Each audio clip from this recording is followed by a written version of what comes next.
hair loss.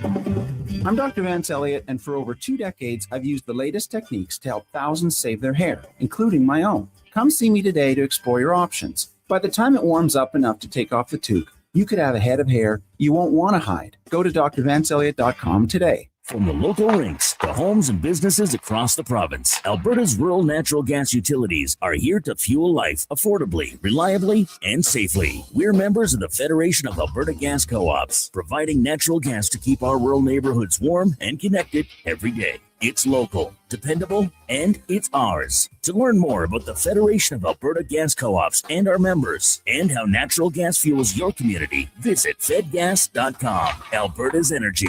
Game on.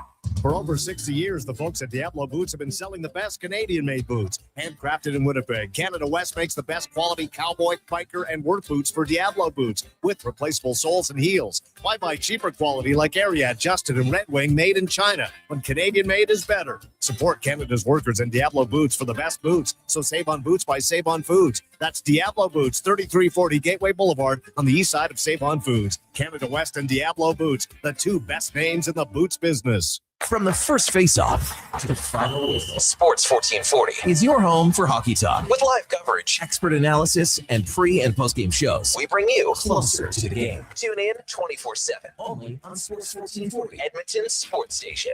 Sports 1440, Stingray radio station. CKJR broadcasts from West Edmonton Mall and Wetaskiwin. Download the free Stingray music app and listen wherever you go. Have your sports curiosity cured. Puck behind Vasilevsky. It's up for Saravalli. He keeps it moving, but turn it over. Slavkovsky. In he comes. You're right, Slavkovsky. Centering feed. Score!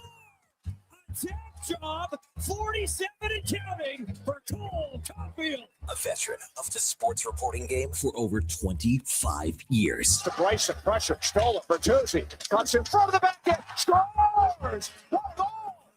Bertuzzi, and the Hawks back with it one. Breaking down Edmonton's favorite teams. He just becomes so much more dangerous. Here's a chance.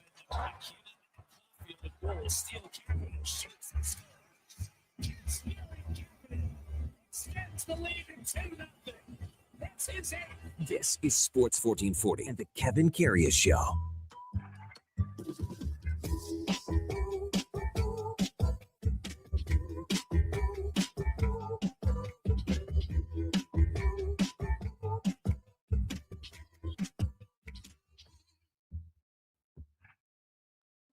All right, here we go for Saul 638.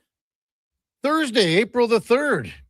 You know what? Hey, the Easter weekend is here, so let's tear up the old pea patch, clicker into Schnell, make a fast break to the 11 o'clock hour. Let's call it Feel Good Thursday. We very rarely have Fridays off at Sports 1440, so let's do maybe a playlist Thursday if you like to as well.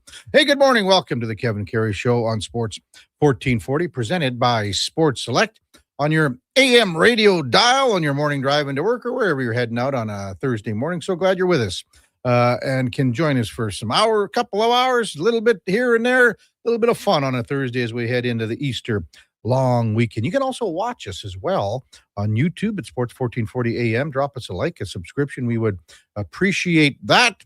We're also on X, Facebook, Instagram, and Twitch. And you can shoot us off a text, 833-401-1440. We would appreciate a little convo this morning.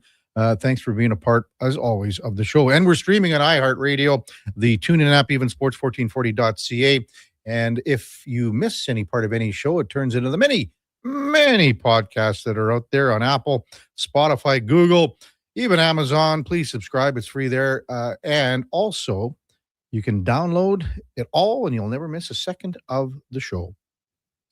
Text again, 833-401-1440. Oilers in action tonight on the eve of Good Friday as they take on the Chicago Blackhawks.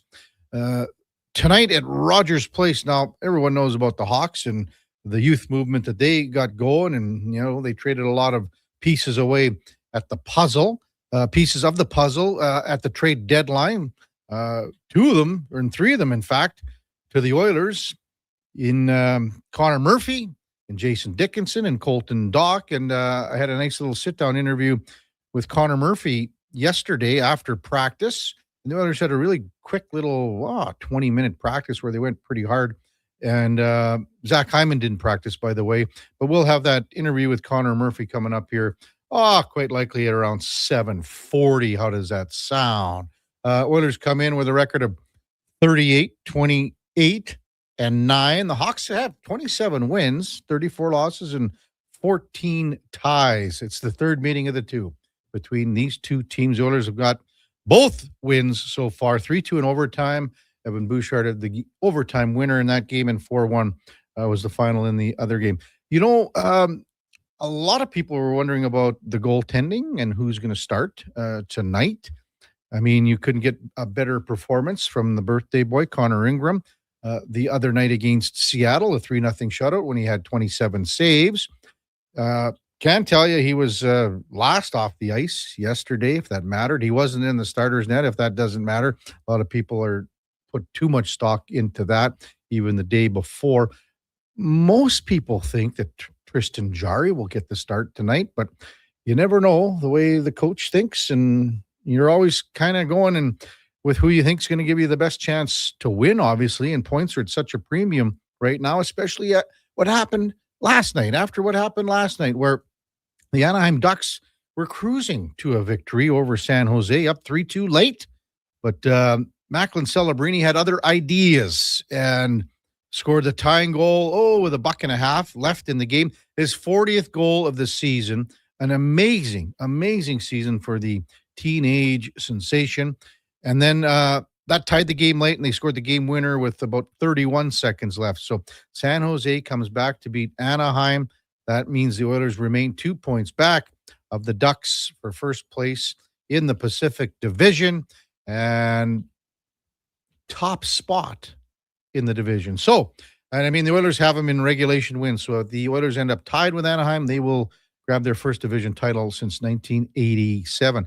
LA Kings come back and not come back, but they win an overtime game over St. Louis. So that means the Kings now slide into the wild card spot. 78 points. They're 1 point ahead of the Sharks and Nashville and 2 points ahead of Winnipeg. Now, keep in mind that the Sharks do have a game in hand on the Kings, and everybody has the Kings in regulation wins because every game that they play goes to overtime. They got 18 of those overtime ties. Vegas, as Duke pointed out the other day, 16 of those babies.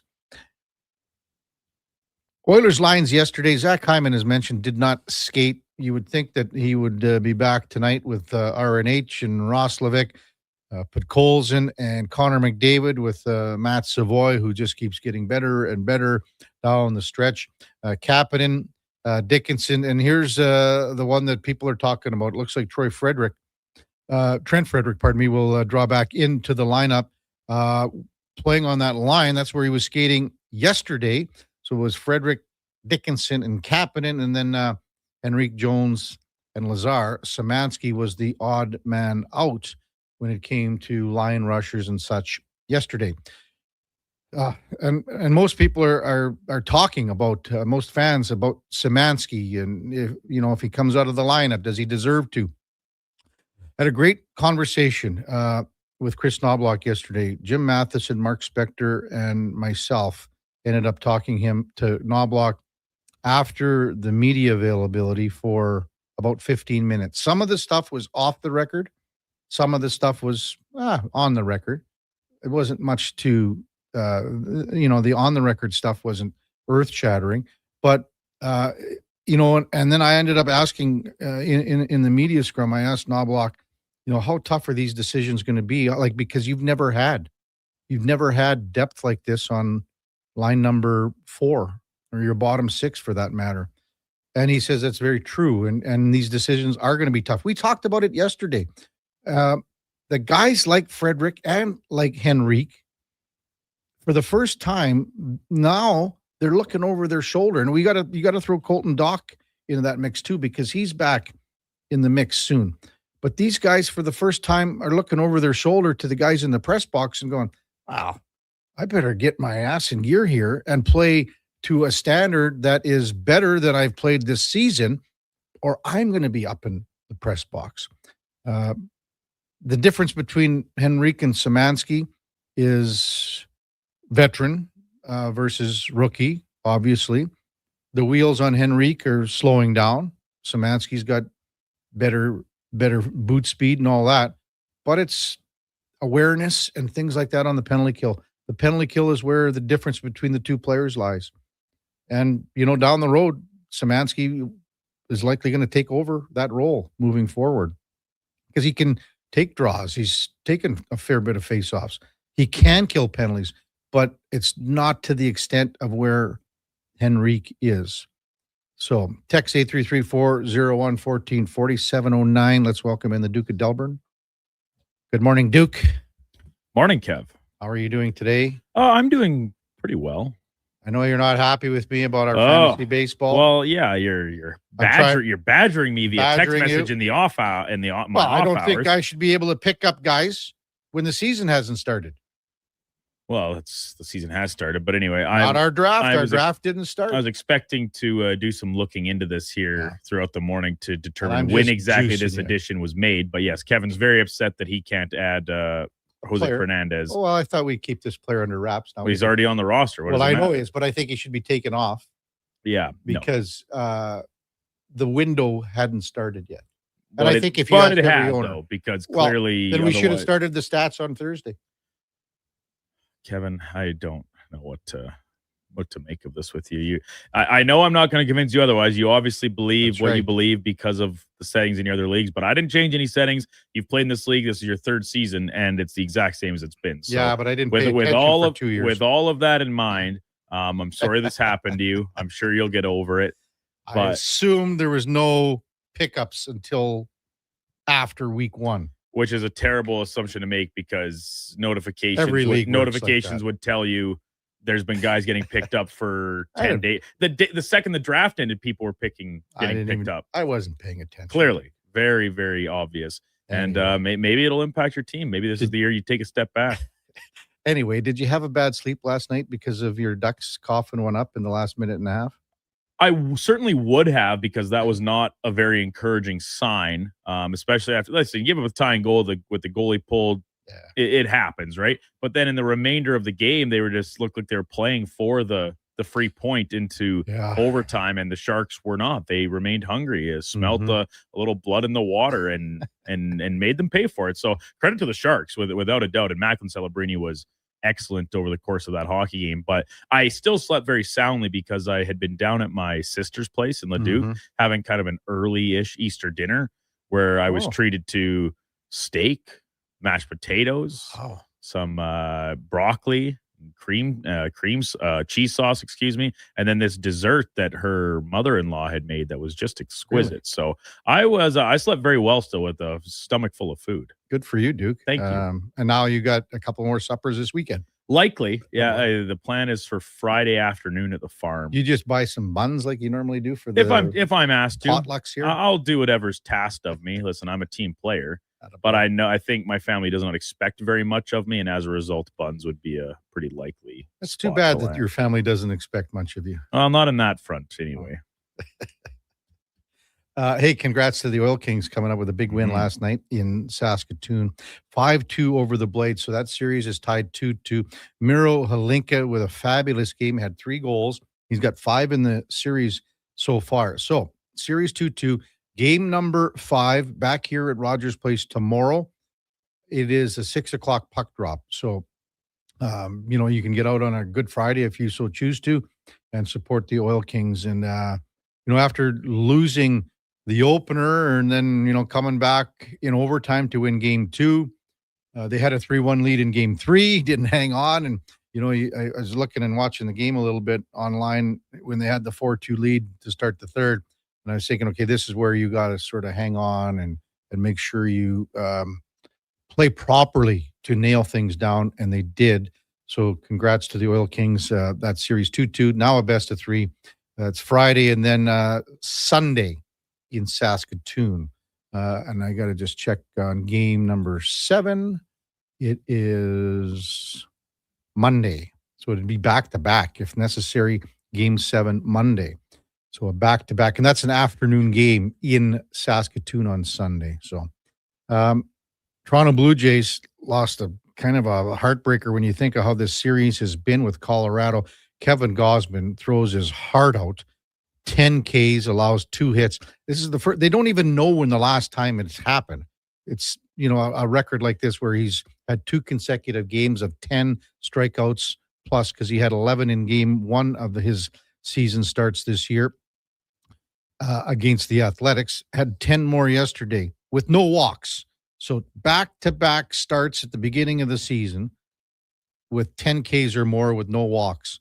And that Major League Baseball doesn't know when they say since at least 1900 that this has happened, because, records, box scores, things like that, they don't go back as far as, that's 126 years. So I would imagine some of those games in the 18 whatever had exactly what we're talking about here, but they don't have record of it. So, and also the Raptors. How do you lose to Sacramento? 123-115. Our resident basketball expert on the morning show, Josh Fenwick, is just shaking his head. 123-115.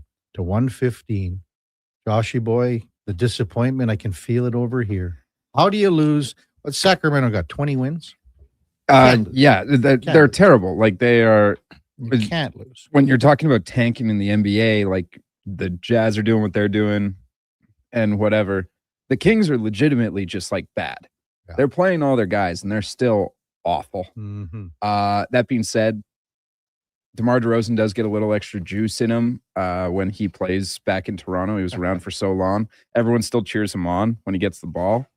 But like, you simply cannot lose to the Sacramento Kings, and I am very disappointed with the effort put forward by the Raptors. I think everyone is. Well, maybe they'll be below that 6-pack cut line. We'll see what happens. We'll see. Quick note from Adam Schefter and Mike McCartney saying that Kirk Cousins is signing with the Vegas Raiders. So that will be, I would assume, some sort of a mentorship program with Fernie Mendoza. Coming up on the big program, and my Village Idiot friend Corey texts in, the first rule of fantasy sports, KK, know the rules of the league you're in. It's my fault, but the league didn't start. I know. Well, I just looked, Kevin. He was picked up yesterday morning.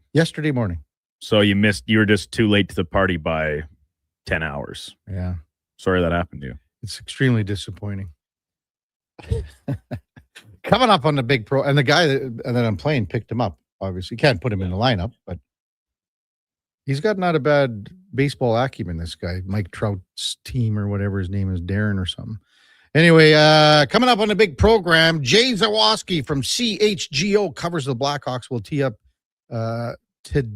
tonight's game between the Oilers and Blackhawks. Mark Spectre, Frank Saravalli, our hockey insiders, back-to-back. 8 o'clock and 8:20. We got Jason Hadu from College Hockey Inc. Frozen 4. We're down to the nitty-gritty here, and so much to talk about with Jason with, well, as I call it, the CHL portal, with so many players that have come out of college and signing, not just with NHL teams, but with AHL teams, because there are a lot. Cam and Eggs for a Thursday with Cam Tate, and then old buddy Dan Barnes, just retiring from the Edmonton sports writing scene, will guest with us in studio at 10 o'clock. Talk about a wonderful career that Barney had with, well, both papers, and then, I think he's written for every paper out east, and then covering the Olympics. He's been covering sports for 5 decades here. So this guy's been around, and some wonderful stories that he's written over the years. And we'll get Barney in the chair here to talk about the Edmonton sports scene and how he covered it. When we come back, Jay Zawaski from CHGO in Chicago on the Kevin Karius Show with the Duke of Delburne, and Josh Fenwick on Sports 1440 AM radio, presented by Sports Select. We're also streaming on YouTube, X, Facebook, Instagram, and Twitch. One app, triple the action. Play Alberta is proof that good things do come in threes. Whether you're into playing any of our exciting casino games, betting on your favorite professional sports teams from around the world, or buying into Canada's biggest lotteries, Play Alberta is the province's only app to do it all. Download today and discover a new way to play.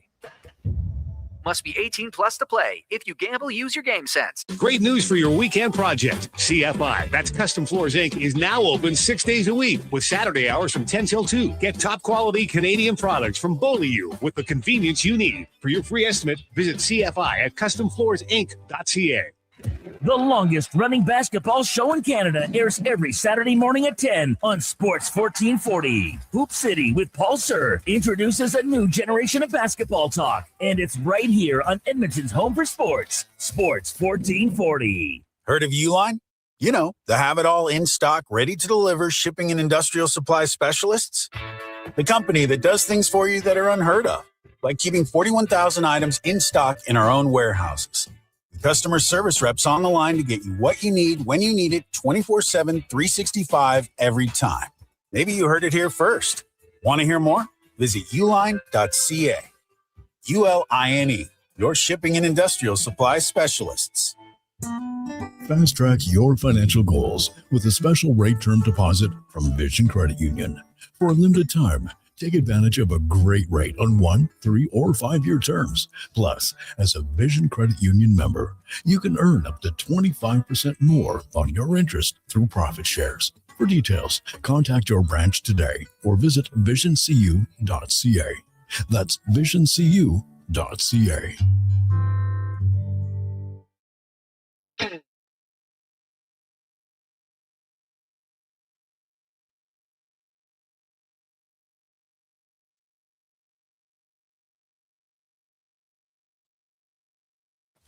Stories, guests, and insights. This is Sports 1440 and the Kevin Karius Show.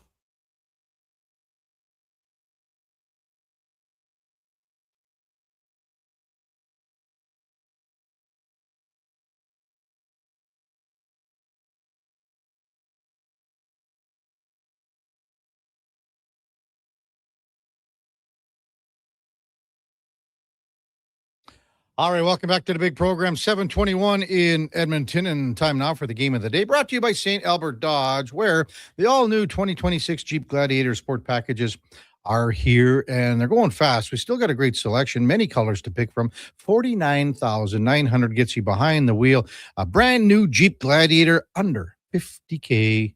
Check it out at stalbertdodge.com as we welcome in Jay Zawaski from CHGO, covers the Blackhawks in the Windy City. Good morning, Jay. You're with Kevin Karius.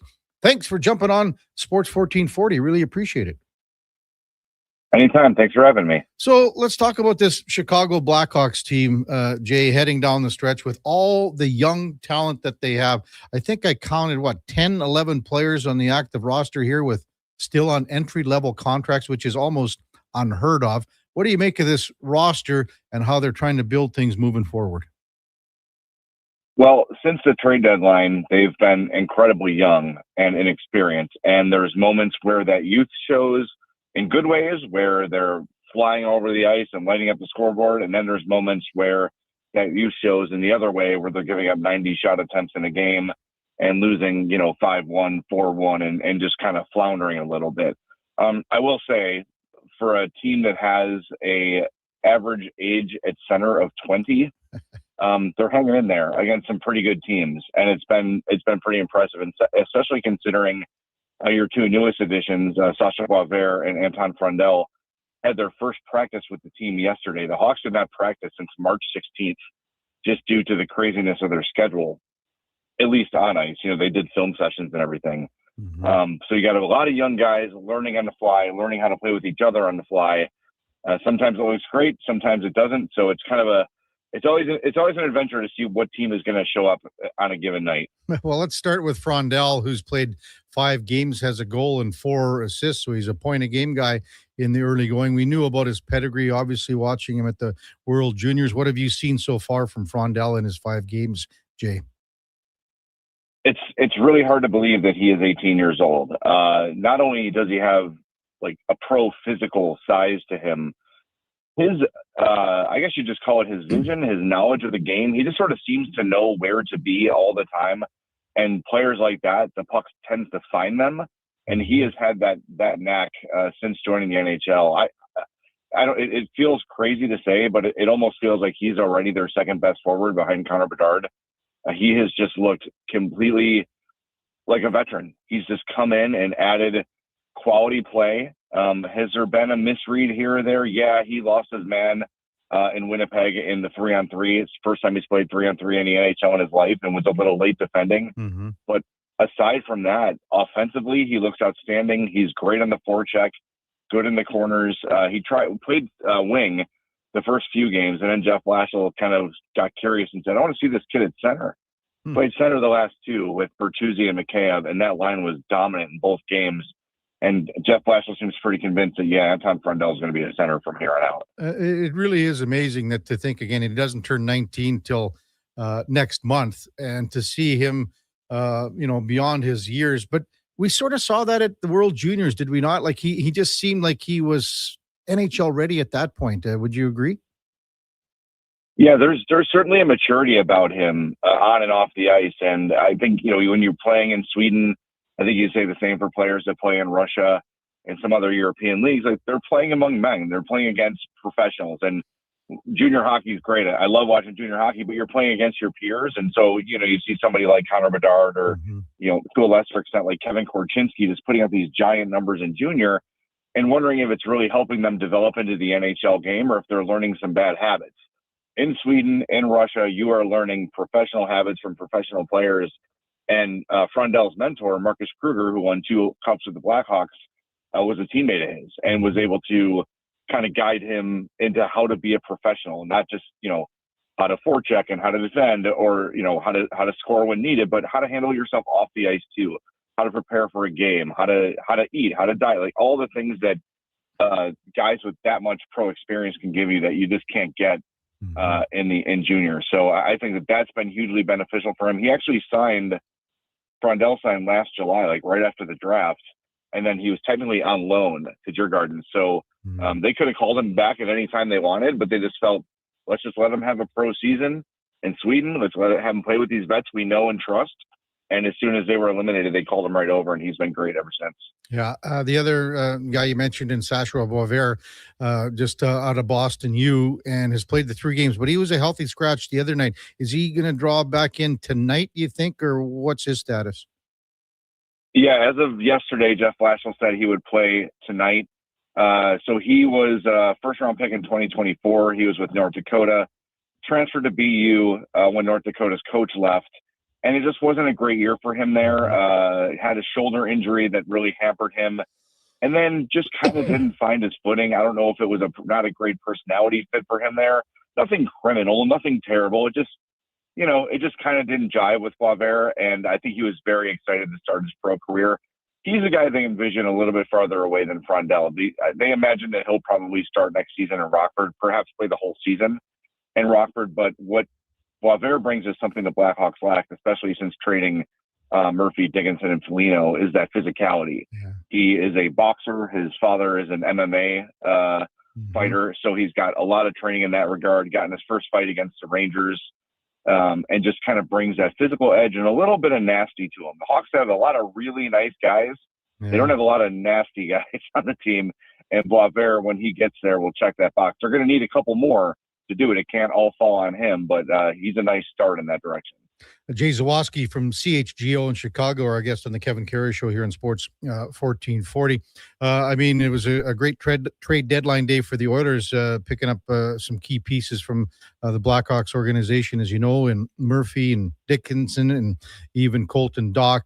I had a nice conversation and an interview with Connor Murphy yesterday, Jay, and he had nothing but glowing things to say about his time in Chicago, which was a long time, but more about what direction that the franchise is heading with all this young talent. But I'm just kind of wondering what you thought of Murphy and Dickinson and their time there, and the type of players that we've seen, the Oilers, how they've played since the trade deadline and the Oilers acquired them. Yeah, Connor Murphy is as stand-up of a player as you're ever going to find covering hockey. He was always the first guy available when things were going badly.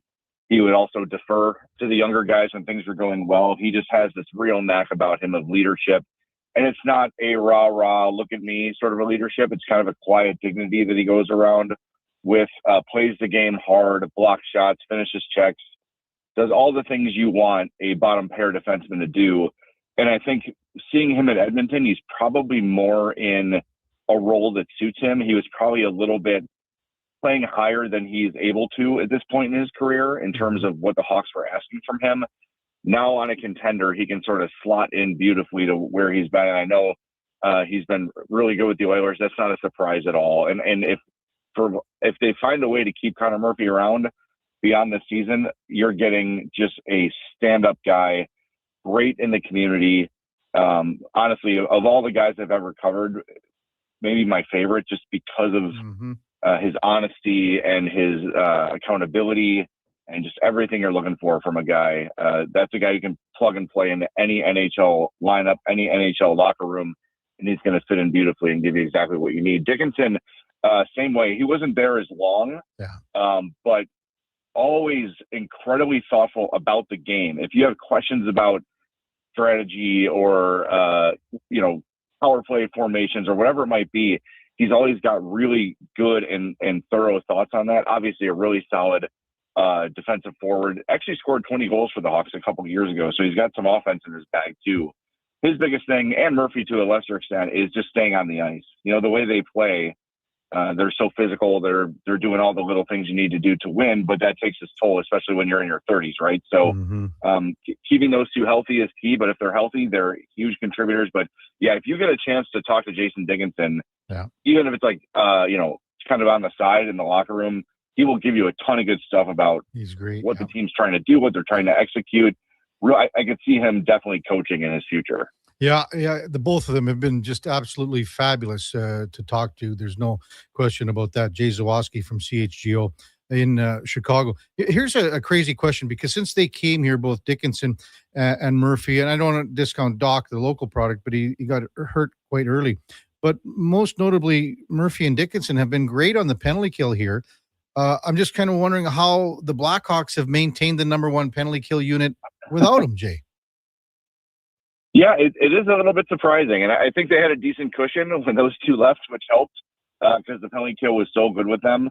They're finding guys to step up. Artem Levchinov, before he got hurt, stepped right in there. And as it's been all year with Levchinov, kind of a up and down adventure here and there.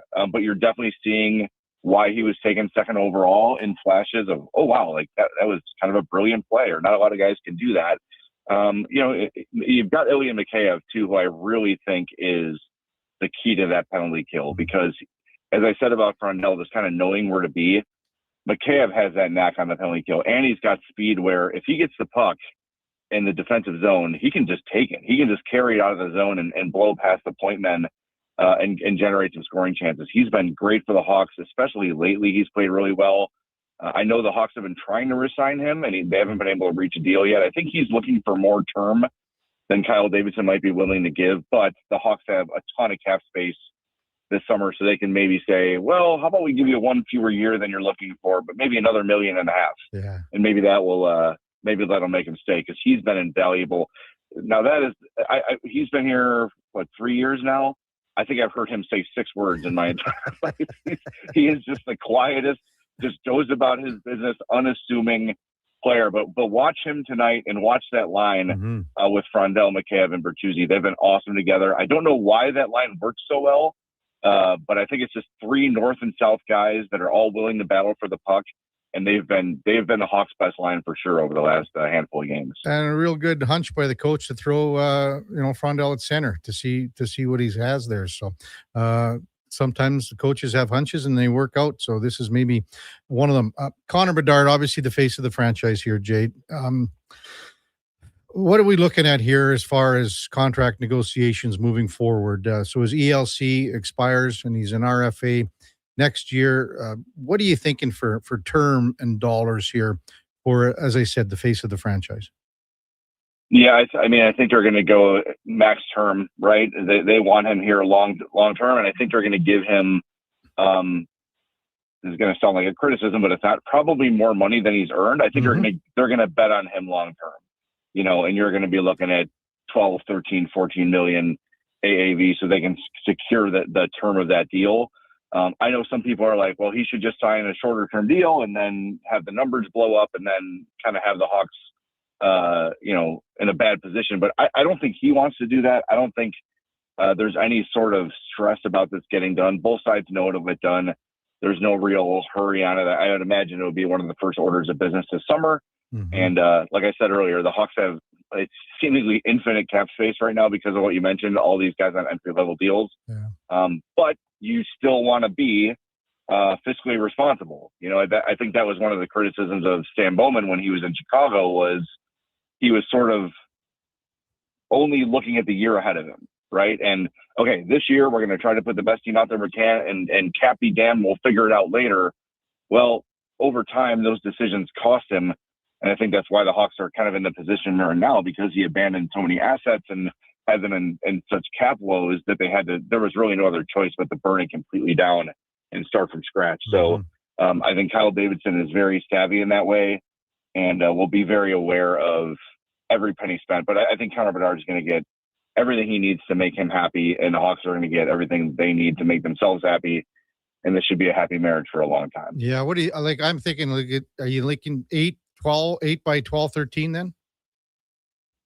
Yeah. I mean, yes, I'm perfectly comfortable with that. And, you'll see it tonight, I'm sure, several times.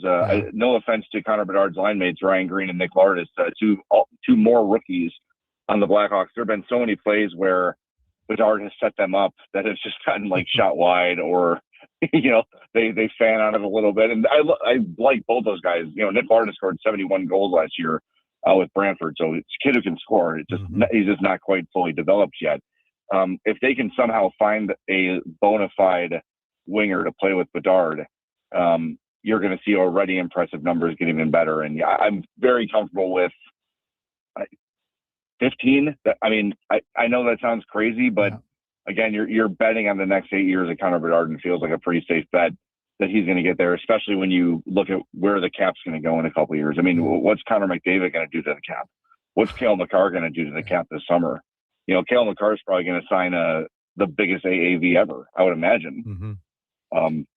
So I don't know. So, right now, 14 million sounds like a ton, but in 5 years, is it going to? I don't think so. Yeah, I kind of have them pegged at 8, between 13 and 15 is what I have them pegged at. So that would be great. Yeah. Everyone in Chicago will be very happy if that happens. Oh, for sure. Including Connor. Yeah. Hey, Jay, what about the importance, though? Just, because guys like Murphy and Dickinson were shipped out, Foligno at the deadline. So now there are a few older guys there, but how much does Davidson have to get some of the veteran guys to help these younger guys out moving forward?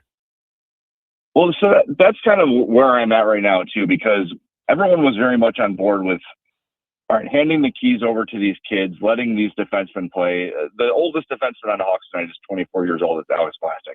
Mm-hmm. Everyone else is 21. You know what I mean? So, and everyone's cool with that. Like, let's see what these kids can do.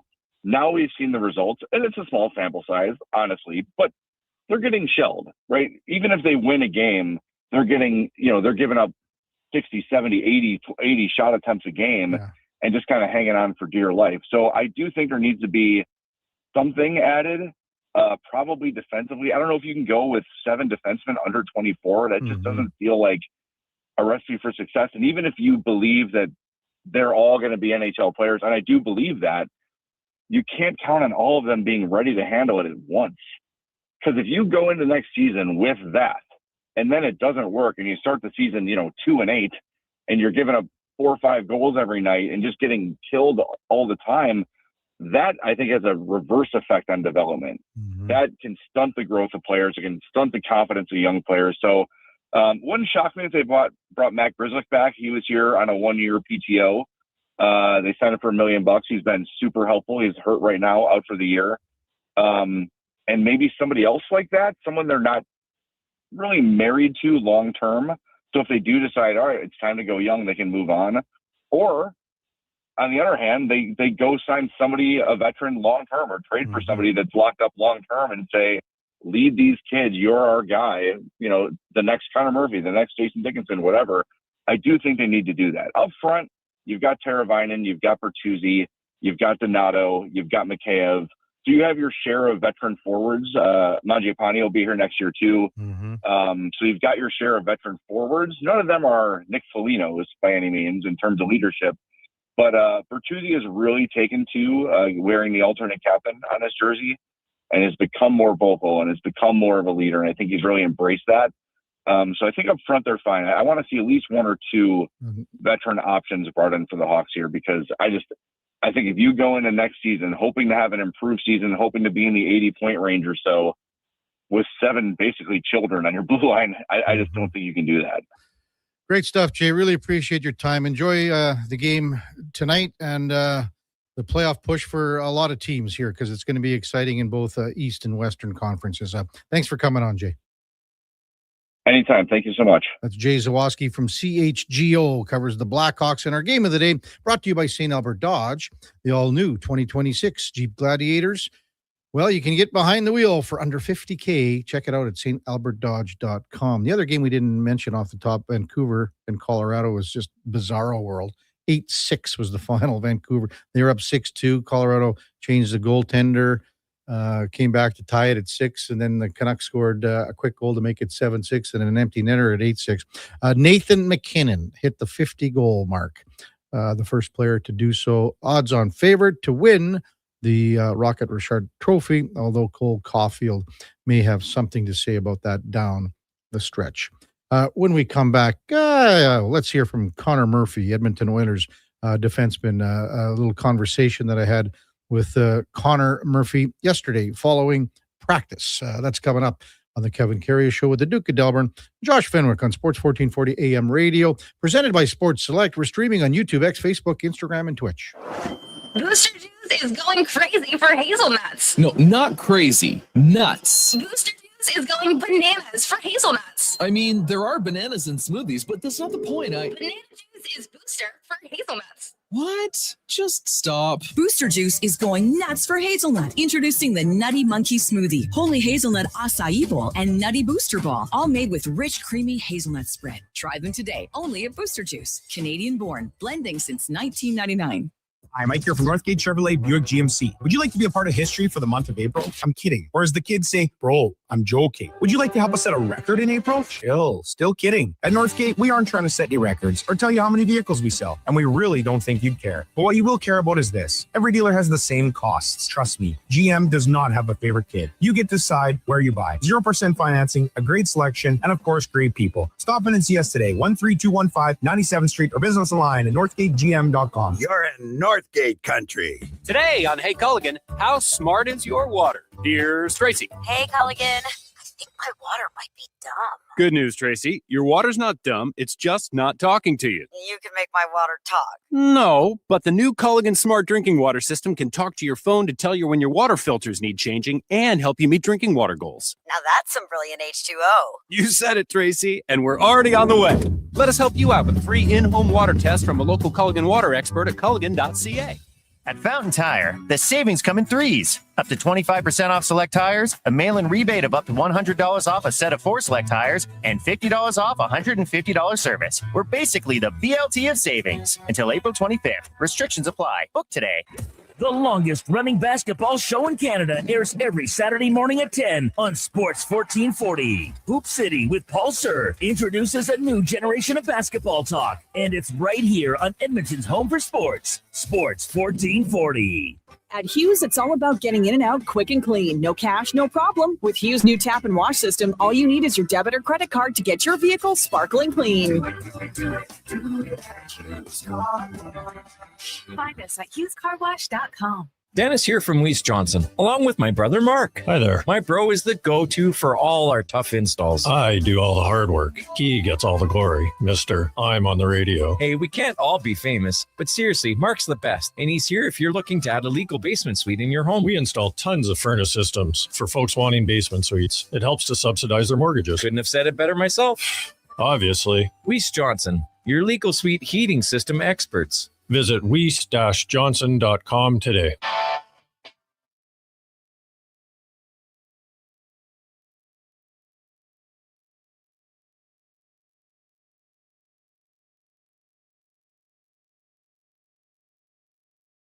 Have your sports curiosity cured with the Kevin Karius Show. This is Sports 1440.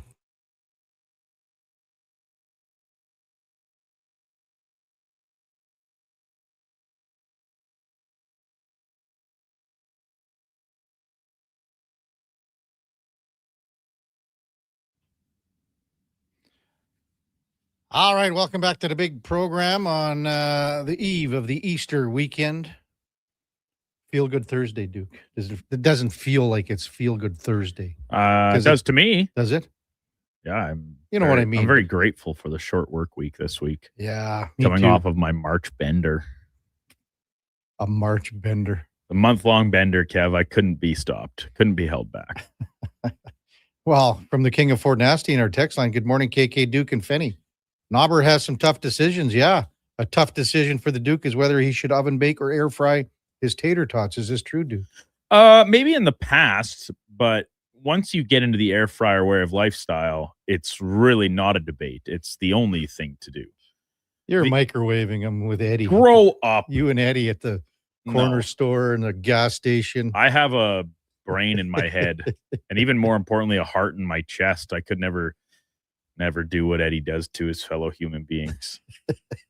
The only way you're still going oven, I think, is if you need to be cooking so much of something that it doesn't fit in the air fryer. Yeah. Because even the best air fryers, they're still relatively small. Mm-hmm. And the power and everything. If you're aware of that, Duke. Sure. Got to make sure your outlets are all up to code. Burners going, and you're heating up your apartment there with the oven, turning it on, making sure you keep your gas bills down, Duke. You that's probably all incorporated in your fee, is it not? No, my utilities are separate. At least one of them, my electricity and water. My buddy Blair says, "Hey, KK, if your Jets can't win tonight against the struggling Stars, then maybe they don't deserve to make the dance after all." On the plus side, the Sharks did the boys a huge favor last night. They did. Well, it's a tough task to go into Dallas and win here, Blair. You and everyone else in town laughed at me when I said the Jets, when they were in second last in the West, had a chance, and I believed in them to come back and make the playoffs. And you still believe? I still believe. Tonight's a big one. And again, the Stars, they went on that heater, and now they're sort of just kind of waiting for the finish line. One of those teams that's let's just, because at this point they have nothing, like this little mini skid. They're obviously too far back of Colorado. They still have a pretty, I think it's 6 points ahead of Minnesota, so they know what they're doing. They know who they're playing. But I think they're very focused on getting everybody healthy and trying to get themselves playing a brand of hockey that they're comfortable with come playoff time. I think they're pretty well. They're 6 up on Minnesota, and they're not catching Colorado, as you say. They're 8 back. So I think they're, again, just looking for the finish line and get the playoffs started. But we'll see if the Jets can pull one out tonight, Blair.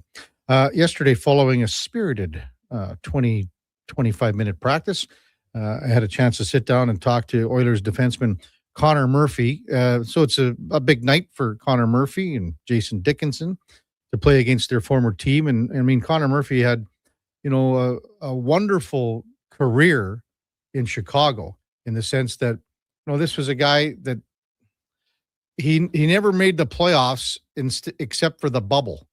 And when you think about that, he never has played a playoff game in front of fans.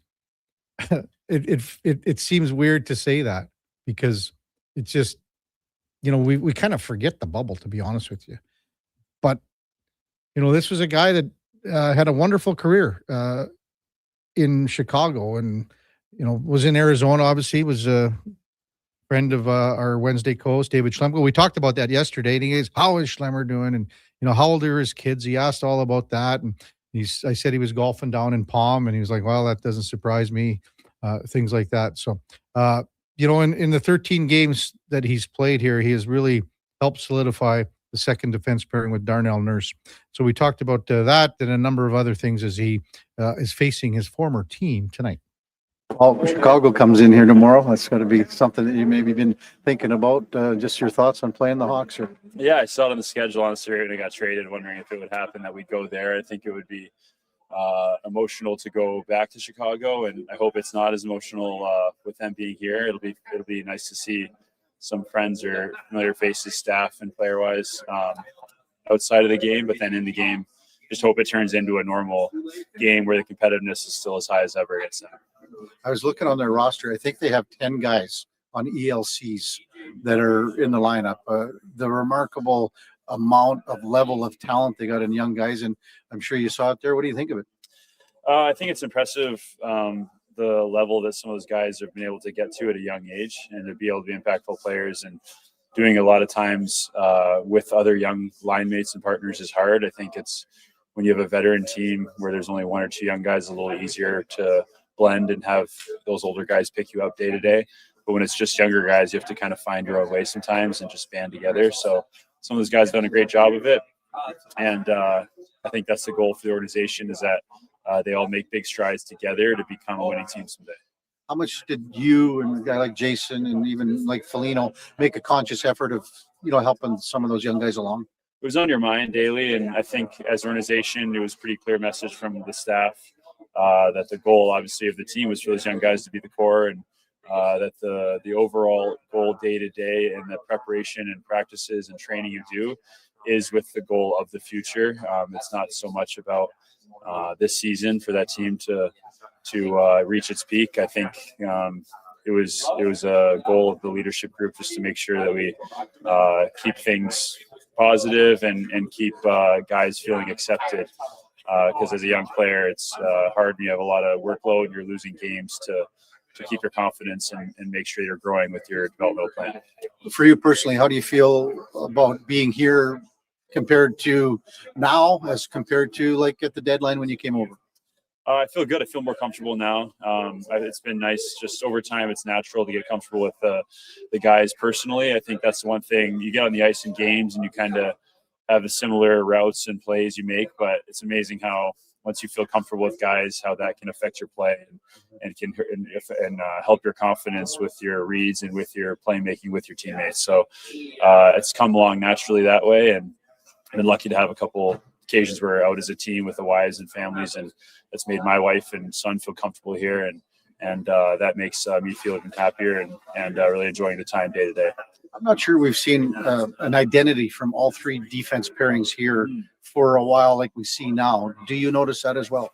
Yeah, I wouldn't be able to say on what it's been like in the past, but right now it does seem to be a definitely identity with me and Nursey being very defensive and going up for a lot of defensive draws, and Ekin Bush doing a bit of both, but a lot of offensive plays with Davo out there, and then with Wally and Nembo doing a bit of both, but also having some good offensive instincts. So it's nice when everyone can give a little bit of both, but there are defined roles. I think anytime more clarity on your job, it makes it easier to go out and be successful at it. How much did you know about Ty Emberson before coming here and now being his teammate for a month? Because he hasn't been around that long either. Yeah, I've been very, very impressed. I think I just knew, saw his name for the first time when he was in San Jose, and then I have the same agency as him actually, and just heard his name that way. And they just said they've told me how he's coming along and becoming a player, and then I've seen him here and really impressed by his skating, his fluidity, and then his aggressiveness and reads for not being as tall, but his strength. He's a thick, strong guy, and he seems to be growing a lot of confidence in the NHL in general. So it'll be cool to see. I think his ceiling is so high with his skating and his professionalism. I think he's got that work ethic, and he has the mind to be a long-term successful NHL defenseman. Working with both Koff and Stewie, it's a little different because two guys, different players when they played and different messages. So maybe just touch on that and what that philosophy from both guys is like. Yeah, it's cool. They have such different personalities, and I think that's what makes it work. I think Stu is very good mind and has a lot of detail to his coaching that I like, that he shows video and penalty kill and systematically making sure things are detailed. And then Koff just has a good feel for the game and knows how to feel the bench, feel our emotion in it. And then even in practices, working on some D drills that he's used, I think, for years that helped his own game.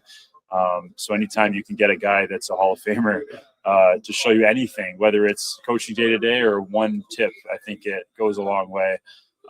And it helps it just helps the D-corps in general to have that experience. Is there any comparison you've had before in Chicago with an assistant coach, a defensive coach, that you can equate to, Paul Coffey and his stature? As you said, Hall of Famer, one of the best ever to play. I don't think there's many. Yeah, there's not many former defensemen that have his resume, so I don't think anyone would line up to that unless it's, I don't know, Bobby Orr or someone. But I think I've had coaches, I say, that follow different trends of being super detailed with video every day and detail on where to hold your stick and where to pass and where to stand. And then I've had coaches that are more work ethic and competitiveness and your overall game and how you're dialed into intensity and speed and skating. So there's different ways to go about it. And I think it works differently for each guy. And there's no one way to coach. So it's cool to see the impacts that each guy can have in his own style. One last one. How excited are you for this stretch run when everything's starting to feel like it's coming together here? Yeah, it's been fun. I think winning takes a lot to take stress out of things. I think when we had a couple of losses and things were bouncing back and forth, win and loss, it feels a little more tense because guys want to feel like we're getting success rolling into the end of the season. So that helps. But I think personally, it feels like every game is so important. Just this time of year, I don't know if you can really fair to let your game slide and it turn into trying to find it again. So I think it's important to be sharp every day and make sure that these games are building, and then myself just trying to continue to learn off everyone and grow daily to kind of hit a ceiling that we can hit. Thanks, Murph. Good luck against the Hawks. Hawks. Good talking to you. Thanks. Connor Murphy conversation yesterday following Oilers practice. They're back at it this morning for the morning skate ahead of the Oilers and Hawks tonight at Rogers Place. And again, it's the number one power play. Although since Leon Draisaitl's gone down, we know how effective the Oilers power play has been. I think just 1 for 18. But it's the number one penalty kill unit in Chicago. And as Jay Zawaski said, that penalty kill unit had a little bit of a buffer with Dickinson and Murphy on the kill. It's, the numbers aren't as good as before, but he said, guys like Mikheyev have stepped up. So that's what you're going to see tonight. And by no stretch has the Oilers power play been as lethal as it was before Leon Draisaitl went down. We'll see what they do to move it around and chuck it around tonight. Yesterday, it was different because, again, Zach Hyman didn't skate. They worked on the power play for a little bit. They had both Jack Roslovic and Matt Savoy both on the ice at the same time. And it was a little different, actually, to be honest with you, where there wasn't as much net front or side front presence with Hyman and maybe more of a bumper with Roslovic. We'll see if that kind of maybe comes forward even with Hyman out there. Top of the hour, we got Mark Spectre, followed by Frank Saravalli. Before that, time now for a Sports 1440 update, brought to you by Sean Cunningham of Remax Real Estate. Get the home team advantage for your next move in the Edmonton area. If you are thinking about buying or selling a home, call or text Sean directly at 780-265-0165. Here is the Duke. This is a Sports 1440 update.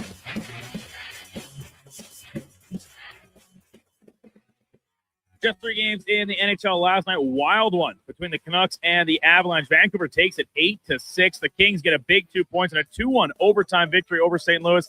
And the Sharks score a couple goals in the final 2 minutes to come back and beat the Ducks in regulation by a score of 4-3. Macklin Celebrini netting his 40th of the year in the victory. In the PWHL, 3 games last night. Vancouver blanked in Montreal 3-0. New York getting past Minnesota 4-3 in overtime. And Toronto beat Ottawa 2-1.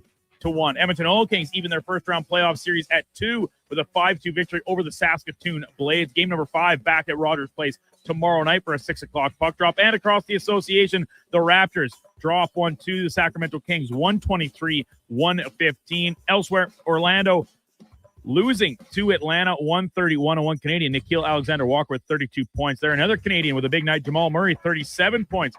Gives Denver a 130-117 win over Utah, and Victor Wembanyama remains red hot, 41 points in the Spurs' 127-113 win over the Golden State Warriors. Blue Jays rubber match against the Rockies not go their ways. They lose 2-1 in a couple extra innings. They'll now have the day off after postponement of their game against the Chicago White Sox on the south side. Elsewhere yesterday, Orioles beat the Rangers 8-3. Rays fall to the Brewers 8-2. And the Yankees, they win their finale in Seattle 5-3 over the Mariners. And reports from Adam Schefter this morning that Kirk Cousins, quarterback, set to sign with the Las Vegas Raiders following a couple years in Atlanta. He was with Minnesota for several years prior to that. Coming up in hour 2, the Kevin Karius Show will be joined by Sportsnet's Mark Spectre and Frank Saravalli from Victory Plus TV. I'm Brandon Douglas, Victory Sports 1440 Update. Sports 1440 in West Edmonton Mall and Wetaskiwin. CKJR is a Stingray radio station. Download the free radio player app and listen wherever you go. Don't let equipment failure stop you cold. At AWS Welding in Nisku, our factory-trained service techs are on hand for all welding equipment repairs. We're a fully warranted center for Miller, Lincoln, and ESAB. And we service all makes and models. Proper, regular service extends the life of your gear and keeps it running at peak capacity. Don't wait for a breakdown. Book your service appointment today at 780-979-0470. AWS Welding. We make it happen. Come for Canada's largest trade shows, the biggest names in entertainment, exhilarating sporting events, and more. And stay for the experience at the Edmonton Expo Centre. Looking for the perfect place to host your next big event? From trade shows to galas, meetings, and concerts, the Edmonton Expo Centre has the space, event expertise, and service to make your next event unforgettable. With over 522,000 square feet of flexible event space, in-house catering, and operational expertise, they bring your biggest vision to life. Learn more at EdmontonExpoCenter.com today. Exciting news from St. Albert Dodge. The all-new 2026 Jeep Gladiator Sport packages have arrived. They have a great selection and a bunch of colors to choose from. And if you've checked out the Sport, you know it comes in some fun colors. Rugged capability, practical off-road features, and you can get behind the wheel for as low as $49,900. That's right. Put yourself in a brand new Jeep Gladiator Sport for less than $50,000. What more can you ask for? Time to head up the trail and see how easy it is to do business at St. Albert Dodge. Struggling to find skilled workers? What if you could fill your talent pipeline with motivated, pre-vetted youth and receive funding to support your efforts? At Careers the Next Generation, we connect Alberta employers with interns in skilled trades, IT, agriculture, forestry, and more. All WCB covered, high school accredited, safety trained, and ready to contribute from day one. With 83% of RAP students continuing their apprenticeships after high school, investing in youth today means securing your workforce for tomorrow. Don't wait. Visit careersnextgen.ca to get started. River Cree is the place for all your favorite sports. River Cree Resort and Casino, featuring UFC action and boxing live on the big screens at Tap 25, the MVP of sports bars, and in the Center Bar. Plus, catch all the biggest games, every goal, every slam dunk. River Cree is also home to the Twin Rinks, where rec hockey and community teams come to play. Public skating available. Details at rivercreeresort.com. River Cree Resort and Casino. Excitement. Bet on it.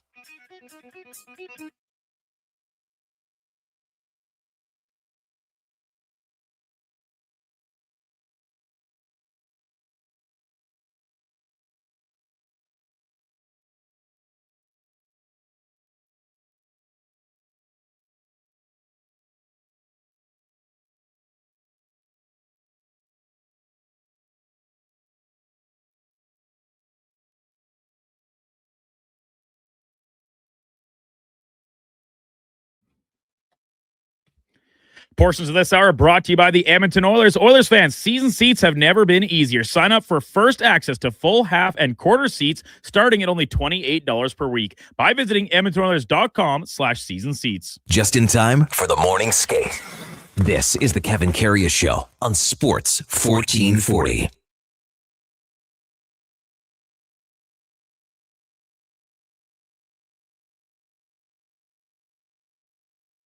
All right, welcome back to the big program. 8:01 in Edmonton. Kevin Karius, Duke of Delburne, Josh Fenwick with you here on a Thursday morning ahead of the Easter long weekend. I hope you got some plans and hope you get to spend it with some friends and family and, enjoy things. That's what it's all about. Time now for On the Mark, brought to you by Northgate Chevrolet Buick GMC.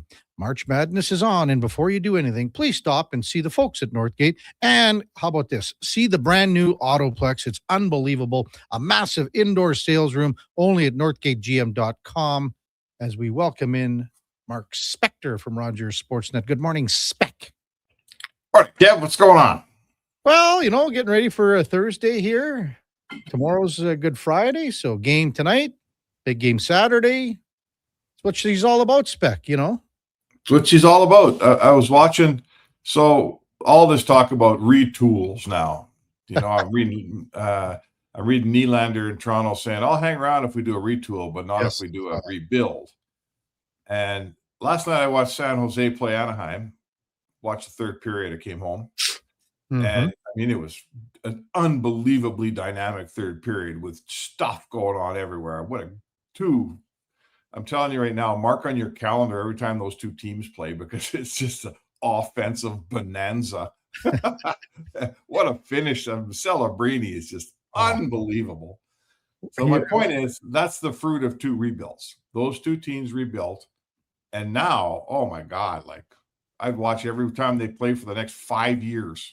And it's going to pretty soon be in the Pacific, Championship Series or whatever.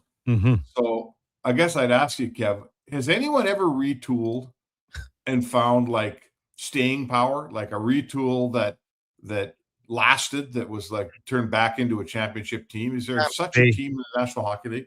Just Tampa Bay that I can think of. That's what I mean. First of all, the buzzword they call, everyone retool, and they, how many years ago was it? Well, we have to change the culture, Spec. All of that stuff. So that would drive me nuts. I still see that when people say about the culture. I wish if I were in any room where someone brought that up, coach, GM, Pelly, or whoever, the next question: what is culture to you? What's the meaning? What does it mean to you? People don't know what it means. Oh no, I disagree with you wholeheartedly. Man.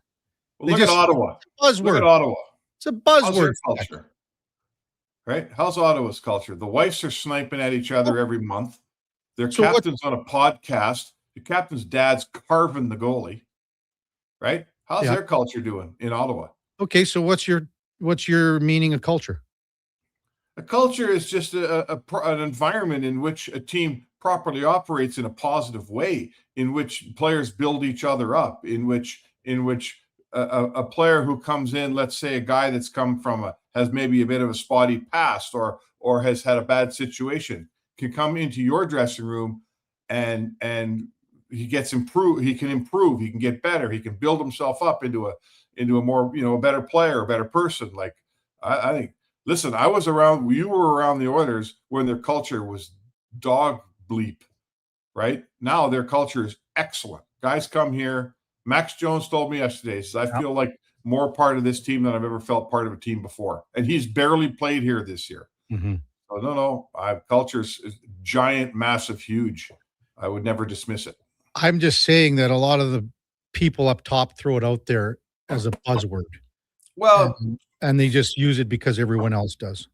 I'm not telling you it's never been misused, but I'm telling you right now, the Ottawa Senators, you want to dismiss culture? How about Vancouver? You want to dismiss culture? Go look at how those two teams function, right? On a day-to-day basis, inside their dressing room, inside their organization. The culture of both those places is absolutely broken. And Vancouver's in the abyss.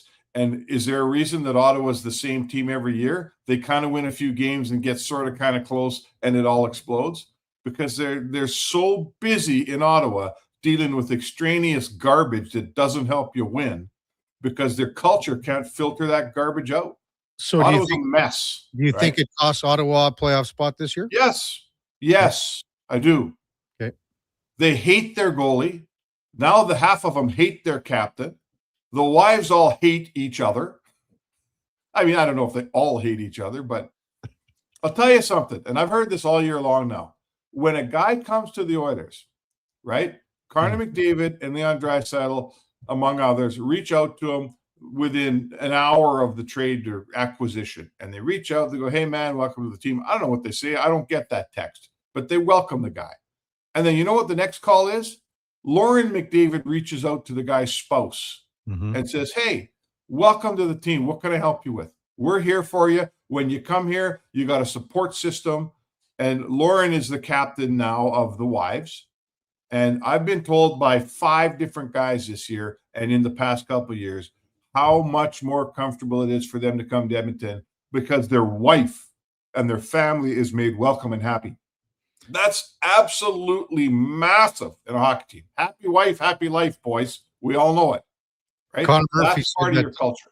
Yeah, Connor Murphy said that he has felt so welcome here that it's not even funny. I talked to him yesterday. So proper culture. Yeah. Right? Proper culture. There was a time when that didn't happen in Edmonton. I'll tell you what, there was a time. And then you had your Lauren Prongers. You know, I'm leaving. You coming with me? Right? Yeah, there was a few, wasn't there? Yeah. There was.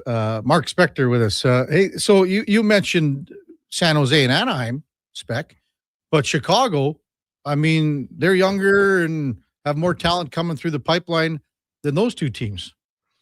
And we just had Jay Zawaski on from CHGO in Chicago. The 4 centermen that they're going to run out tonight in Edmonton, average age is 20. Wow. It's crazy. Now, is somebody injured that I'm not knowing about here or Not what? really. I mean, they ended up with they moved Frondell over to center. So he's playing between Bertuzzi and Mikheyev, and they like that end of things. Bedard's 20 years old. Frankie Nazar's a younger guy. And the other guy that they just signed is Sasha Boisvert. So he's another young guy that they're going to, he's played 3 games already, Spec, but he's going to play his 4th after being a healthy scratch against Winnipeg on Tuesday night.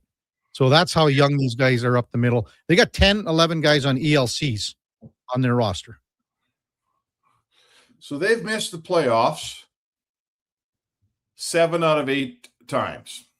Somehow Jeremy Collett and got them in the playoffs there and lost in round 1. Oh, that was in the lockout. That doesn't count. So they missed the playoffs for 1, 2, 3, 4, 5. They missed the playoffs for 8 years straight. I don't count the lockout. They beat Edmonton that year, remember? Yeah, the bubble, not lock. Yeah, right. Yeah, sorry, did I say lockout? The bubble. Nothing that happened in the bubble counts except for Tampa's cup win. The rest of it's garbage. So I guess I'd say to you, Kevin, we're 8, 9 years into a rebuild, and we're starting 4 20-year-old centermen. Well, they got rid of, think of what they got rid of. They got rid of Dickinson. You know, they got rid of Foligno. They got rid of Doc. So, and, you know, that's where they are with what they have going down the stretch here. So they still need guys to help these young guys along, especially on the back end. I think they don't have a defenseman over the age of 24 in the lineup tonight. Yeah, I'm not, like, I cheer for Chicago because I love the organization. Like, it's the old original 6, and they're due for some success. It's a great hockey town. I know some people there. All those things are great. Anaheim missed the playoffs 7 years, and look what they have. Right? They're not starting 4 20-year-old centermen, and the 20-year-old centermen they are starting. You know, the young 20 centermen they are starting are. I mean, they're probably going to win the Pacific, or they might. They're just way ahead. I would say to you that Chicago is. You know, they're not Buffalo yet. They're not Buffalo yet, but I can see Buffalo from here. You know, we're 8 years in to the. I mean, they would. We always do this in Edmonton. When did the rebuild actually start, Kev? Right? What's the year of the rebuild? I don't know when the rebuild actually started. What are we saying? You know, 2 years before they drafted Bedard or something. In Chicago, you're saying, or yeah? When did we? You know, okay, I've got to miss the playoffs. Yeah, year since 17, 18. Yeah, they have. I mean, it's been again since the bubble, like you say, 2019, 2020, right? So. Okay, so let's say it started after the bubble. Let's say they've missed the playoffs 5 years in a row. It's going to be 6 years this year. So, okay, 6 years you missed the playoffs. It better catch. It's time to start to catch here. I don't think the rebuild started like it started when they drafted Bedard. Well, you had to get really crappy to draft Bedard, so it had to start before that. What year was Bedard drafted? 3 years ago. Don't tell me they've been rebuilding for 3 years, buddy. Hey? They've been rebuilding for longer than 3 years in Chicago. What haven't they? Splitting hairs here, Spec. I mean, they've been a bad team for a while. Well, that's my point. And you're telling me that after missing the playoffs for 6 years, they're coming in the door here, and there are 5, let's say. They're coming in the door here. They still have only 20-year-old centermen, and Frondell's played 3 games in the league. So, well, hey, I'm just telling you what's on the ice tonight. Yeah, I know. And I'm telling you that this rebuild's starting to lag here, don't you think? I wouldn't say that either. I mean, they've got Kanserov that's going to be coming over from Russia here yet. Frondell is going to be a Supposed to be great really good. player. Yeah, Bedard's fantastic. Bedard's going to be he's a 35, 40 goal a year guy moving forward with, probably 100 points. That's what he is. Okay. And They got what's how's young guys back. It's about them. Again, they traded a lot of their veteran guys away at the deadline. So now they got to find those guys and get them back in there. They got to find the 27, 28, 29-year-old guys and sign them to 3-year contracts or whatever, still be cap responsible to help get those younger guys to where they are now in San Jose or in Anaheim. Like what Anaheim did, bringing in guys like Killorn and Kreider and these guys. That's what they got to do and continue to do it. Yeah, and that's okay. You can always find those guys. Like we know this in a rebuild, you can find veterans. You just overpay them a little bit. They come in. You got lots of cap space because all your best players are entry-level deals. Got lots of cap space. There's always a veteran that'll come to, especially a town like Chicago. He'll serve as like Foligno did there. I'd be a father and a mentor and all that. You get those guys, no problem. But the guts of a rebuild are your young players and who is it that they're mentoring? Mm-hmm. Which kind of guys are they mentoring, right? Do we have superstars? Like I'm looking at their defense. Do they have a guy that looks like he's going to turn into a number one defenseman one day? I don't know. The only guy that's a high draft pick and he's hurt right now is Artem Levshinov. So he was a high draft pick. I would imagine they're hoping that he can turn into something like that. But they've picked up guys like Vlasic and Crevier. They're two big dudes. And then they've got some young guys on the back end too. So you got Grizzlick there. Exactly. Man, I'm not here to tell you. Like I just after watching what I saw in San Jose and Anaheim all season long, like and we talk. Let's go full circle. We talk about the Leafs. We can't rebuild. We're going to retool. Like give me a break. They're just going to be garbage for the next however long. And it's my company that owns them, and it's probably someone at Rogers who doesn't want to do the rebuild, honestly. So mea culpa. Yeah. But if I'm an executive in the National Hockey League and I watched that game last night in San Jose, and I look at what I have if I look at what I have in Chicago, I go gulp. We're nothing close to that. Like we are nowhere close to what I watched last night. And if I'm in Toronto, I go, let's see, Buffalo's passed me by. Tampa's better than I am. Montreal's passed me by. If Ottawa ever puts it together, they're passing me by. One of these days, Detroit's going to be any good and pass me by. And I'm going to retool. Like, what am I retooling for in Toronto so I can finish sixth in the Atlantic again? Or what am I doing? It's funny how the other network Spec, since they don't have ownership interest, absolutely just rapes the Leafs now all the time, huh? Oh, do they? Oh yeah. Yeah. They're getting tougher. Tougher, yeah. Because when you don't have any skin in the game, eh? Yeah, well, let's see how hard they are in the CFL. Yeah. Or curling. Hey man, I'm a lifetime newspaper guy and I've been working for a TV company for most of 20 years now, and I've watched it. That's what we do in TV. If we have the rights, it's awesome. If we don't have the rights, we're very objective. Barnes is coming in studio today at 10. Oh yeah? Yeah. And you got send me a text if you think I should ask him anything like that you would ask him. I remember one time we got to the press box at the start of some trip and his nameplate said Dick Barnes. So I phoned ahead to all the rest of the towns we were going to and made sure that it said Dick Barnes the whole trip. Okay, I'll remember that. Here's what text here, Spec. KK from 3 Pete Forsberg. Tell Spec he's out to lunch. Chicago moved Alex DeBrincat at 2022 for the picks. That was the very obvious beginning of the tank rebuild. So that's where I said it. Okay. Love it, Spec. Okay. See you down at the rink, big fella. All right, boys. See you, Kev.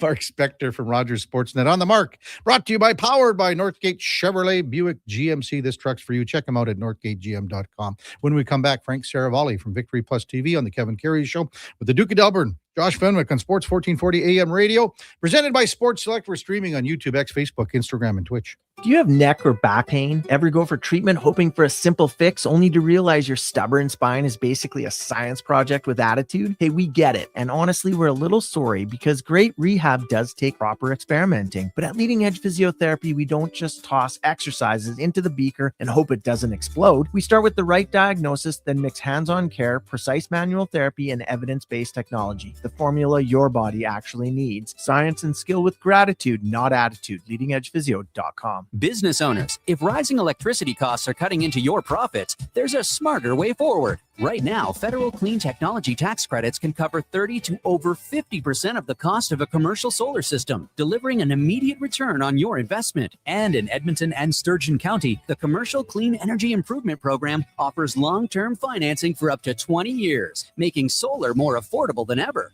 Lock in lower energy costs for decades and strengthen your bottom line. Visit GreatCanadianSolar.com to get started. Divorce is never easy, but Fairway Divorce Solutions can help. Their clear step-by-step process addressed all our issues, and we moved through the process quickly. Fairway didn't take sides. They saved us money and heartache.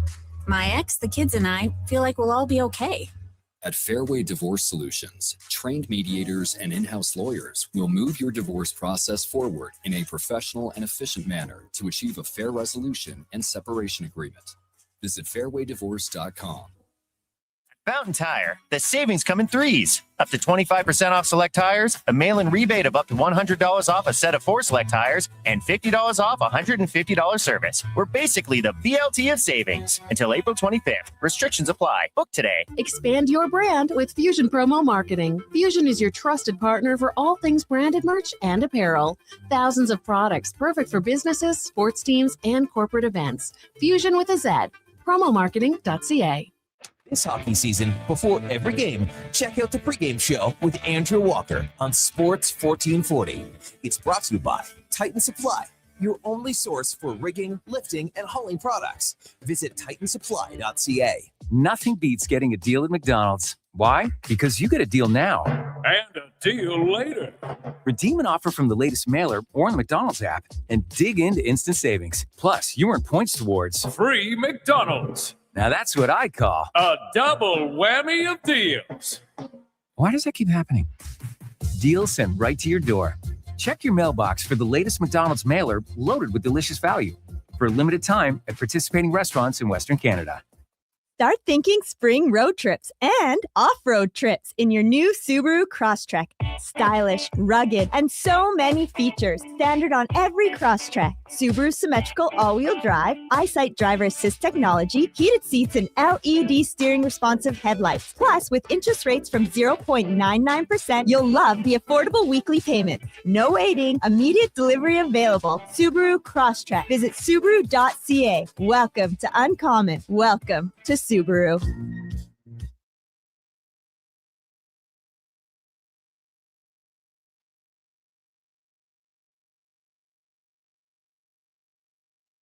Sports 1440. All sports, all day. On YouTube, Facebook, and X. Thanks for listening to Edmonton's sports leader. All right, welcome back to the big program. 8:21 in Edmonton, and time now for the headliner of the day, brought to you by Mr. Rooter Plumbing. Draining clogged pipes like 3-pointers for all your plumbing needs. Go to mrrooter.ca as we welcome in Frank Saravalli from Victory Plus TV. Good morning, Frank. How you doing, Kevin? Good, good. You're on the horn today. Does that mean you're in transit and travel, heading somewhere? No, just had a bunch of things stacked up back to back and couldn't make it to my camera. Oh, there you go. That's okay, Frank. That's okay. So not having a great hair day either, so you wouldn't want to see me on camera. When haven't you had a great hair day? Just today? Very few times. I mean, when hair's all you have, I mean, you got to take care of it. What do you put in there for product? I use something called American Crew Pomade. Oh, that's what I use, Frank. I'm not kidding. Is it got the green label or the blue? I use the black one, the heavy hold. Oh, see, I don't have to get into that. You know what you should look into, Frank? It was from years ago, a product called Brill Cream. Okay. Yeah, if you can get your hands on I think it was in a sort of a can as well, not a tube, but if you can get your hands on that, you'll go, this is the best product I've ever used on my hair. Okay. So check it out. I'm down. Yeah, Brill Cream. We talked about the Leafs a little bit on Tuesday. Then Keith Pelly had a news conference, and I don't think there were too many people. I didn't see one person in the media that thought it was handled well or whatever, that he said some good things. But maybe just your thoughts on where the Leafs are moving forward in the sense of how they're starting this process to fill maybe one or two roles. Well, that's really the only takeaway that I had that you could speak with any definitive nature, is that the Leafs clearly believe that this is a two-person job. And they're open on how they fill that void. Like, I viewed what Keith Pelly said as a man refusing to be pinned down on anything. Mm-hmm. And there was a lot of tap dancing going on and a lot of corporate jargon and boardroom speak. But that's it. Like, that's the only true takeaway that I think you could write in stone, is that this is very likely to be a two-headed monster operation. And other than that, the experience of the second person hired, I think, is up for debate. This notion that they want someone that's data-centric, okay, it's 2026. Like, I don't think anyone, even the most experienced managers, are just turning a blind eye to data and analytics. So, yeah, other than that, I mean, I thought it was an interestingly handled situation. Yeah. I thought the comment from Pelly that I didn't understand, Frank, was that we didn't see the Montreal and Buffalo train coming. Like, how can a whole organization not notice that?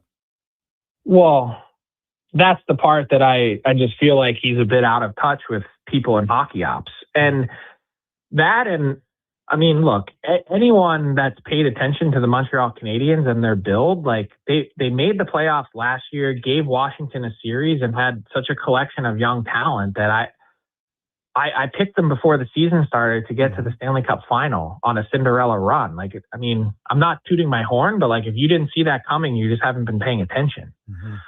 So Buffalo was maybe a little more interesting, like particularly how they started the year and wasn't very good and were last in the East again. Okay.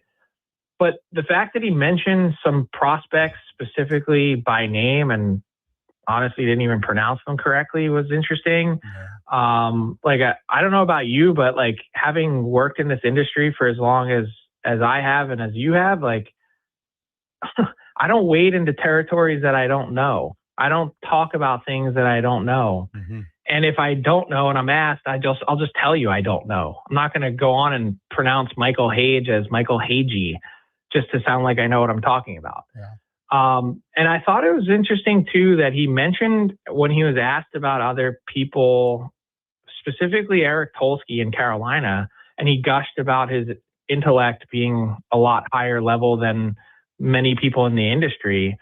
Like, my guess is that he was like very close to bordering on tampering, and talking about other teams, players, and executives is a no-no in today's NHL. Yeah. Frank Saravalli with us on Sports 1440.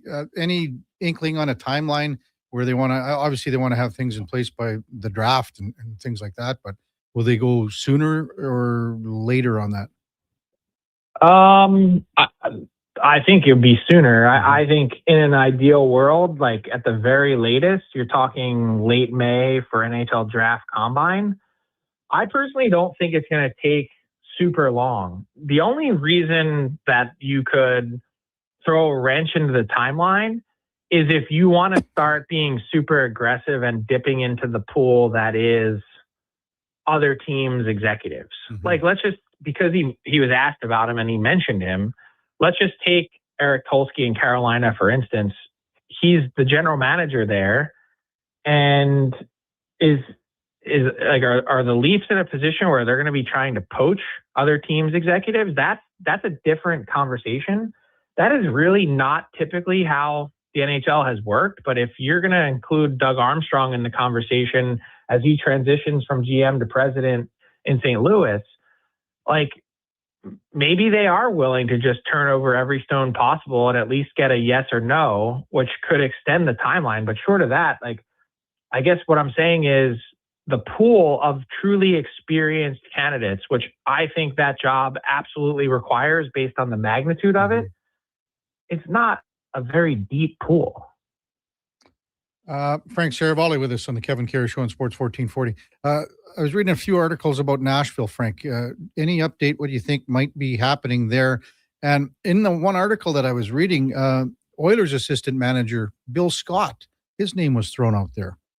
Yes, and I do believe Bill Scott had a conversation with the Predators already.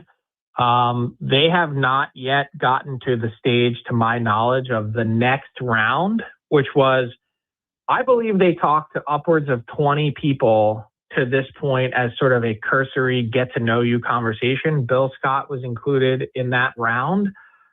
Will he make it to the next round, which includes in-person interviews in Nashville? I'm told with Nick Saban sitting in, interestingly enough. Will that happen? No one has any clarity yet because they haven't gotten there, but Bill Scott was among the candidates that they spoke to. Yeah. I mean, Bill's a very knowledgeable guy, very likable guy. I think he has a really bright future in the game, so be it. I mean, they've had other, general managers, assistant general managers that have sort of come within the organization and gone on. Like I'm thinking like a Scott Housen. What do you think about like a guy like Bill Scott maybe moving on to sort of branch out and take something under this, like take something on like this that is, obviously a lot higher profile than where he's at right now? It's an interesting thought process. I think Bill has a very specific skill set and has seen a lot through a number of different general managers that come through Edmonton on their leadership styles and how they operate. So he's definitely had a lot of experience when it comes to seeing how things work. His cap and contract expertise, I mean, you can't manage a team today without that. So he comes armed with that significant knowledge and insight as well.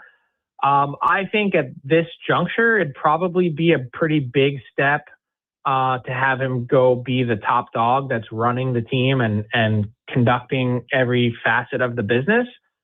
It might be different, and I think his candidacy would look a lot different if you had him work with an experienced president of hockey ops. But my sense is that the Nashville Predators have been pretty straightforward all along and that they're only looking for one guy. That's what they've told people, that they're not really looking for a two-headed monster structure. As far as the Oilers go, Frank, I mean, we were like 2 weeks ago, we were looking at where there was a lot of outside noise. It was following the Tampa Bay game. Everyone knows what was said, after the game. How is it that you think that they've quieted this down and ended up going on a decent run here and looked like a team that has the ability now to look and play like they did going into the playoffs the last 2 years? I think they have this unique ability to turn it on, which is to flip the switch. And I mean, now, amazingly enough, like it's possible that they can still win this division and avoid the Golden Knights in round one. And I think they've got this know-how on how to win that I don't know where that stems from, if it's from the leadership group, if there was a conversation after that Tampa game that kind of put everything to bed behind the scenes after some comments that obviously became, well, like lightning that circled through the rest of the league. But I've never really been super concerned about their ability to flip that switch, because they've think about that moment in last year's first round against the Kings when they got that window of opportunity with the coach's challenge, and it was like, boom, they never looked back and they turned it on. I feel like when they get to a stage where they understand how dire the situation is, whether it was down 3-0 against Florida a couple cup finals ago, they recognize when they're at the end of the rope and they somehow find a way to climb back up. And I'm not saying that's always the recipe for success or the path that you want to take, but they've got this sort of like it factor to them that they can do it. Mm-hmm. Well, Frank, I've been calling them switch flickers all year, and even more so into the past than that. And they do have that ability. It's just a dangerous game to play, as you said, because sometimes you're going to go to flick that switch and it's not going to go on. But I still think with the talent that they have here and Connor Ingram playing the way he has, it's a team that I wouldn't really want to be matched up against in the playoffs. I agree. And I've been a big proponent of the Connor Ingram story. I think he's an easy guy to rally around. I feel like his game and ceiling is at a much better place than Cal Pickard. And you saw how much that Oiler team really liked Cal Pickard. Tristan Jarry has made it a little bit harder for him to like. I think it's not, I think a lot of the stuff that was existing or went around about Jarry a few weeks ago was way overblown. But I do think the one thing that stands out about this Oiler team is they know who works and they know who doesn't. And why is Vasily Podkolzin a favorite? Because he works. And he works in games. He works before practices. He does all the little things to try and make himself better. That's not lost on the best players in the world, where it sort of trickles down from there. And I think that's hugely important. Connor Ingram has worked his butt off just to get another opportunity. And with all the other stuff that's gone on in his life, I think everyone has a real appreciation for that, and they want to rally around him. Now, I think he also has the talent and skill to be a high-end NHL goalie. So when you match the two of those things together, good things can happen. And it feels like right now the net is his for the foreseeable future. Yeah. Frank Saravalli with us on Sports 1440. Ottawa Senators, Frank. Again, more outside noise, if you want to call it, with the Kachucks and everything else. And I expect this. And he said, yes. Will this continue to be a problem that it's going to cost the Senators a playoff spot? I think it is. Because I think what you saw on display in Florida was a trust that was broken between a team and its goaltender. And when, Travis Green said it best. He said, we came out flat tonight and I wasn't expecting it. And I don't know why. The why, in my view, is this team has been grinding for 6 to 8 weeks now, if not longer. And a lot of their failure this season has been because of how their goaltending has let them down. Consider how they entered the post-Olympic stretch. 32nd in the league in save percentage, yet still somehow a positive goal differential. Like, make that work in your brain. That means that the Sens have actually played pretty good hockey for most of the season and have been failed by their goaltenders. And everyone is sympathetic and empathetic to Linus Ullmark and his very public conversation about mental health. It's 2026, and I think he's maybe like the test case for how we need to think about and handle professional athletes in real time in that conversation. But when you have proper rest, which is what Linus Ullmark did, and you're going every 2 nights like the rest of the Senators are, when you raise your hand and say, I'm going to leave and stick it to James Reimer, 38-year-old, who wasn't even playing hockey for the first few months of this season, they look at you and go, well, why? Why? Why are you different than everyone else? Do you see what we've been putting ourselves through? Do you think this was easy? And then when you come out and you allow a goal in the first 8 seconds after telling everyone you needed a rest, I don't know about you, and it's not to be vindictive, but if I'm Travis Green, I'm leaving Linus Ullmark in the game for the rest of the game. You want your rest? Okay, I'm not giving you any more now. And I think that what played out was a trust that has devolved. So no way they can rebound and figure things out with 8 games to go. Well, they can. I mean, statistically, they have a 55% shot today. I'm looking at the playoff odds right now. And they do have, in my view, the best chance of all those teams in that grouping to be able to do it and get it done. They own all the tiebreakers. Columbus seems like they're out of gas. Yeah. The Red Wings have played really poor hockey for a couple weeks now, and they continue to be urged by Todd McClellan. It's like he's got the whip out and he's cracking these guys, and they're just not listening. Yeah. The Flyers seem like if they get to a game that finally actually means something, they might be wilting at the wrong time, which is kind of what I saw in Washington.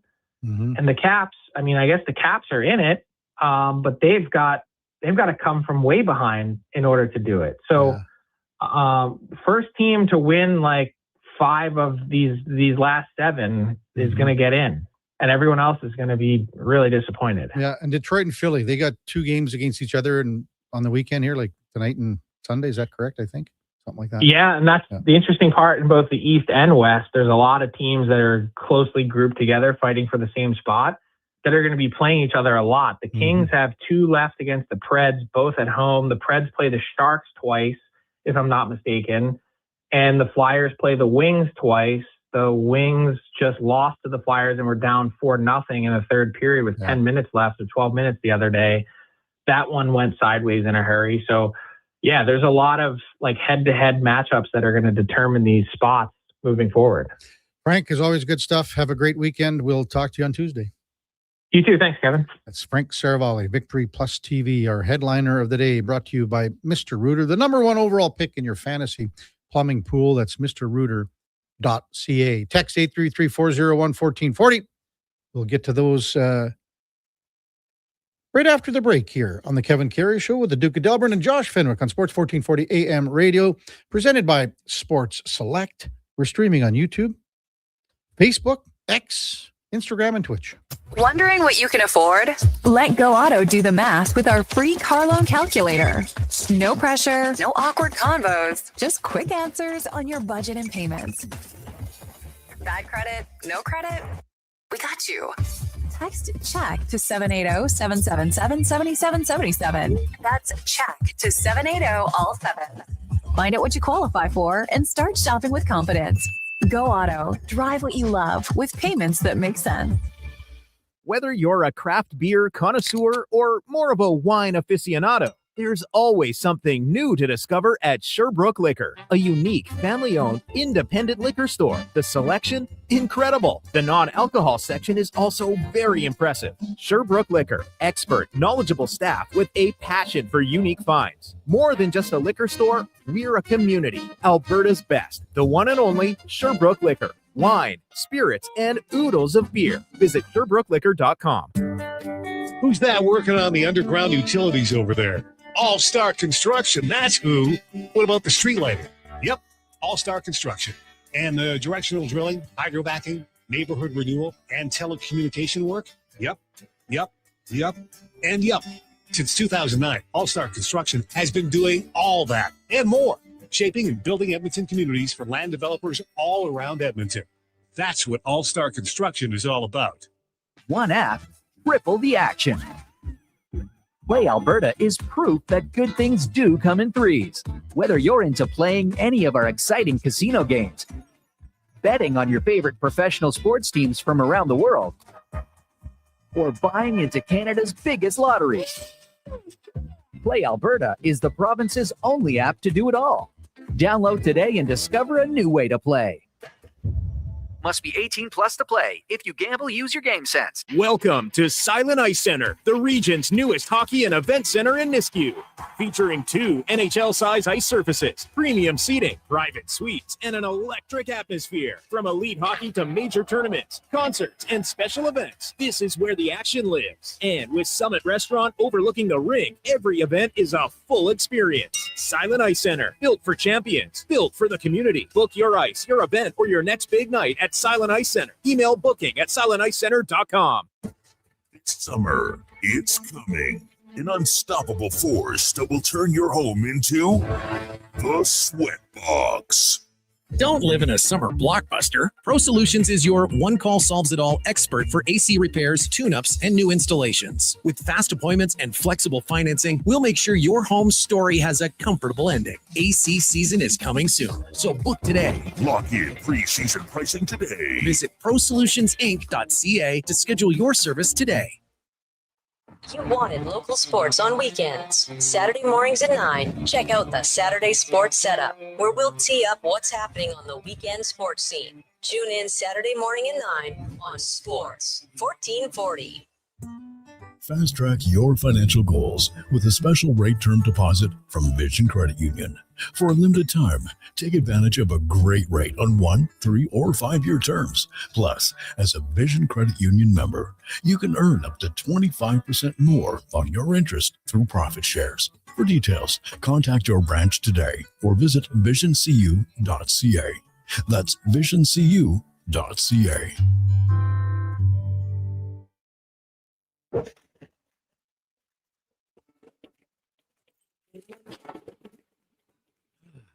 Oh, Canada. Jiffy Lube is here to keep you moving through mornings like these. Full synthetic oil changes, quality Pennzoil products, tire checks, battery tests, and everything else your car needs to get through our winters. Stop by Jiffy Lube for fast, easy, warranty-approved service. No appointment, no hassle. Just dependable service right when you need it. Jiffy Lube, keeping you moving through this.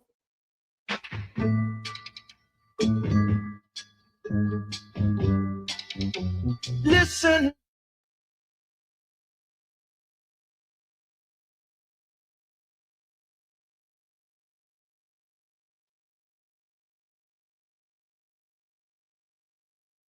Have your sports curiosity cured with the Kevin Karius Show. This is Sports 1440.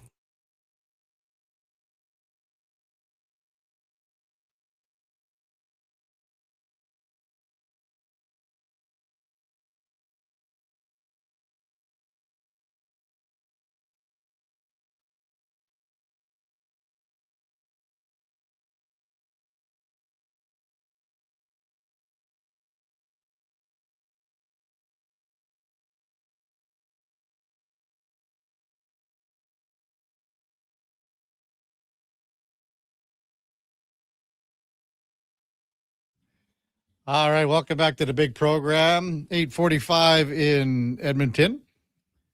Kevin Karius Show is presented by Sports Select. Talked about the many games to pick from today. There's some doozies in the NHL for sure. Very light day in baseball. The Jays are postponed till tomorrow. The game in Chicago today. They were supposed to have an off day tomorrow, but weather's bad in the Windy City, so they'll play the 3-game set. They're going to have to call up some pitching here too. We'll talk about that momentarily, but you can bet on hockey, baseball, whatever you want. NCAA on sportselect.com. You got to be 18 plus. Please play responsibly. Text line 833-401-1440. Do you think Frank will ever try Brill Cream Duke? I brought it up on the show a few times. Well, and as the one texter said, you're kind of dating yourself a little bit. I don't know if that's something from this generation or this millennium for that fact. Let me be honest with you, Duke. It's not for mine either. Oh, good. Yeah, no, this is the are you, product. is this equivalent to the literal movie Grease, where you'd be reaching into a open bearing and grabbing a swipe and slicking back your hair with that? I think it was not as greasy as you think. I think there was a little more paste to it. Okay. And not like the grease that, you see those guys back in the day, putting it in and then running their comb through it. This would have been a product used in the 50s, 60s. So way before my time, Duke. Well, I don't know about way before your time. You know what? I'll be honest. My dad was bald, Duke. Okay. And he swore that that product made him go bald. He said, that's the reason I have less hair, is because of the product and the composition of what Brill Cream was. IMAC texted and said, Frank will look like J. Jonah Jameson from the OG Spider-Man cartoon. Stuff is gross, or should I say grease? I want more pictures of Spider-Man. Well, so is that who was the guy? He was the manager in what's the guy's name? J.K. Simmons. That played him. He played him in the original 3 Tobey Maguire Spider-Mans, and they brought him back to play him in these new Tom Holland ones because you can't find a more suited person for the role. Yeah. It's all time. He was just on an interview on the Major League Baseball Network. Oh, really? J.K. Rowling, J.K. Simmons. Anyway, they talked about his career, but then they talked about For Love of the Game because he was the manager, right? In For Love of the Game, and there were several guys that played in the major leagues that were in the movie, on the Yankees and Tigers and whatever that played in the movie. But he said that Kevin Costner was unbelievable, threw hundreds of pitches a day, looked like a ball player, acted like one. I know he's it's a movie, but he said it was just a natural ability and it was just so fun to work with. So Framer Johnny says, oh no, just a second, Duke. Duke, you need to fact check this or what? I need you guys to take over the reins for. So you can go make this ad really quickly to your. I want to see if it works. So okay, Kev. We'll tell you what. I'll read a couple texts while you don't say anything. Take care of your business. Rob, and this just goes back to the previous comments. He's willing to date himself about Brill Cream, and you've said this when talking about it before. The motto: a little dab will do you. A little dab will do you. And someone else had said the same thing about aging yourself. Now that I recall, Connor Griffin was drafted in our draft. Wasn't he? That's such a shame. So sorry that you couldn't make this great play. Well, just because of the rules are so dumb. Like you think as if like I wrote the rules. It's the standard settings of the league. Yeah. Sheldon texts in, good morning. Do you think the league underestimates the Oilers? Saturday's game puts the Oilers as the underdogs, even though they have won all 3 games this season. So the Oilers are dogs going into the Vegas game already, Duke? You might have to check that. I'd be surprised to see that they'd be dogs on the Saturday game. So, well, first of all, I would even if the Oilers, let's just say, and this isn't happening anymore, but we did talk about it. For instance, somehow the Oilers slipped into wild card number 2 and crossed over to the Central. I would guarantee you that, Colorado at this point, because Dallas was still, at that point, pushing for the division title, they would want no part of the Oilers in round 1. None. Compared to the other options. So to your point, Sheldon, I agree. Yeah, Darryl, a lot of the little dab will do you. Little dab will do you, Duke. I'm not seeing any prices for Saturday's game yet. It's actually pretty rare that you can even get a price on a game a day in advance, let alone 2. Now, listen, there's a billion different places you can look for this stuff. So I'm not saying it's not possible, but come Saturday, I will be surprised if the Oilers are not favored. So some guy in our league, Kenny Powers, picked up Connor Griffin, but I think he was drafted. Dude. I already beat you to it, eh? No, I think he was drafted, so which is fine. He was drafted. But for Fernandez to be picked up when the league hadn't started yet. Kevin, he was picked up yesterday. But transactions should not start until the following week. Kevin, then why didn't we should have included Wednesday, Thursday, Friday, Saturday games in this. Kevin, what are you talking? You are not making any sense in your logistics here. Sure I am. Every other league, Duke. Every other league. Kevin, the moment the draft finished on Thursday night, we knew that the games for the next 4 days would not count. You set your lineup starting Monday, but you could still put guys on injured list, move them around your lineup. Like you could set your lineup, and then the league started Monday. Why are transactions not allowed to start on Monday? Which is, this guy got picked up yesterday. I'm sorry. I am not seeing your line of thinking on this at all. Why he should just be stashed there waiting for you to pick him up. And you tried to pick him up. You obviously thought it was available. No, I was looking at him for next Monday's transactions or Sunday nights or whenever they are. So I was looking at him. I was getting a list together of guys that I wanted ready for next Monday. Waivers are a day. What's that? Like if a guy's to go through waivers, it'll take a day to process. But if he's available. So if you look, if you look, Duke, so what I did was and I don't want to, because people don't want to listen to this crap, but if you look at players, so if you hit players on our thing, so the best player available right now is Dominic Smith, Gary Sanchez, Johnny DeLuca. So, Troy Johnson. These are all guys that have had home runs to start. Gary Sanchez, 2 dingers in Milwaukee. These guys are available right now.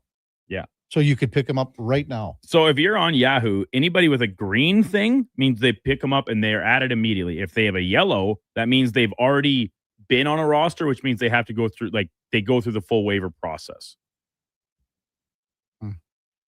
Which, once again, is the same as it has been for 3 years. So Buddy Corey says the Village Idiot drafted Connor Griffin. Text 833-401-1440. Jay in Victoria. Well, I said in the beginning of the year the Oilers would squeeze in or miss the playoffs. I had zero faith in this switch flipping concept. Well, I guess now I am a believer. Love the deadline pickups. Can they make a run? Why do I feel better this year than last? At least to the conference final, I was wrong. Go put goals. And big Pods fan. So, yeah, and again, this team, there's no denying that that's what they've done this year.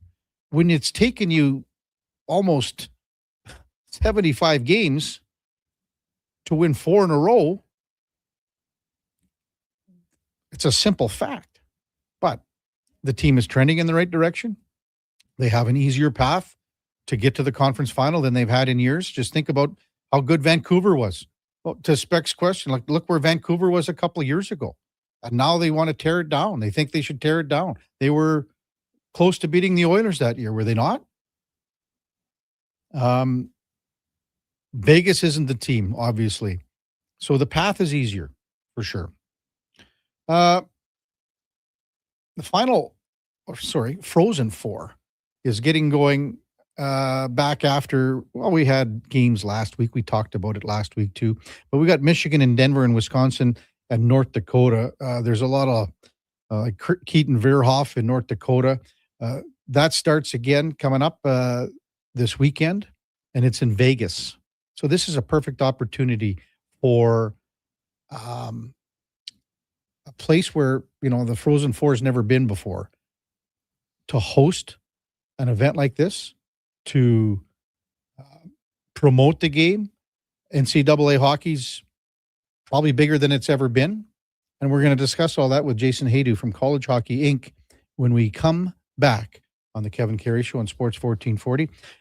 Before that, time now for a Sports 1440 update brought to you by All-Star Construction. They shape and build Edmonton communities specializing in underground utilities like power, gas, telecommunications, and street lighting. That's All-Star Construction. Here is the Duke. The Sports 1440 update.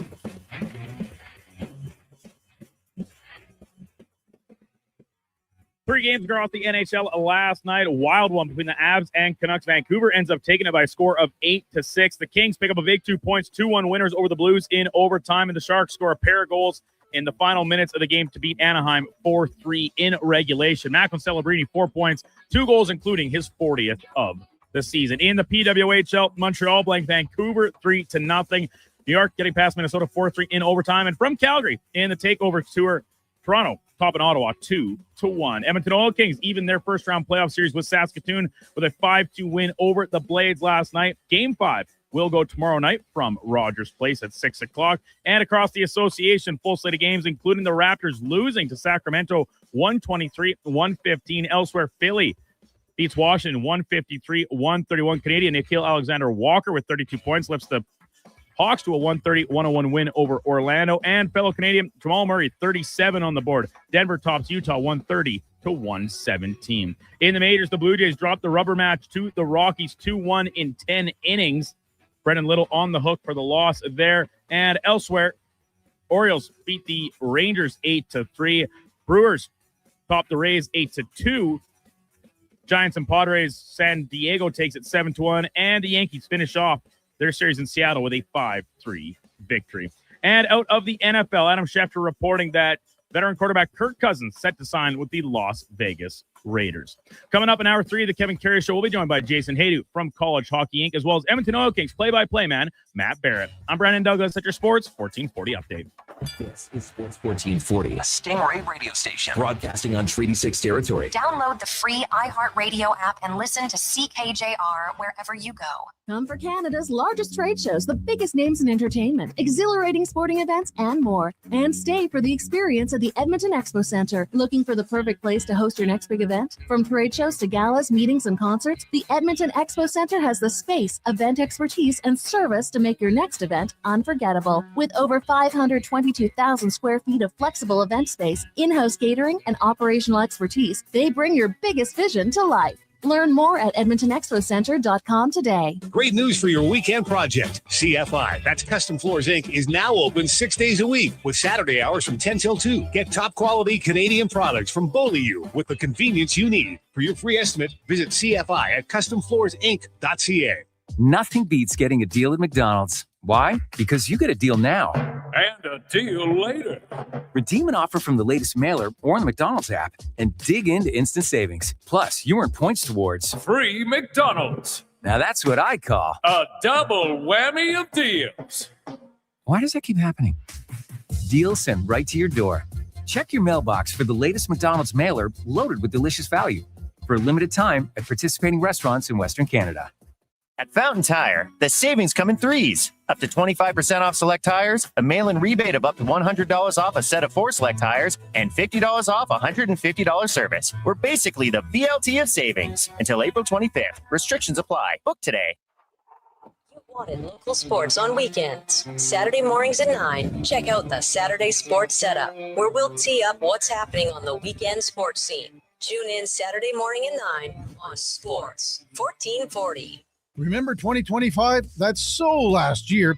But seriously, St. Albert Dodge needs to clear some 2025 models off the lot to make room for new inventory. So they're having a huge clear out of all the remaining new 2025 Jeep Wrangler Saharas. The Sahara package is the best seller, so they have a great selection to choose from and priced from as low as $59.9. I don't have to tell you, these are going to go fast. So get there before they are gone. Just head up the trail and see how easy it is to do business at St. Albert Dodge.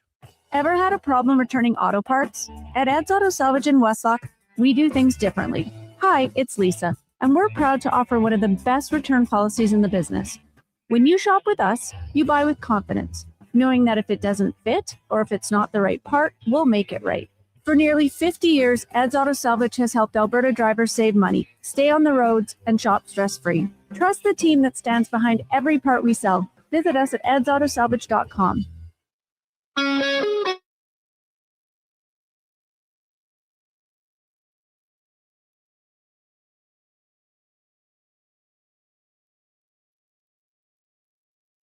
Stories, guests, and insights. This is Sports 1440 and the Kevin Karius Show.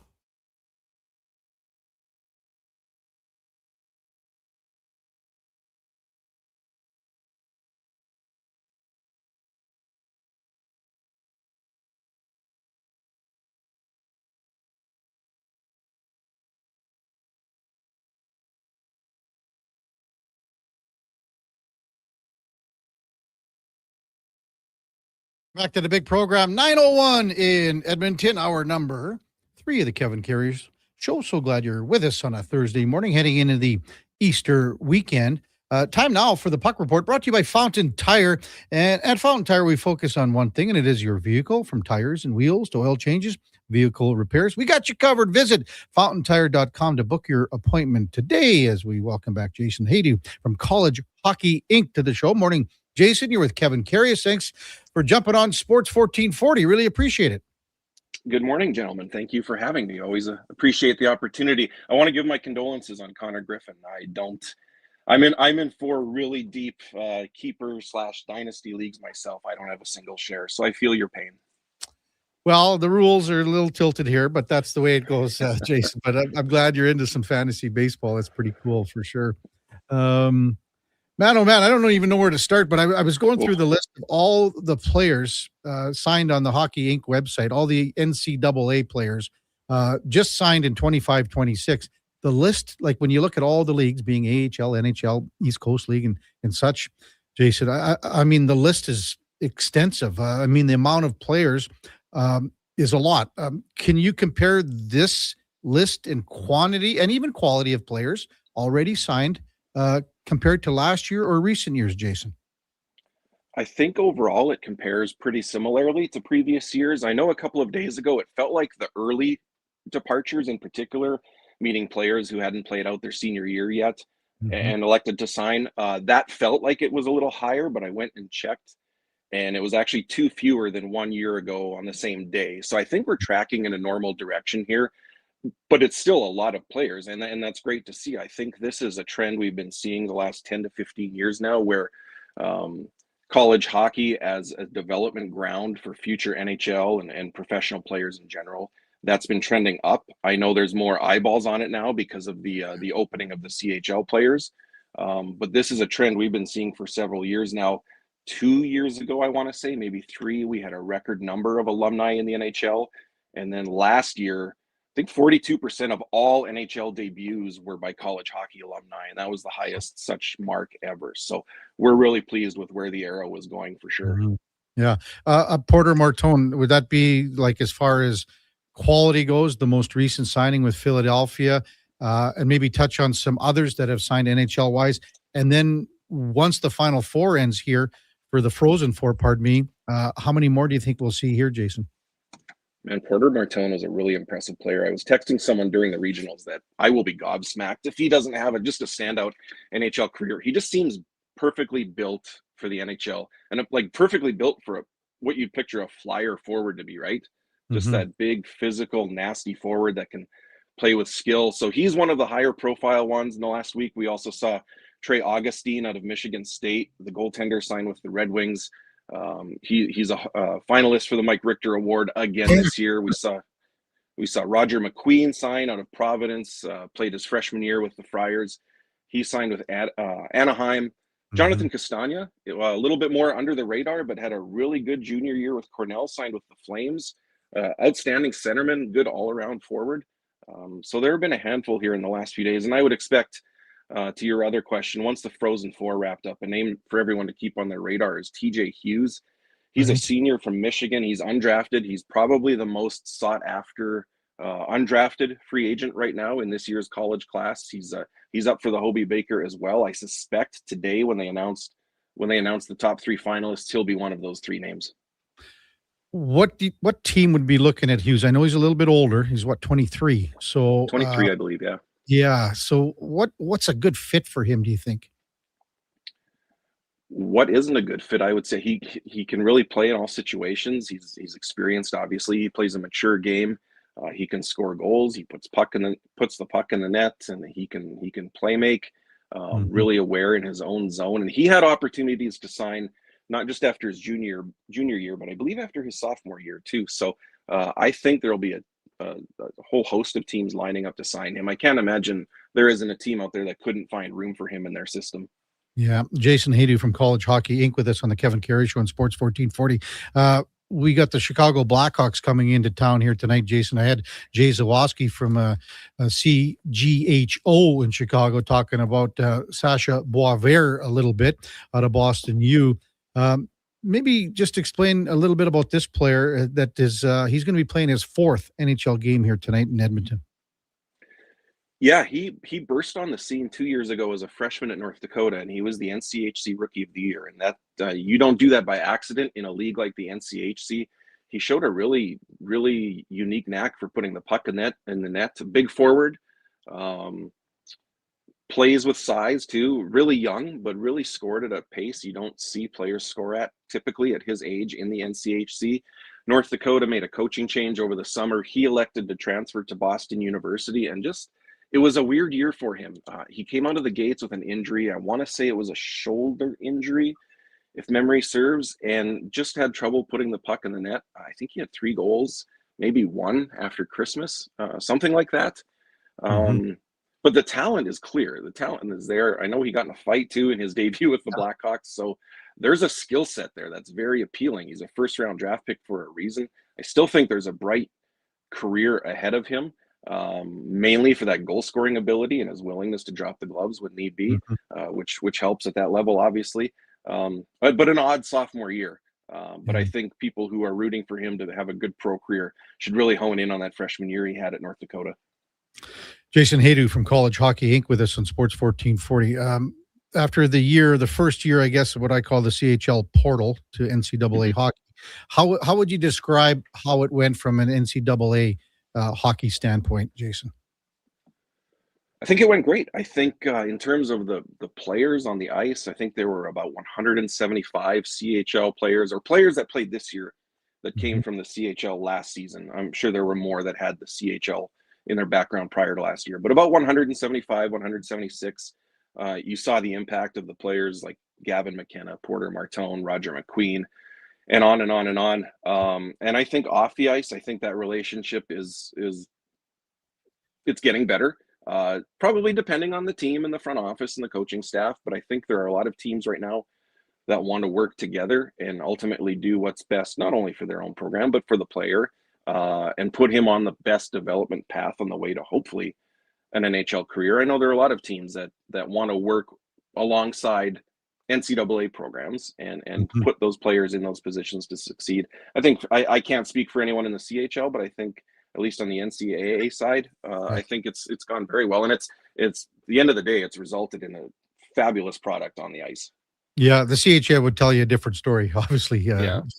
You know that. I don't have to tell you that. But as far as, we all heard with Gavin McKenna and the NIL money that he was getting at Penn State was, okay, he'd be the number one guy, I would assume, for NIL money.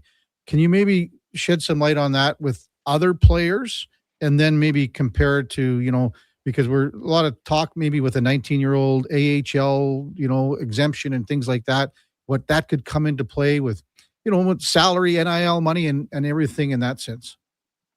That's the tricky part because none of these figures are available publicly, and even within our own organization, and we are an advocate for college hockey, we don't have that information either. So you see some of the figures out there related to Gavin McKenna.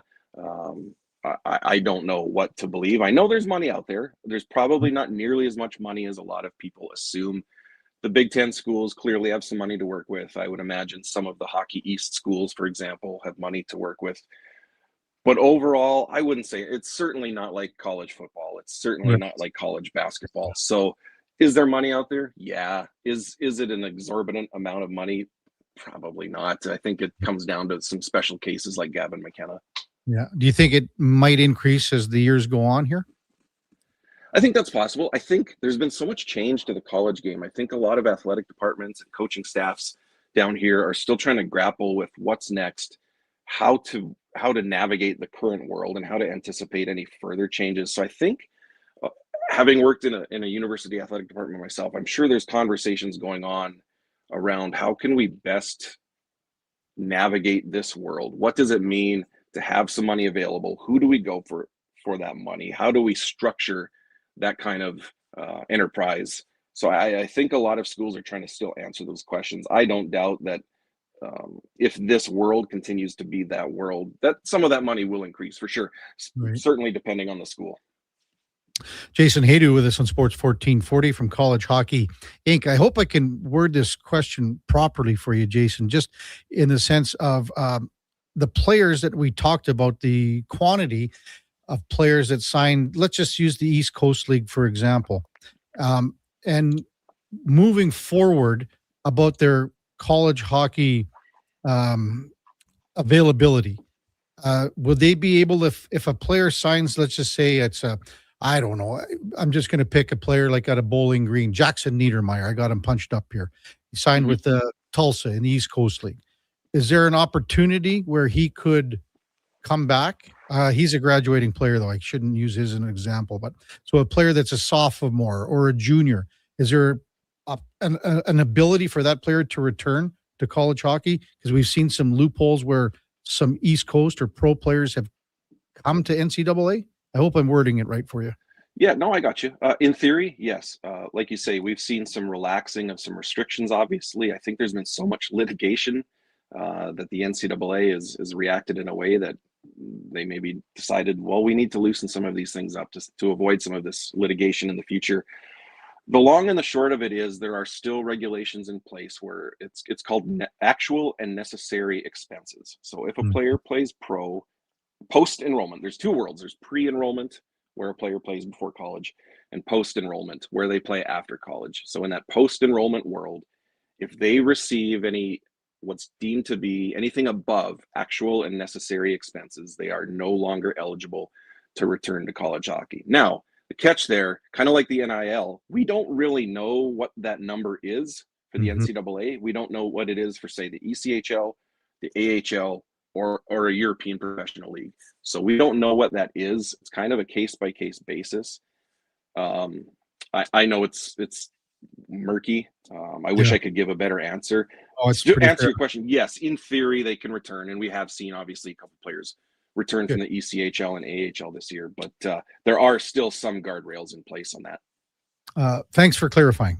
Jason Hadu with us. Clear as mud, right? No, it's clear for me, man. The Frozen Four, two things. To have this in Vegas is a perfect example of trying to showcase college hockey to a place that, doesn't really, there's Arizona State and all that, but this is going to be a big thing for Vegas. And another thing, why the extra week off between games last week and next week? Yeah, they inserted that extra week. It's going back years, decades now. I don't recall the specific reason.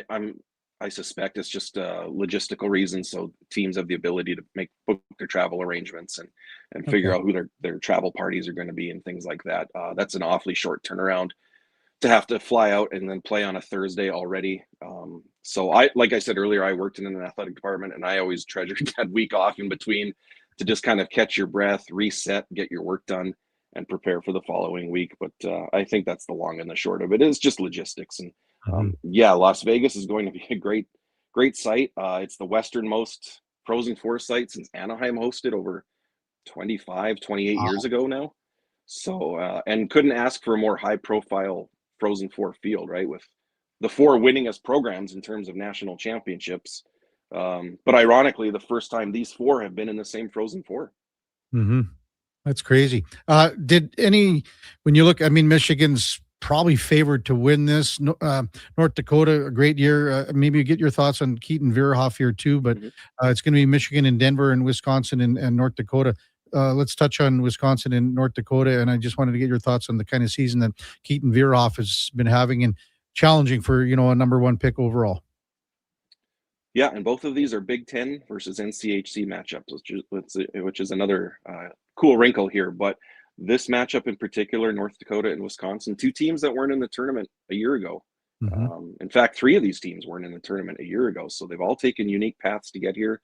North Dakota really had to rebuild on the fly this offseason after that coaching change. I think they had 11 players, or they had to bring in 11 players, excuse me. They didn't even have a center depth chart at the time of the coaching change. So they really had to build this thing on the fly.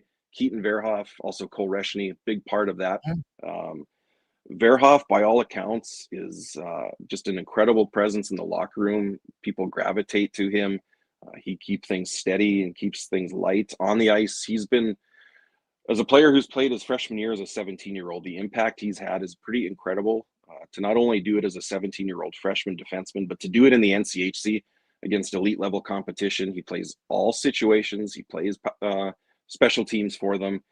He's focused, by all accounts, in the second half, trying to focus more on playing a solid defensive style game, kind of pulling back on the offense and picking his spots as far as when to join the rush and things like that. So I know everyone in North Dakota is really pleased with him. Wisconsin, on the other hand, they really limped into the tournament. They were the only team in the 16-team field that was under 500 since Christmas, and they got pretty blown out in their conference playoff elimination game about 15 days prior to the tournament. So I don't think a lot of people were expecting them to be here outside of Madison, but here they are. Mike Hastings is a fantastic college hockey coach. He's put together a pro-style roster, a lot like North Dakota. They play heavy north-south. They've got a young goaltender out of Chestermere, Alberta, by the name of Daniel Hauser, who really played well at the regional last week, winning a couple of games for them. So I don't know that there's a lot to give in this matchup, but it is pretty cool to see two programs that were powerhouses back in their WCHA days kind of renewing acquaintances here on a big stage. Yeah, then Michigan and Denver, as you mentioned, the likes of Hughes in Michigan, they got some firepower going into this one. Yeah, Michigan, this might be the best team we've seen out of Michigan in years and years and years. They'll have gone this whole season, regardless of what happens this weekend, without losing back-to-back games all year. They're loaded up front. They have the goaltending with Jack Ivankovic, the freshman who's had just an outstanding year. They have a really solid, deep blue line. They have the top offense in college hockey. They have the best power play in college hockey. They'll kill you shorthanded. They've scored more shorthanded goals than anyone in college hockey. So they're a really fun team to watch. But on the other side, you've got a Denver team that they just know how to win this time of year. They went through it a little bit after the new year and just turned it right around. I think they're unbeaten in like 15 games coming in, 11 straight wins. They're looking for their third national title in the last 5 years. They just know how to play and win at this time of year. Really compelling matchup. Well, it should be great next weekend in Vegas. Are you heading out? Yeah, I'm going to hop on a plane next Tuesday, and I'll be there for the whole week. Looking forward to it. Oh, that's going to be a wild week for you in Vegas here, Jason. I will survive. I'm getting too old to get into too much trouble, thankfully. No, I think anyone can get into trouble in Vegas. I don't think it matters your age. True. This is true. Good stuff. Enjoy the Frozen Four, and thanks for all the insight on NCAA hockey. You do such a great job at College Hockey Inc. with everybody else. So appreciate you coming on. Thanks, Jason. Thank you. Anytime. Jason Hadu, College Hockey Inc. And I mean, you look at that site and it will blow you away. For one, there's almost too much to comprehend, too much to go through because there is just that much information. And you look at all the guys that were signed, like, I mean, you go through every school and you got East Coast, AHL, NHL, and everyone, like, you gravitate towards the Martones. And, we talked about James Hagens in Boston, but there are so many other great players that are trying to find their way and move forward. TJ Hughes, now, I mean, there's a guy, are the Oilers interested in a guy like that? He's 23. He's a little bit older. Would that blow your mind if a guy like TJ Hughes signed with the Oilers organization? I think it would. That's the Puck Report brought to you by Fountain Tire. And we focus on one thing. It's your vehicle, and we got you covered. Check it out at fountaintire.com. Book your appointment today. When we come back, Matt Barrett, Edmonton Oil Kings play-by-play man. We'll talk about the big 5-2 win last night in Saskatoon to even that series at 2 games apiece on the Kevin Carey Show with the Duke of Delburne. Josh Fenwick on Sports 1440 AM Radio. Presented by Sports Select. We're streaming on YouTube, X, Facebook, Instagram, and Twitch. At GS Construction, we're multitaskers. We've got lots of projects going on all around Edmonton and area. Different teams across the city working towards the same outcome. Installing today what will serve generations to come. It's a rewarding career and the work never stops. That's why GS Construction is always on the lookout for great people to join us. Right now, we're looking for experienced topmen, pipe layers, operators, and surveyors. So if you want to feel valued, empowered, and engaged in your work, visit gsconstruction.ca today. With the lead up to the playoffs underway, players are definitely stepping up their game. And the fans are doing the same. Simple snacks like chips and dip may work at the front half of the season, but now more and more fans are rocking the Wilhauk beef jerky for game time get-togethers. Just make sure you bring enough for everyone if you want to be invited back for the playoffs. Make your next hockey game day a Will Hockey game day with Wilhauk beef jerky, only available in Leduc. Get yours today because you don't win games with salad. Got a car you're ready to part with? Find out what it's worth, fast, easy, and totally free at Go Auto. We're talking top dollar trade-ins, whether it's a little worn or still rocking that new car smell. Just a few clicks, and boom, you've got your value. Text VALUE to 780-777-7777 to start. That's VALUE to 780 all sevens. Why guess what it's worth? Let Go Auto show you the money. Getting your vehicle sparkling clean doesn't have to cost a fortune. Take it into Hughes today and pay just loonies a wash. Find us at HughesCarWash.com. Alberta runs on hard work and high performance. Titan Supply has the products, knowledge, and service to ensure that performance. Now, they're part of Benmore, a Canadian company delivering lifting and securement solutions across the country. From designing and manufacturing to delivering lifting slings, securement products, crane cable, and more. They're built to take on the toughest jobs. Titan Supply and Benmore. Stronger together. Visit ben-mor.com. River Cree is the place for all your favorite sports. River Cree Resort and Casino, featuring UFC action and boxing live on the big screens at Tap 25, the MVP of sports bars, and in the center bar. Plus, catch all the biggest games, every goal, every slam dunk. River Cree is also home to the Twin Rinks, where rec hockey and community teams come to play. Public skating available. Details at rivercreeresort.com. River Cree Resort and Casino. Excitement. Bet on it.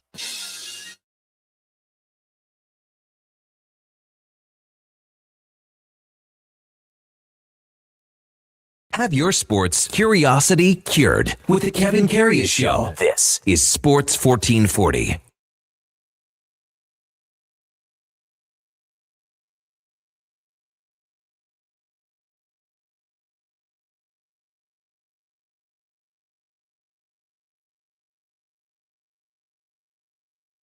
All right, welcome back to the big program. 9:22 in Edmonton. So glad you're with us on a Thursday morning. Heading into the Easter long weekend, Kevin Karius Show is presented by Sports Select. If you don't like the QR code, we got you covered with the paper selection slips. Check it out at sportselect.com. It's 100% legal. You got to be 18. Please play responsibly. As we welcome back Matt Barrett, Edmonton Oil Kings play-by-play man. Good morning, Matt. You're with Kevin Karius. Thanks for jumping on Sports 1440 this morning. Really appreciate it.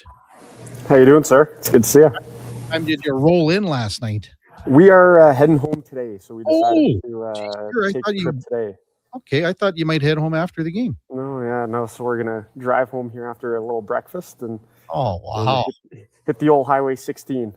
That's the life, isn't it? Man, you get treated pretty well, don't you? I am extremely fortunate to be in the position I am. That is for sure. Here, I thought, like back in the day, it was no, you're on the bus. We are not going to fork over another night of hotel rooms. I can tell you that. Yeah, a lot of the time we will, though. So yeah. So anyway, you're back at it tomorrow. We'll get to that one first, but let's touch on last night. And man, in the sense that it was almost a similar situation from game number 3, where you had the lead and you had the lead last night, but how did the team play differently in game 4 to even the series at 2, Matt, compared to game 3?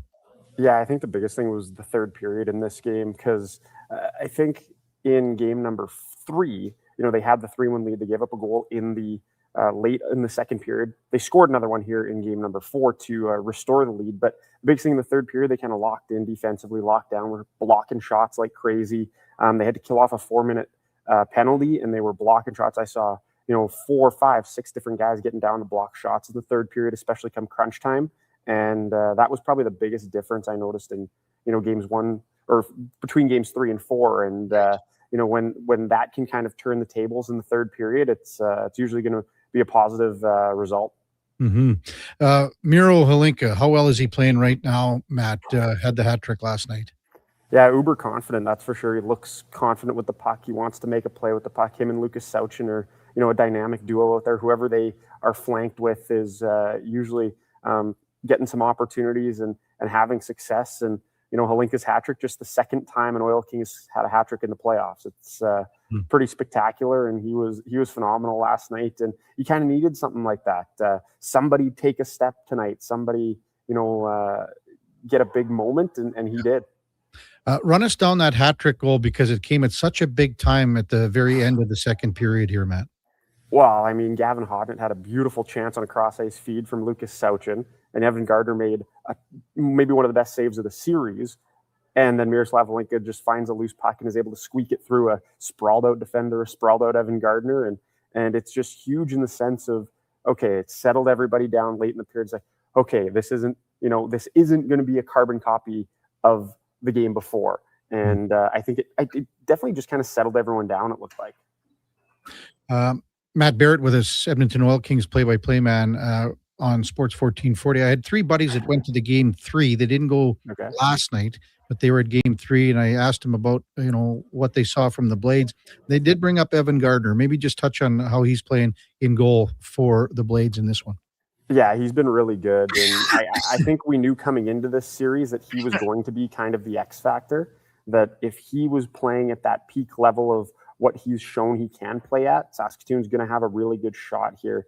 And it's going to be a really long series if he's playing that way. And last night was maybe kind of the first time that the Oil Kings kind of got to Evan Gardner to an extent.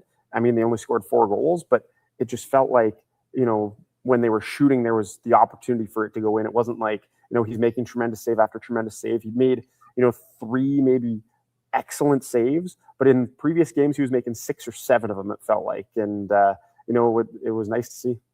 Yeah. What's going on in goal with the Oil Kings right now? I had to bring up a younger guy too to get this into this series here. Yeah, Ethan Simcoe started the last 2, so and he was fantastic, so that was nice. And Parker Snow was a little bit under the weather, so couldn't go. And that's a fortunate thing about having 2 really good netminders for the Oil Kings, and they're able to use both. Did you think that going in that you would see both goaltenders in this series? It's hard to say. You never really know. I think throughout the playoffs, I think they were confident in the opportunity that maybe we're going to have to use both. But I didn't think maybe if a guy's hot and you're winning games, why go away from him unless this situation occurred? And now you've got, a decision to make. And I wouldn't be surprised to see Parker Snell again, and I wouldn't be surprised to see Ethan Simcoe again at some point. When you go back to game number 2, maybe just touch on how big of a goal that was by Ethan McKenzie here. Oh, unbelievable. I mean, second longest game in team history in the playoffs outside of the Memorial Cup game. So it's that was pretty electric. And it's huge because in the overtime, you're down 1-0. I think the Oil Kings had way more pressure than Saskatoon did in that game, right? And more pressure to finish it in overtime. And Saskatoon had a power play, didn't capitalize. Edmonton got the power play, and they did capitalize. So that's just kind of the turning point in overtime. And it was an amazing moment because it was just such an entertaining game, high-paced game. It was must-watch TV, and the overtime was awesome. Matt Barrett, Edmonton Oil Kings play-by-play man with us on the Kevin Karius Show here on Sports 1440. The game that I saw way back on the wrestling night was it was Saskatoon too, wasn't it? I guess it was too. It was on the Sunday. The Oil Kings got off to a really good start in that game and really held on, I thought, in that contest. Is this a different Blades game or Blades team, pardon me, Matt, that we're seeing compared to that last regular season game that I saw at Rogers Place? Yeah, I think so. I think they're playing with kind of a bit of swagger and a little bit of like, we don't feel any pressure is what this Blades team kind of feels like, because they're the 6th seed and they got game 1. And it was like, okay, now they know they've got the one game. I think in their dressing room, I think they've got the bulletin board of saying, hey, we were supposed to get swept and, or we weren't supposed to be in this series like we are, but here they are. And they work hard. They skate well. They're well structured. And they've got a good goaltender, and all those things, as you know, come playoff time are the keys. Yeah, that game that I was watching, for the most part, Carter Southern and Ethan McKenzie were paired up together on the back end. Have we seen that continue on into the playoffs here? No, not quite. They play a couple shifts together here and there, but it's with some of the injuries and guys in and out of the lineup, guys have kind of shuffled around. So Carter Southern and Noah Tamu has kind of been the main pairing that we've seen a lot of here so far. Last night it was Ethan McKenzie and Josh Lee that's been really good too. So it just kind of depends on who's going every night and who's ready to go. Well, depth always wins at playoff time. How would you say the Oil Kings' depth is? And you mentioned health too. Maybe intertwine both those together here, Matt. Yeah, heading into yesterday, I haven't looked yet today, but I don't think it maybe changed. The Oil Kings have had 8 different goal scorers. I guess it's 9 different goal scorers now, with Lucas getting his first last night. And then they also had 15 players with at least a point in the first 3 games of the series. I definitely added Gavin Hodnett to yesterday's game. So the depth has really come through. Everyone's kind of contributing. Ryan Gower scored a goal, his first career WHL goal in 30-plus games. It was unbelievable. The bench went bananas. Noah Tamu scored in game 3. Yeah. So really, it's been everybody and guys you maybe don't expect to score in big moments. They have for Edmonton, and With a guy like Blake Fiddler, who was out the last 2 games, somebody's got to take some of those minutes, and you've seen guys do that. So with Gavin Hodnett returning, that definitely added some juice, and we'll see what happens the rest of the way with guys like Aaron Obubaifo, who didn't play in the last 2, and kind of going forward with all those guys. Since Gavin Hodnett's returned, maybe just let our listeners know about the type of player he is, person. Obviously, a hell of a leader here too. Yeah, I mean, when you get your captain back in the lineup, it's huge. He played kind of on the 4th line most of the game yesterday, but then got a few shifts up with Lucas Sauchin and Miroslav Holinka at times. And when you see a guy come back like that, and it's your it's your 4-year guy. He's been your captain for the last 2 years. He's kind of leads quietly. He shows, he leads by example, which is awesome. And I think him just getting out onto the ice and being like, "Hey, our captain's back, let's go," was pretty amazing to watch. And you could tell they definitely had a little bit of an extra jolt, in the lineup last night. What's the atmosphere like in Saskatoon? Bigger building, not as big as, Calgary and Edmonton, obviously, but, I used to work back in Saskatoon in the day when they had some great teams, covering the teams in the mid 90s, and the atmosphere was always electric. The new building was just coming into play as well. So maybe just let our listeners know about what it's like and compare it to Rogers. Yeah, certainly not a new building anymore, but still a great barn to watch junior hockey. And their crowds were great. I mean, shout out to, those fans for coming in and really being loud and boisterous. There were a few Simcoe chants going. So come playoff time, you never know, right? So, but it was exciting. I love that stuff. We were in PA last year, right? And it was very much the same thing, obviously a smaller building, but, same type of energy. These people in Saskatchewan love their hockey. And, I'd like to challenge the Oil Kings fans to come out in droves for Good Friday, 6 o'clock puck drop. Like, let's get out here. Great seats at $20. Like, let's get out here and let's fill Rogers Place as much as we can, right?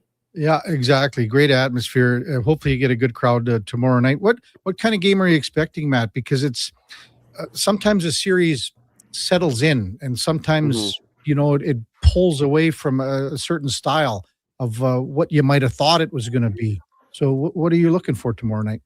Yeah, and the biggest thing is, can somebody just take a hold of the series? It feels like that there hasn't been a team that's kind of taken charge for a full game, for 2 games in a row. Nobody's won back-to-back. It's been a series of runs, kind of. Teams have scored in bunches here and there. So I'm curious to see, like, early in game number 5, can the Oil Kings use this sort of big win? It's the first game that wasn't decided by just a single goal. Yeah. Can they use this to sort of springboard to the rest of the series and kind of put the pedal down now and say, "Okay, we're not losing"? All right, tell me what you're doing on the bus here coming up. You got 5.5 hours or so once you get on the old Iron Lung. What's on the agenda for you here, Matt? Probably watch a couple shows on Netflix. Maybe you might doze off a bit. We'll see. I'm not quite sure. I might get some work done, actually, too, believe it or not. Yeah, I may actually get a little bit of work done. So we'll see. Come on. I bet you got one of those little, like, fluffy pillows that you have in your little blankie and the whole bit. You just cuddle up to the front there or somewhere. Come on now. Hey, we'll see. There may be a little bit of a nap happening, and I will say, I'm going to get some work done. I always like to say that, and sometimes I do, sometimes I don't. But we'll see. Hey, playoffs are quick turnaround. There's always something to do. Yeah, you got that right. So you'll have something to do on the old bus coming home. What time do you guys leave here, Matt? I'll leaving shortly here, so we'll get going and get home probably before the Oiler game. Mm-hmm. Well, as soon as you say you're ready, that's when exactly right. Yeah. Hey, I got to make sure I catch the bus. You might be under it by now. Who knows? Thanks, Matt. Appreciate it. Have a great call tomorrow night. Thanks, Kev. See you guys. Matt Barrett, Edmonton Oil Kings play-by-play man again. If you got nothing to do tomorrow night, go down and watch these kids. They play so hard. $20 a ticket. They play so hard. Yeah, there's the structure and the systems. They try to put them in place, but they make mistakes. That's just the simple fact of junior hockey. And that's what makes junior hockey so much fun to watch, because the effort, not to take anything away from some NHL games, but there's a couple shifts you might go, oh man, what are we watching here? No one's really doing anything. They're not initiating. They're not engaging. Like when you watch a junior hockey game, these guys for their 45 seconds are going as hard as they possibly can. That's just the way junior hockey is. So if you want to go support the Oil Kings tomorrow, please do. 6 o'clock puck drop on Good Friday. When we come back, we'll get to some of your texts, 833-401-1440. A couple of posts on the old Twix that have caught my eye, Duke. One of them regarding one of your all-time heroes, Duke. Your all-time heroes, and a guy that I thought you would be following in his footsteps. Maybe both you guys, you and Josh. It's the end of an era. Maybe the beginning of one for old Josh and the Duke. On the Kevin Karius Show on Sports 1440. With the Duke of Delburne, Josh Benwick on Sports 1440, presented by Sports Select.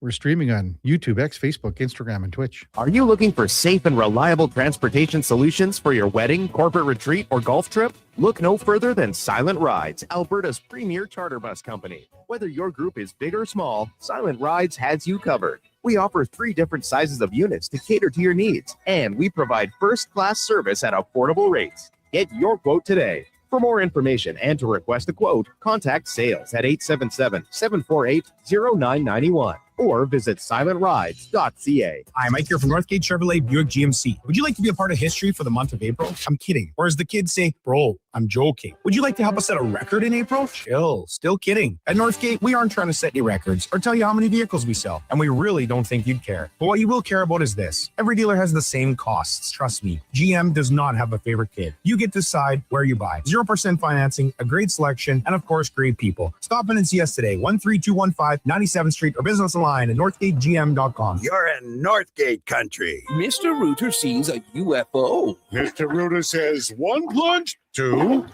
What's this? A UFO? An unidentified floating object. It's beginning to glow and levitate. Thank you, Mr. Rooter. You have freed us from the gravity of the white hole. Humanity will be spared. Wow! People aren't going to believe this when I put it in our new commercial. If you want to believe in a plumber, call Mr. Rooter. Nothing beats getting a deal at McDonald's. Why? Because you get a deal now. And a deal later. Redeem an offer from the latest mailer or the McDonald's app and dig into instant savings. Plus, you earn points towards free McDonald's. Now that's what I call a double whammy of deals. Why does that keep happening? Deals sent right to your door. Check your mailbox for the latest McDonald's mailer loaded with delicious value. For a limited time at participating restaurants in Western Canada.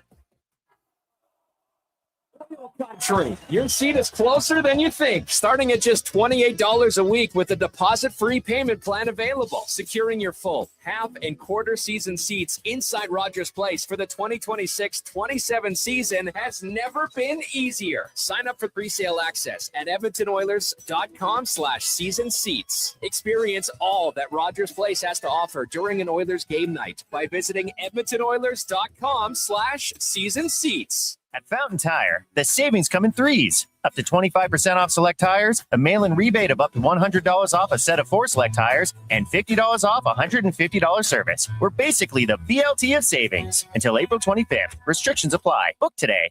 The longest running basketball show in Canada airs every Saturday morning at 10 on Sports 1440. Hoop City with Paul Sir introduces a new generation of basketball talk, and it's right here on Edmonton's home for sports, Sports 1440. Fast track your financial goals with a special rate term deposit from Vision Credit Union. For a limited time, take advantage of a great rate on 1, 3, or 5-year terms. Plus, as a Vision Credit Union member, you can earn up to 25% more on your interest through profit shares. For details, contact your branch today or visit visioncu.ca. That's visioncu.ca. For over 60 years, the folks at Diablo Boots have been selling the best Canadian-made boots. Handcrafted in Winnipeg, Canada West makes the best quality cowboy, biker, and work boots for Diablo Boots with replaceable soles and heels. Why buy cheaper quality like Ariat, Justin, and Red Wing made in China when Canadian-made is better? Support Canada's workers and Diablo Boots for the best boots. So save on boots by Save On Foods. That's Diablo Boots, 3340 Gateway Boulevard on the east side of Save On Foods. Canada West and Diablo Boots, the two best names in the boots business.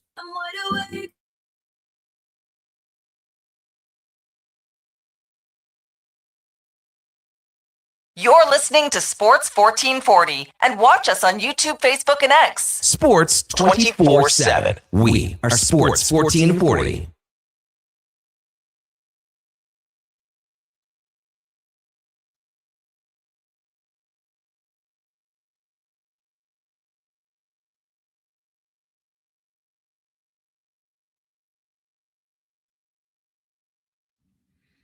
All right, welcome back to the big program, 942 in Edmonton. Kevin Karius, Duke of Delburne, Josh Fenwick with you here on Sports 1440 AM radio. A couple of social media posts catching the old eye. Claire Hanna out of Ottawa sending this one. Brady Tkachuk, Linus Ullmark were both requested to speak with the media ahead of tonight's game against Buffalo, but both were not available, according to the Senators.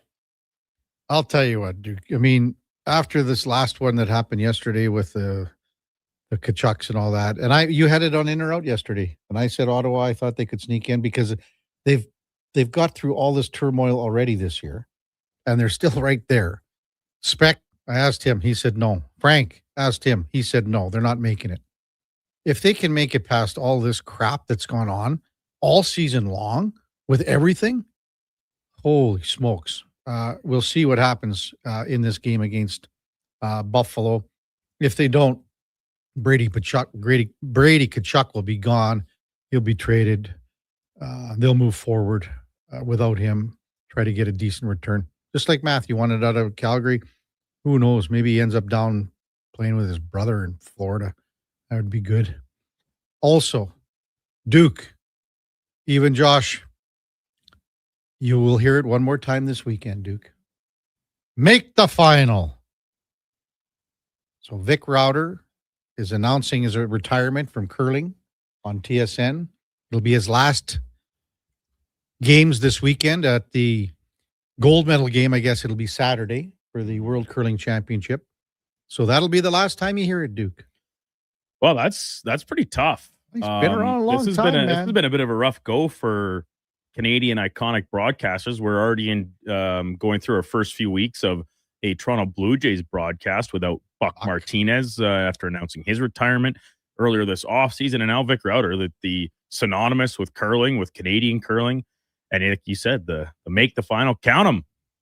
You got, so there it is, Duke. Put your application in. Could you imagine? I'll text Russ. Ask him if he can put a good word in for me. You and Joanne Courtney and Russ Howard moving forward. What a team. What a tandem. I have to think the logical successor would be, of course, your buddy Brian Mudryk. However, who covers who works all the same events, but he just doesn't. He does the kind of secondary games, if you want to call it that. Yes, but he's also, he does Montreal Canadiens full time with the Habs. So maybe that's exactly what happens, and I would think that that's the direction that they would have been grooming Muddy for this. Mm-hmm. So, and you know what? I'll be honest. I just can't get into the Sportsnet coverage with, they have Rob Falls on there, and I'm sure he's a great guy, but maybe we've just been so tuned to Vic Rauter. I think that's exactly it, Kevin, is that as soon as when you're so used to only hearing the same people, and hey, we've seen it firsthand with text messages from Oilers fans when an Oilers game is with the Cuthbert and Houston or Simpson crew, or the Forsland play-by-play guy when they're playing on Monday, and people, this team sucks. Like, no, they're good broadcasters. You just don't like the change. And for an entire sport to be embodied by one man in Vic Rauter, that's exactly what it is. Yeah. That when we hear somebody else calling curling games, it feels unfamiliar, it feels uncomfortable, and as a result, we don't like it. Yeah. So for me, Duke, I mean, it was Moosey, Ray Turnbull. Okay. So the two of them did so many games together. And then even if you go back to the old CBC days, the guy that did them, and, your mom would remember him, and it's Don Duguid. Okay. That was a guy that really, he started, and he was an old curler too, but he was pretty energetic and on the CBC broadcast. Ed texts in and says, "Hey, it's curling. He's retiring from retiring." Hey, man, I'll tell you, you might think it's an easy gig, but some of those long days, you're doing morning draws all the way through night. It's just hard. They're long, and you're there for 12 days at the Briar and the Scotties. So it can be a bit of a grind. I know people don't think that, but hey, it is time now for Cam and Eggs. And Cam sent me the text as he did to you, Duke, as well. Well, not just a text, but an email. So this is kind of teasing on Thursday. Welcome to teasing on Thursday. I never really understood what he was getting at. Again, I saw him at the game on Tuesday. He was asking some things about Wednesday, but he did mention something about Thursday. And again, he starts talking to you right when the horn's blowing, right before the Oilers are coming out. And I'm like, Cam, come on now. I can't hear a damn word you're saying anyway. So here's another edition of Cam and Eggs. Hang on there, Sparky. Welcome to something we're calling, because, well, we can, teasing on Thursday. Yeah, like that, over there, Duke. Hey, Duke, seriously, do you even shower without a cap? No? Didn't think so. Sorry. Okay, back to it. Teasing on Thursday. This is where we take stuff we see, rip it apart, and laugh at it. Because teasing isn't nice, but hey, life's tough, Buttercup. So today, we're talking about Toronto. Easy target, right? So there I was, at my buddy Lorne Gunter's house, yesterday, hanging out with his dog, Cooper, who, let's face it, probably needs therapy. And we're watching the Jays game. The Jays, which you can hear on Sports 1440 AM. Anyway, they make a pitching change. Very fine. But then, Pete Walker, the pitching coach, gets on the phone, and there's this giant piece of tape on it that says, "Ready, Kevin? Bullpen. Bullpen." Like, seriously? Is Toronto that confused? Do they need labels for everything? What's next? Maybe a sign at every beach on Lake Ontario that says, "Wet stuff, don't drink." A sign on the CN Tower that says, "Big pointy thing"? Get it together, Toronto. And then there's that hockey team. What absolute beauties they are. Did you catch the big press conference on Monday?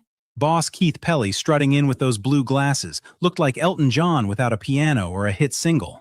Now let's sink our teeth into this beef jerky bite. Rogers Communications is into Maple Leaf sports and entertainment for the same amount as Kevin's Visa limit, $4.7 billion. And what does Rogers do? Communicate, right? That's literally their job. But Mr. Pelly clearly didn't get the memo. Telling the Toronto fan base they're in a rebuild is like telling a bride on her wedding day, "Hey, the groom's running late. He's just rethinking things." Or like opening a bag of chips and finding it's 90% air. Keith, buddy, you're not selling hope, you're selling heartbreak. And Toronto fans? They've been rebuilding since before the internet. At this point, they're not fans, they're survivors. And there you go. Teasing on Thursday. Don't like it? Blame Josh Fenwick. Seriously, if you have a topic for teasing on Thursday, please email me, cam@sports1440.ca. This is Cam and Eggs. Happy Wester, everyone. Or, okay, sorry, not Happy Wester. No, Happy Easter. Yeah, that's a really good one from the old Caminator here. Yeah, that was good. So he cut you right off the bat. Just right off the hop. Right Take off the a hop. dig at me. No joke, Kevin. Yeah. I find it so funny that Cam brings up the bullpen thing, because I thought the exact same thing watching with the phone thing. The phone where P-Work picks it up. And yeah, this is a $1 billion team that just put hundreds of millions of dollars of renovations into this building, and it is a piece of loose leaf paper with the word bullpen written on it in Sharpie, scotch taped to the back of this phone inside the dugout. Where else could that phone possibly go to? Well, there's a phone that goes to the clubhouse. Okay, you know? fine. But So there are other lines, but it doesn't make sense. Like have a little gold plate or something. Like, come on, what are we talking about? Like you could make look at Declan's thing over there. That thing, that stupid nameplate that he's Declan got this. Well, he didn't get it made, but it was made for him by a friend of his that has a 3D printer. Okay. Now I have friends that have 3D printers. I don't know why I haven't got something like this made up, but that's neither here nor there. Well, but it doesn't make sense. Like you could have on the top of every phone, because one goes to the bullpen, one goes to the clubhouse, and I'm sure even one probably goes upstairs right? to wherever. Whoever's telling John Schneider to pull Jose Barrios out of the game. Oh man, but that was a good Kevin Eggs, and even cut you got Kenny, to dig into Fenwick. Josh, and then I don't know if it was a cut as more of a brag for you about your visa limit being the same as 4.7 billion. Was that what it was? Something like that. Wow, I'd love to have a visa limit that high. Sometimes it feels like back in the day it was that high, Duke. After a big weekend out, and you phone MasterCard or Visa on Monday morning, and you get the balance. And no, I'll tell you what, Duke, I've never ever paid any interest on any credit card ever. Well, yeah, you just pay it it off as soon as you use it. You just automatically every month it just automatically comes Clears out whatever yeah. Okay. Yeah, that's what I mean. I don't understand why people. Well, I know why, because they can't afford it. So, Duke, there you go. You got a job with TSN if you want it. Taking over, yeah, it's there. Taking just waiting over for me. Vic Router. Like I said, I'll send Russ Howard a text and ask him if he can put a good word in for me. Otherwise, I'll be happy to continue to enjoy watching. And this is big news because this weekend there's so many things to watch. I will absolutely make it a point, regardless of who's playing. Mm-hmm. I'll be watching the men's gold medal final to see Vic's final call, because just an absolute icon. And Vic would hopefully it's Matt Dunstone, because that'd be awesome for him to go out on after he's been in covering curling and being behind the mic. Like again, it's the voice of curling. It's who everyone grew up watching and listening to curling. Back in the day, there was a guy named Chuck Pachakowski at CJFSL in Weyburn that did curling on radio. That was done way before, obviously, and all the farmers would sit around and listen. There's so-and-so slides out of the hack. Looks like an intern. Yeah, sweepers are on it. They're off it. Yeah, nothing like curling on the radio. Yeah. Riveting. Dan Barnes has entered the studio. I asked Spec to text me, something to ask Barney. Ask him one thing, and he didn't do it. He's probably busy playing crib with Shelka again at 9 a.m. Who knows? But he's going to join us in studio for the next 40 minutes or so. Talk about a wonderful career in sports writing and being a part to cover some great teams here in Edmonton, Olympics. So much to get through with Dan Barnes, and I'm looking forward to this conversation because we've known each other a long time, coming up 30 years here. So that's straight ahead on the Kevin Karius Show. Before that, time now for a Sports 1440 update brought to you by Fusion Promo Marketing. Expand your brand, high quality promotional products for businesses, sports teams, and corporate events. Get noticed at fusionpromomarketing.ca. That's Fusion with a Z. Here is the Duke. Sports 1440 update.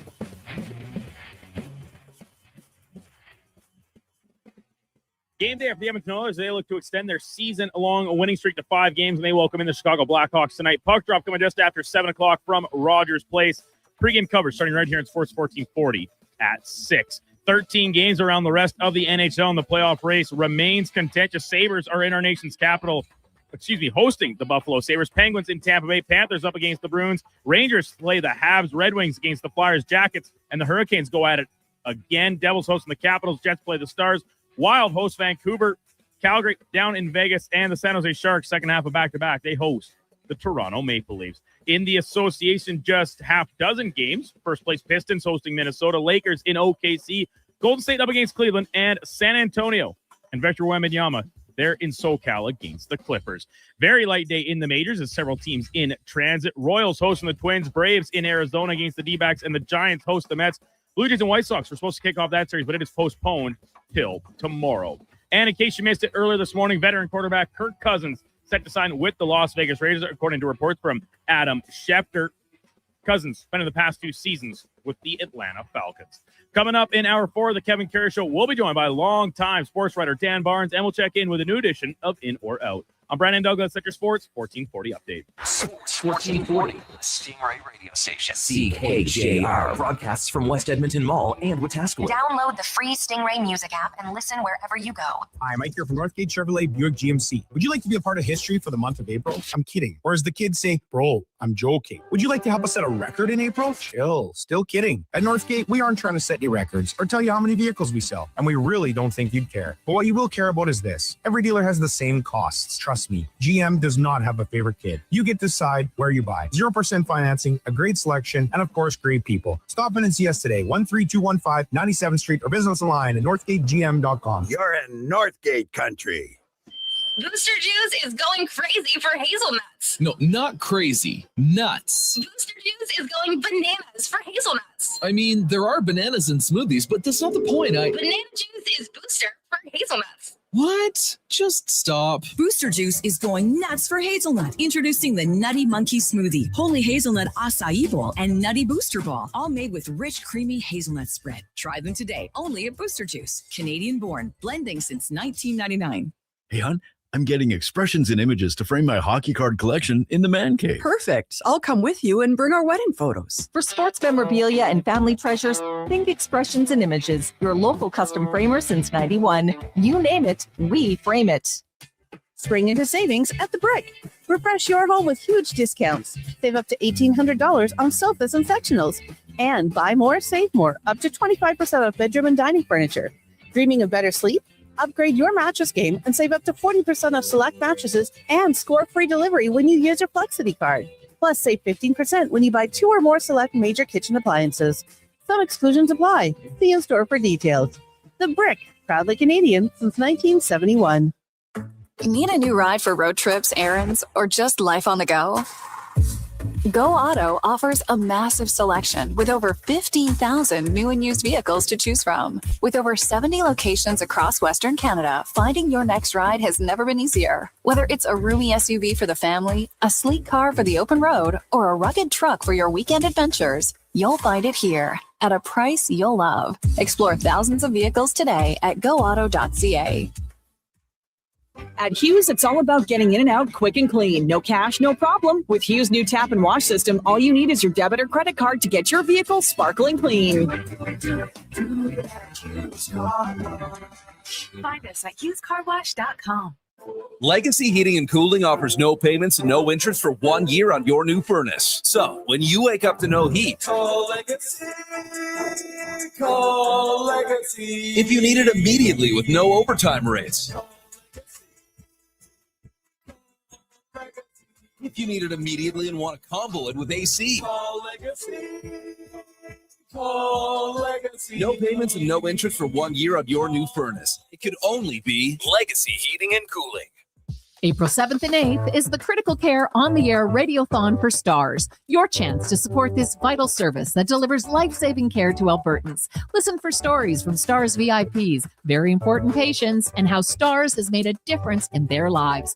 You'll also hear from members of the Stars team April 7th and 8th, the Critical Care On the Air Radiothon for Stars, presented by BHP and Parrish and Heimbecker. Please donate and help keep Stars flying and saving lives. Visit criticalcareontheair.ca.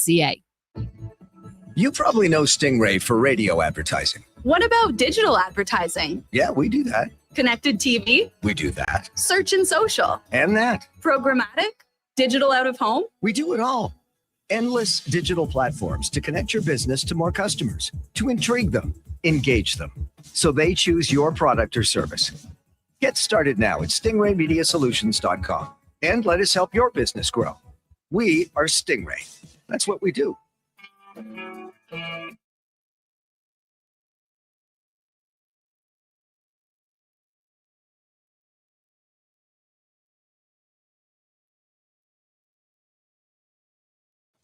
Stories, guests, and insights. This is Sports 1440 and the Kevin Karius Show.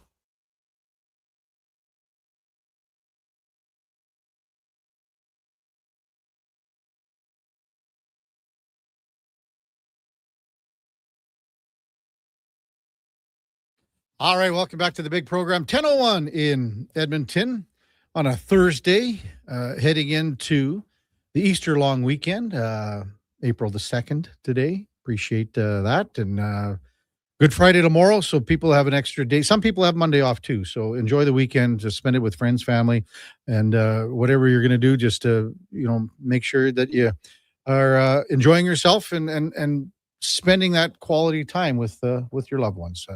That's the key to things right now.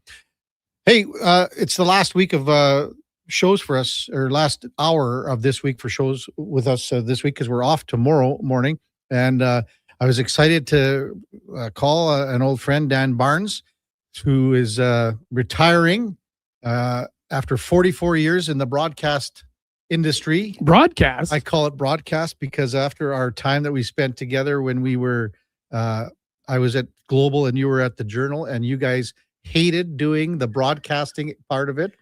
And it was called, what was the thing that they called it? Oh, well, Tubes used to call them the Radio Johnnies. Yeah, well, I know you guys all hated the broadcasters because you looked down on us. But there was a word that, because the Journal and Global at the time were coming together. Oh, that's right. We were cousins. We were owned by the same company. Yeah. And everyone said we had to do this thing every once a week with yourself. And it was with Jim Matheson. It was with Joanne Ireland. It was with all Norm Cowley, with all the writers. And you guys hated it. Probably because we weren't getting extra money. Yeah. No. We were pretty cheap. Exactly. Anyway, Dan Barnes is in studio with us, and I was just kidding about the broadcasting career. It's 44 years in sports writing in Alberta, in Edmonton mostly, but it started for you in Innisfail. Innisfail, where I was hired as a staff photographer. Believe it or not. What year was it? That would have been like 83-ish. Okay.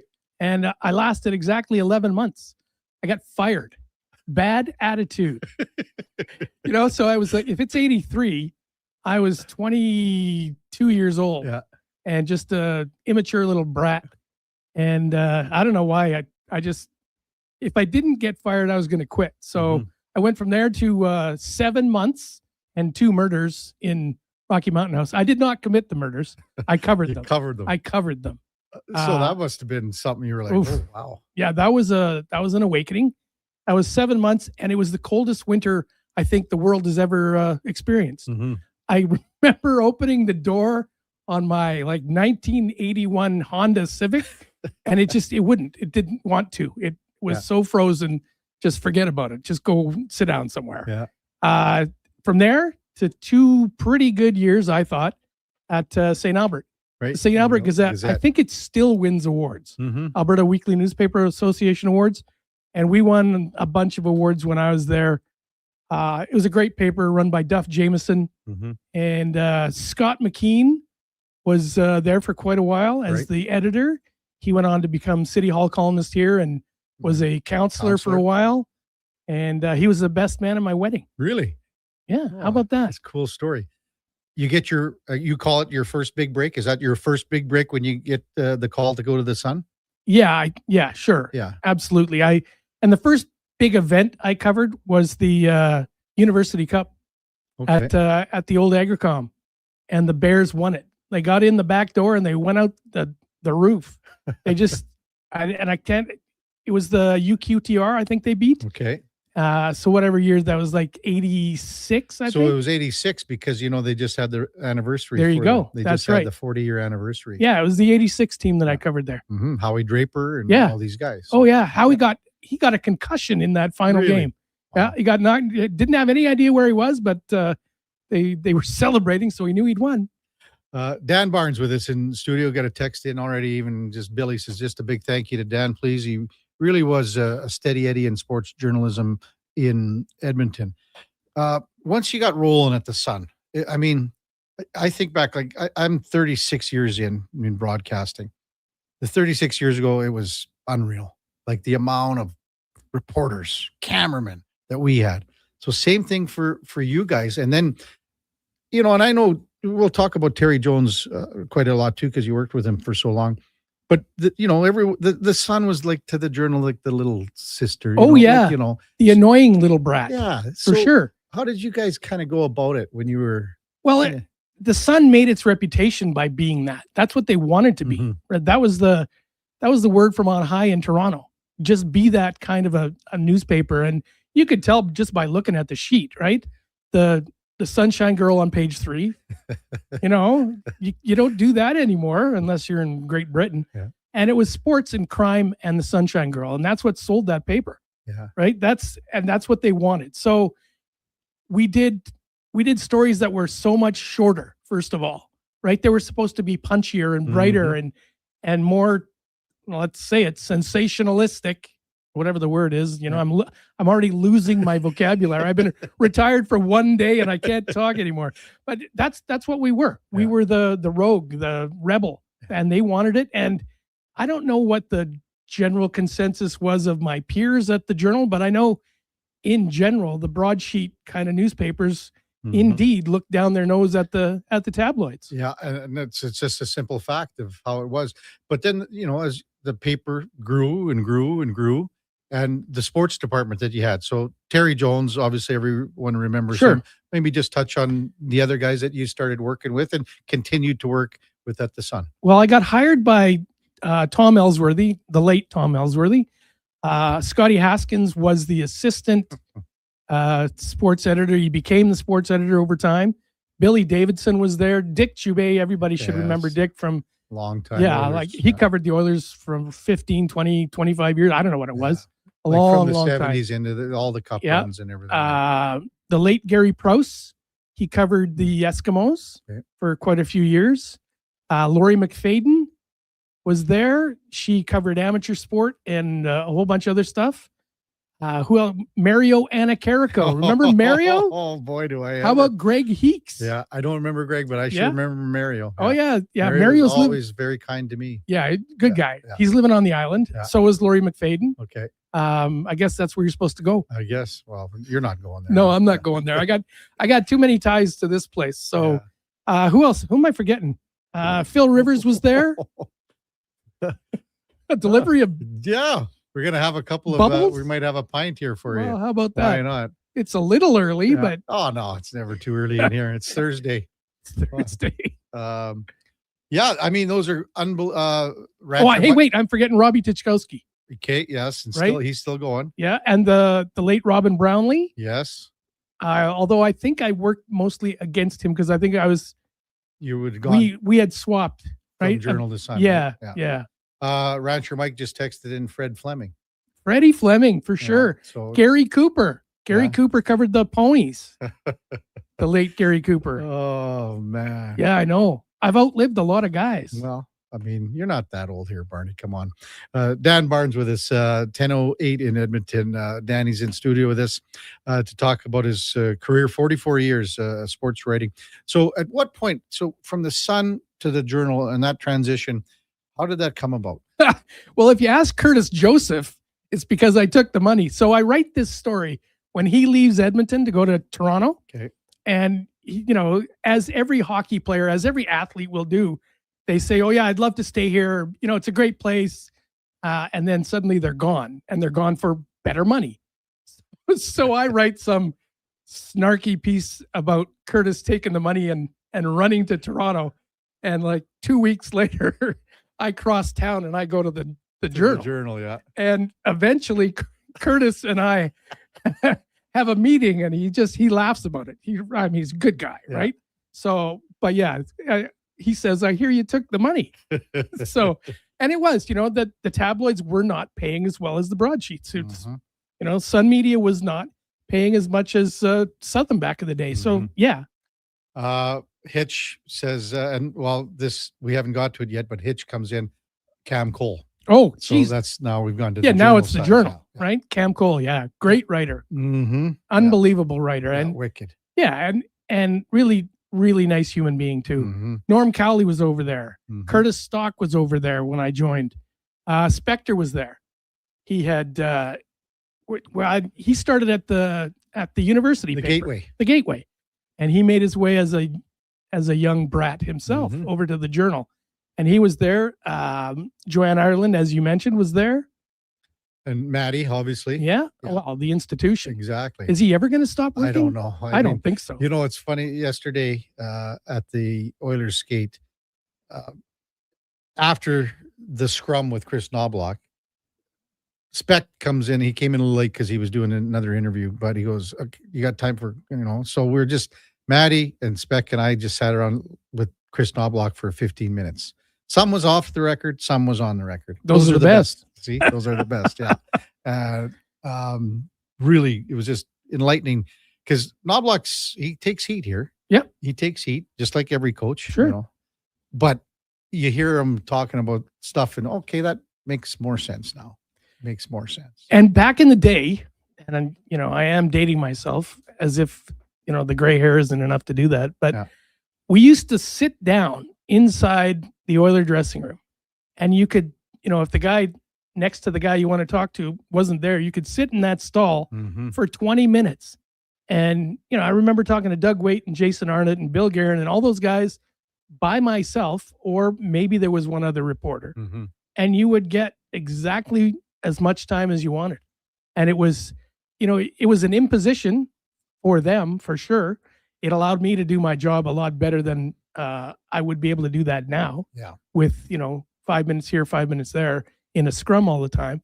And I admire the guys who still pump out the good stuff from that kind of limited availability. It's changed for sure. Has it ever? Like for instance, yesterday, so I asked for Connor Murphy to do a one-on-one. I'm going to run every second of that. And we ran it this morning. But then some other guys wanted to talk to him. So he gets scrummed for 6-7 minutes. Then I do him for 7 minutes. And, he was really good about it. But that's a lot, as you say, it's different. Yep. And, and the other thing too is that when the scribes go in, they're looking for the quote. Now it was similar when I was in TV, but now I'm running the whole kit and caboodle, like everything, 7 minutes. Right. We're running the whole thing. So to me, I'm at least whoever you're interviewing is going, okay, it's worth it. You're not taking a 10-second clip or a, and that's what, sometimes you would sit and talk to a guy for 10 minutes and use one quote. Exactly. Now, did he care then? I'm not sure he did. Yeah. Right. He was doing the media part of his job that he had to do or was told to do or whatever it was, and so there was an understanding that we're both approaching this as professionals. He's got a job, I got a job. And sometimes, one calls on a player to spend a little extra time. And if he's got it, great. If he doesn't, you also have to understand that. Gruff texts in, congrats on the Hall of Fame career, Dan, legend. King of Fort Nasty says Bill Matheson. I think he meant Jim. I worked with Bill at ITV. Oh, yeah, the weatherman. Oh, man. And that is the weather for this evening. Keep your eye on the Idaho High. Siberian low, Idaho High, yeah. Ray Lapp goes, Wayne Overland was before. Right? Yes, way before me. And Turkansky. Ray was there. Ray Turchansky. Yeah, Turchansky. Yeah. Ray was a pretty awful media goalie, as I recall. Dan Barnes with us in studio, wrapping up a wonderful 44-year career in sports writing in Edmonton. So how many Grey Cups, Olympics, Stanley Cups, and have you got a favorite or two? 9 Olympics, 9 Grey Cups, and 9 Stanley Cups. I just did the math yesterday. 9, yeah. Wow. A bunch, I think maybe 4 or 5 Briars, 2 or 3 World Figure Skating Championships, 2 World Track and Field Championships outdoors, 1 indoors in Lisbon, Portugal. Yeah. I was there for like 3 days. It was crazy. A prize fight. I did the Lewis Holyfield prize fight in Vegas. In Vegas? Okay. Yeah, in November of 1999. Yeah, that's when we spent money to just. Oh, you'd go. You just go, and you were able to do it like right. You didn't have to take the worst flight. You didn't have to eat at the worst restaurant. You could spend a little money. Those were the I call them the salad days. Like those were the best days to be in that career. It reminds me of like at the tail end when I was at Global, people would say, "Are you going to this Oilers playoff run, wherever it might be, first round?" I said, "We don't even go to Sherwood Park anymore." That's right. My boss told me not that long ago, I was asking about a World Track Championships. I think they might have been in Oregon. And he said, if they were in Red Deer, we might not send you. It's so true. It is so true. Best interviews that you've done, and I know this would be tough because I don't know how many thousands and thousands and thousands you would have done, but I always recall some of my favorites from 36 years, and I don't know. Have you got a couple of favorites that you remember sitting down and having a great conversation with? I remember Perdita Felicien in two places. In Paris in 2003 when she won the world championship in the 100-meter hurdles. Okay. I was one of the very few Canadian reporters there. There might have been 3 of us there. Mm-hmm. Not even Jonesy was there. How about that? Hey, I scooped Jonesy because he used to get the geographical scoops all the time because he was the only guy on the property because he went wherever he wanted to. Well, he wasn't there this time for whatever reason. I can't remember. But yeah, that was a great one because she was so surprised and she had surprised the world. And then I remember her at the Athens Olympics where she hits the first hurdle, goes down in a heap.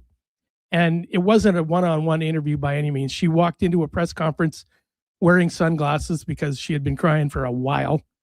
Wow. But she faced the music. She just owned it. She screwed up and she knew it. And it was devastating. And she was there as the true pro that she is. That comes to mind. Guys like Dougie Waite, who I would have spoken to, I don't know, probably almost every day when he was captain, for sure. Because he was a great quote. He had a great insight on just about any topic. There's a bunch. There's not an Edmonton player, but Teemu Selanne was one of the great ones to just shoot the breeze with, and he seemed to always have the time. But those Kevin Lowe, Kevin Lowe will always had the time. What about any Eskimos? Like if you think back, like for me, I got to know Danny Kepley pretty well. Right. He was obviously long gone as a player, was still coaching. Well, he took how much money off you on the golf course? Well, I don't know how much, but he drove me home a couple of times. I can tell you that. Wow. and the best line of all, Danny stopped drinking in 99. Okay. Our friendship was a little before, and then it continued on. But I said to him, I go, Danny, thanks for driving me home. I had 8-10 beers or whatever. He goes, Karius, I've spilt more than you'll ever drink. I was just thinking, I used to depend on Blake Dermott. Yeah. So much. Like I would go to him for the de facto offensive line quote. And so much that when I went to cover the 86 and probably the 87 Grey Cup in Vancouver, it was my second year on the beat. And the offensive linemen used to have a contest for how many times they would get interviewed at the Grey Cup, because who wants to talk to O linemen, right? Nobody. But my interview requests for Dermott did not count because, and Rod Conniff told me this, because he was the only guy I talked to. So it was an unfair advantage that he had over the rest of the O-line. But he was good. I mean, really, Blake. Oh, right? Great guy. Yeah. Salt of the earth. Yeah. I always laughed, I just loved it when those offensive linemen would sit around with a keg of beer after the games. And if you were a DB and you thought you were getting a solo cup, forget it. Think again. Yeah. Dan Barnes with us in the Sports 1440 studios. Is there an interview subject to an athlete, whatever, that you wish maybe I would have loved to sit down and do a piece on this person or something like that? Let me tell you, there was a time when I did a lot of stuff on doping in sports, and the internet was a thing finally, because I predate the internet by a lot, but the internet was pretty useful. And I dug up a guy who I think it was the guy that they called the chemist. Oh. And he was part of the Balco. So this is before the Ben Johnson thing and stuff? This is well after Ben Johnson. After. And this guy, we connected over some message board somewhere. And I remember having one conversation with him. And I thought I was going to get like the interview to bust open whatever I could on this, what I knew was a scandal. Yeah. And it just never happened. And the guy's name escapes me. I'm sure somebody could dig it up pretty quick. But they called him the chemist. And he was the guy who invented the cream and the clear, or at least had a hand in it. And I think he lived in Indiana. Not Patrick Arnold, is it? Yeah, it was Pat Arnold. Okay. Yeah. And I thought I was going to get that interview. And, I mean, it's pretty obscure, but he certainly wasn't famous then. He became infamous. Yeah. But yeah, that was, I was close to getting that. Well, that would have been a sweet one for sure. Yeah. Favorite places and like events? We talked the Olympics, but what about where they were staged and you went, I'm going to love going there because I'm going to enjoy a nice meal after work and make the deadline, etc. Oh, well, Athens was the one for me. Yeah. In part because I got engaged after Athens to my lovely wife, Therese Keller. Yes. And so that was I carried that ring for a couple of weeks. Yeah. It was in my luggage as I went over to the Olympics. She joined me afterwards on the last day. And she took my place at the team meal. Whether we were Can West or Southern or whatever the heck we were, she got my spot at the team meal because I was covering the marathon. And then I wound up inside the stadium during the closing ceremonies when all the athletes are out there dancing around and everything, and all the confetti's raining down. And I'm standing out there and I'm talking to her on a cell phone and asking her how my meal is. That's a good story. Dan Barnes with us in studio. We're going to do an in or out segment too. You're going to hang around for that. Whatever that means. Well, you're going to figure it out in a hurry. The Duke, and we're going to have a beer courtesy MTR. What do you think, Duke? Is that okay with you? I figured a good time as any to bring them in. They've been in the fridge all week. Thankfully, Walker didn't drink them during pre or post game on Tuesday. Terry Jones. So one of my earliest memories with the two of you guys covering stuff. Well, there were Briars and things like that, but it was the Oilers in Dallas. And that's when we would go to Dallas, and I was down there. Every year we would go to Dallas. That's right. But you and I and Terry Jones were sitting in a bar one night. No. And it was scary. Scary, yes. Well, first, you can explain your relationship with Jonesy, Large, and everything like that. He had many nicknames. I've tried to explain it to myself sometimes. It's not that easy. But most people know, like Terry Jones back in the day, he would like to, he enjoyed himself on the road and a few pops here and there, smoking nice cigar. It was always Diet Coke, though. Yeah, well, that day in Dallas, it was Jolt Cola. Oh, my. So he was having the double rums with Jolt Cola, and you and I were trying to keep up with him. Oh, there's a bad idea. Yes, it's stupid. So, but I remember, just sitting there, and so I'm sure you have some great stories about Jonesy. As luck would have it, Jonesy chimed in on a kudo board that my lovely wife arranged for me, and he told the tale that I'm thinking it says more about him than it does me. So we're in Regina, and I'm the beat writer for the Eskimos, and he's the columnist at the Sun, and we're covering an Eskimos Riders game, and we're there one day before, probably, maybe even we arrive, whatever it is. We decide to go to a movie, and I don't know what the movie was, and he's going to pay, he says. So he goes to the window and he says, 1 adult and 1 child, please. And then, wait a sec, then he pays for the child and I pay for the adult. And so I guess I looked a little bit young. Yeah. Because, that would have been 86, 88 maybe. I covered, so. Because you had, you got the nickname Junior. Yeah, and I thought it was more for Junior Barnes, which back in the day was a Bill Cosby skit. Can we still say his name? Yeah, you're fine. Yeah, okay, good. I'm sure someone. Anyway, it was a skit, and he had this character named Junior Barnes. Okay. And I'm not going to do the accent.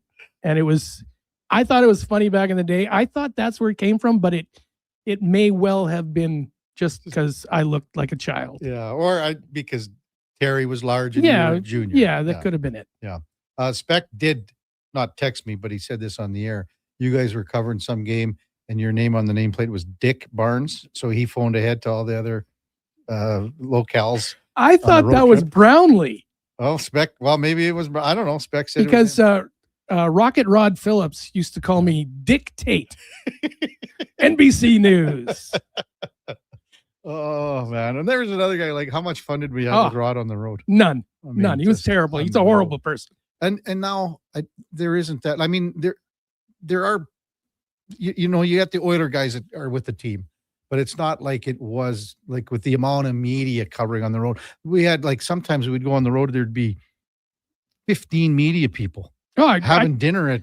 I just talked to Spec the other day, and he said he's the only guy.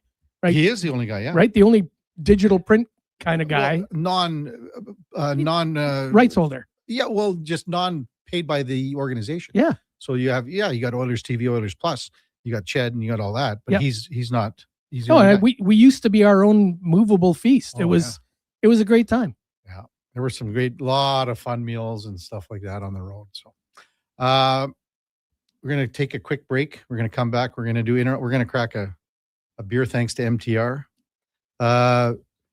Greater Man J texts in, great interview, boys. Brings back so many memories. One of my first jobs was a paper boy for the Sun. Did it 3 years. My only complaint was the bad weather, and it just kept coming. Rolly the goalie. Kevin, loved the Dan Barnes interview. Hearing the past media beat names, I remember Cam Cole calling me to discuss my views on the Gretzky trade. And again, under a dreaded of all meteorological phenomenons, the Siberian high right now. Billy says, this is your new co-host, KK. Well, I think retirement means retirement. Billy. It really does. Yes, that's for sure.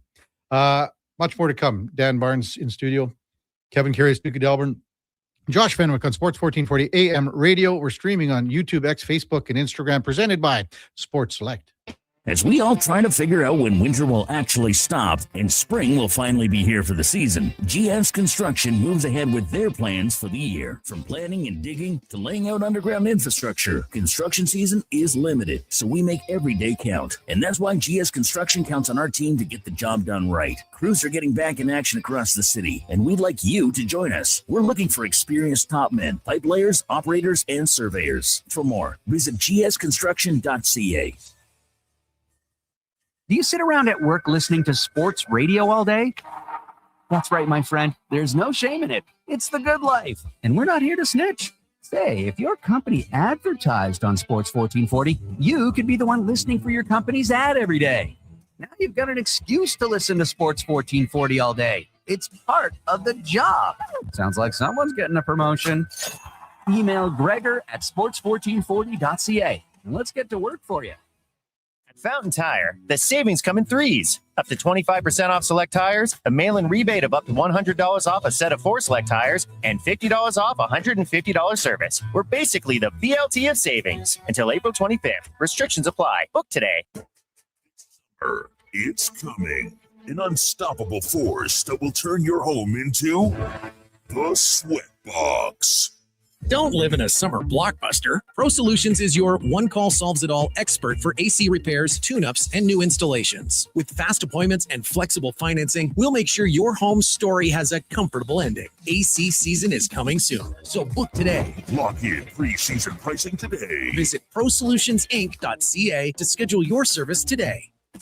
Andrew Walker, host of the postgame show on Sports 1440. After every hockey game this season, tune in and chime in as we talk about the game. It's all sponsored by Legacy Heating and Cooling. Don't get left in the cold. Visit legacyheating.ca. It's happened again, and construction season is coming soon. Job delayed, money lost, and clients disappointed because your rigging failed and it wasn't inspected. Don't let this happen to you. Have your lifting slings, fittings, hoisting tools, and safety harnesses checked with Titan Supply. Titan Supply offers certified on-site and in-house rigging inspections and service, so they can repair it, replace it, and recertify it. Titan Supply in Edmonton, Grand Prairie, Red Deer, and Calgary, and at titansupply.ca. Lift, dig, haul. River Cree is the place for all your favorite sports. River Cree Resort and Casino, featuring UFC action and boxing live on the big screens at Tap 25, the MVP of sports bars, and in the Center Bar. Plus, catch all the biggest games, every goal, every slam dunk. River Cree is also home to the Twin Rinks, where rec hockey and community teams come to play. Public skating available. Details at rivercreeresort.com. River Cree Resort and Casino. Excitement. Bet on it. From the local rinks to homes and businesses across the province, Alberta's rural natural gas utilities are here to fuel life affordably, reliably, and safely. We're members of the Federation of Alberta Gas Co-ops, providing natural gas to keep our rural neighborhoods warm and connected every day. It's local, dependable, and it's ours. To learn more about the Federation of Alberta Gas Co-ops and our members, and how natural gas fuels your community, visit fedgas.com. Alberta's energy. Game on.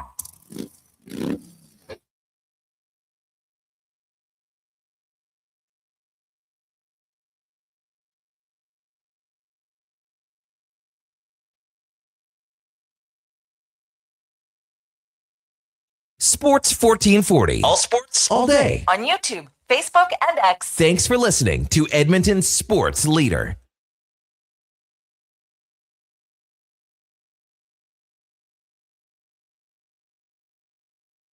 The big program, 1032 in Edmonton. Kevin Karius Show with the Duke of Delburne, Josh Fenwick. Presented by Sports Select. It's so easy to play. You got the QR codes. You have the paper selection slips.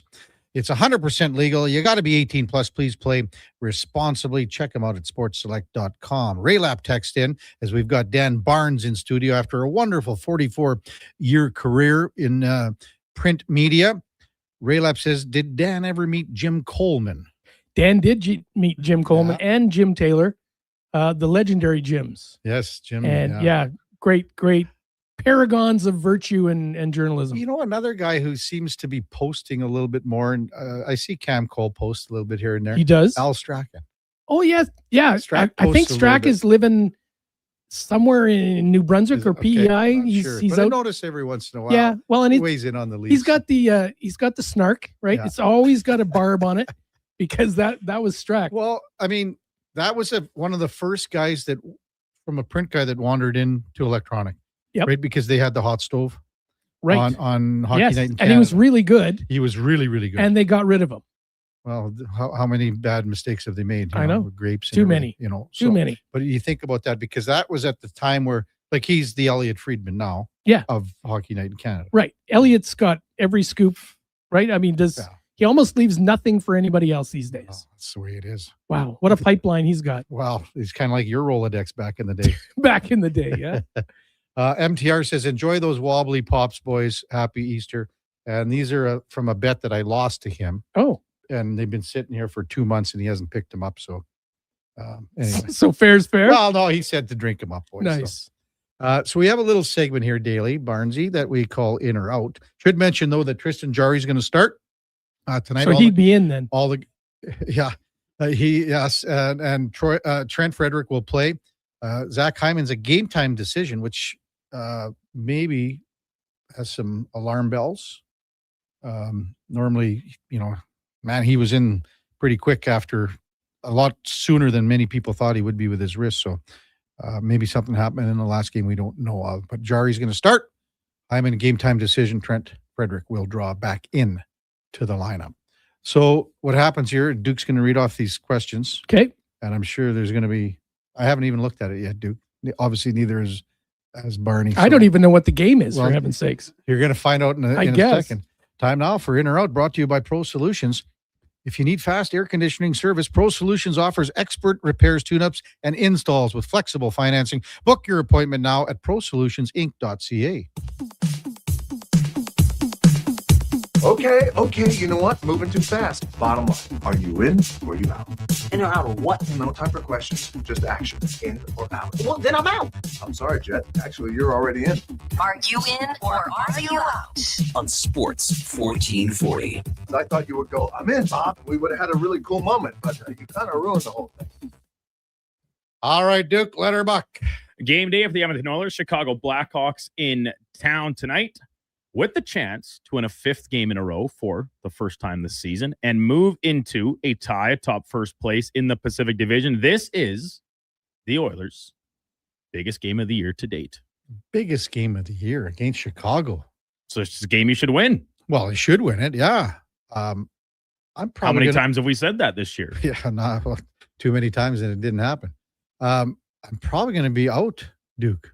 I think I'm going to be out because I'm going to say Saturday's game against Vegas will be the biggest game of the year. Well, to date, Saturday can, if they win this, Saturday can take over. But I don't see any to date in the question here. Well, I just listen.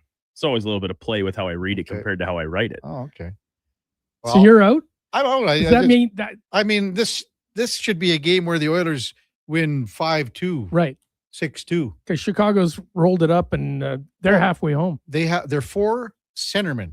The guys they're going to run out at center, their average age is 20. Yeah, but one of them's that Frondell, and he's a pretty good player. Very good players. And Bedard. Yeah.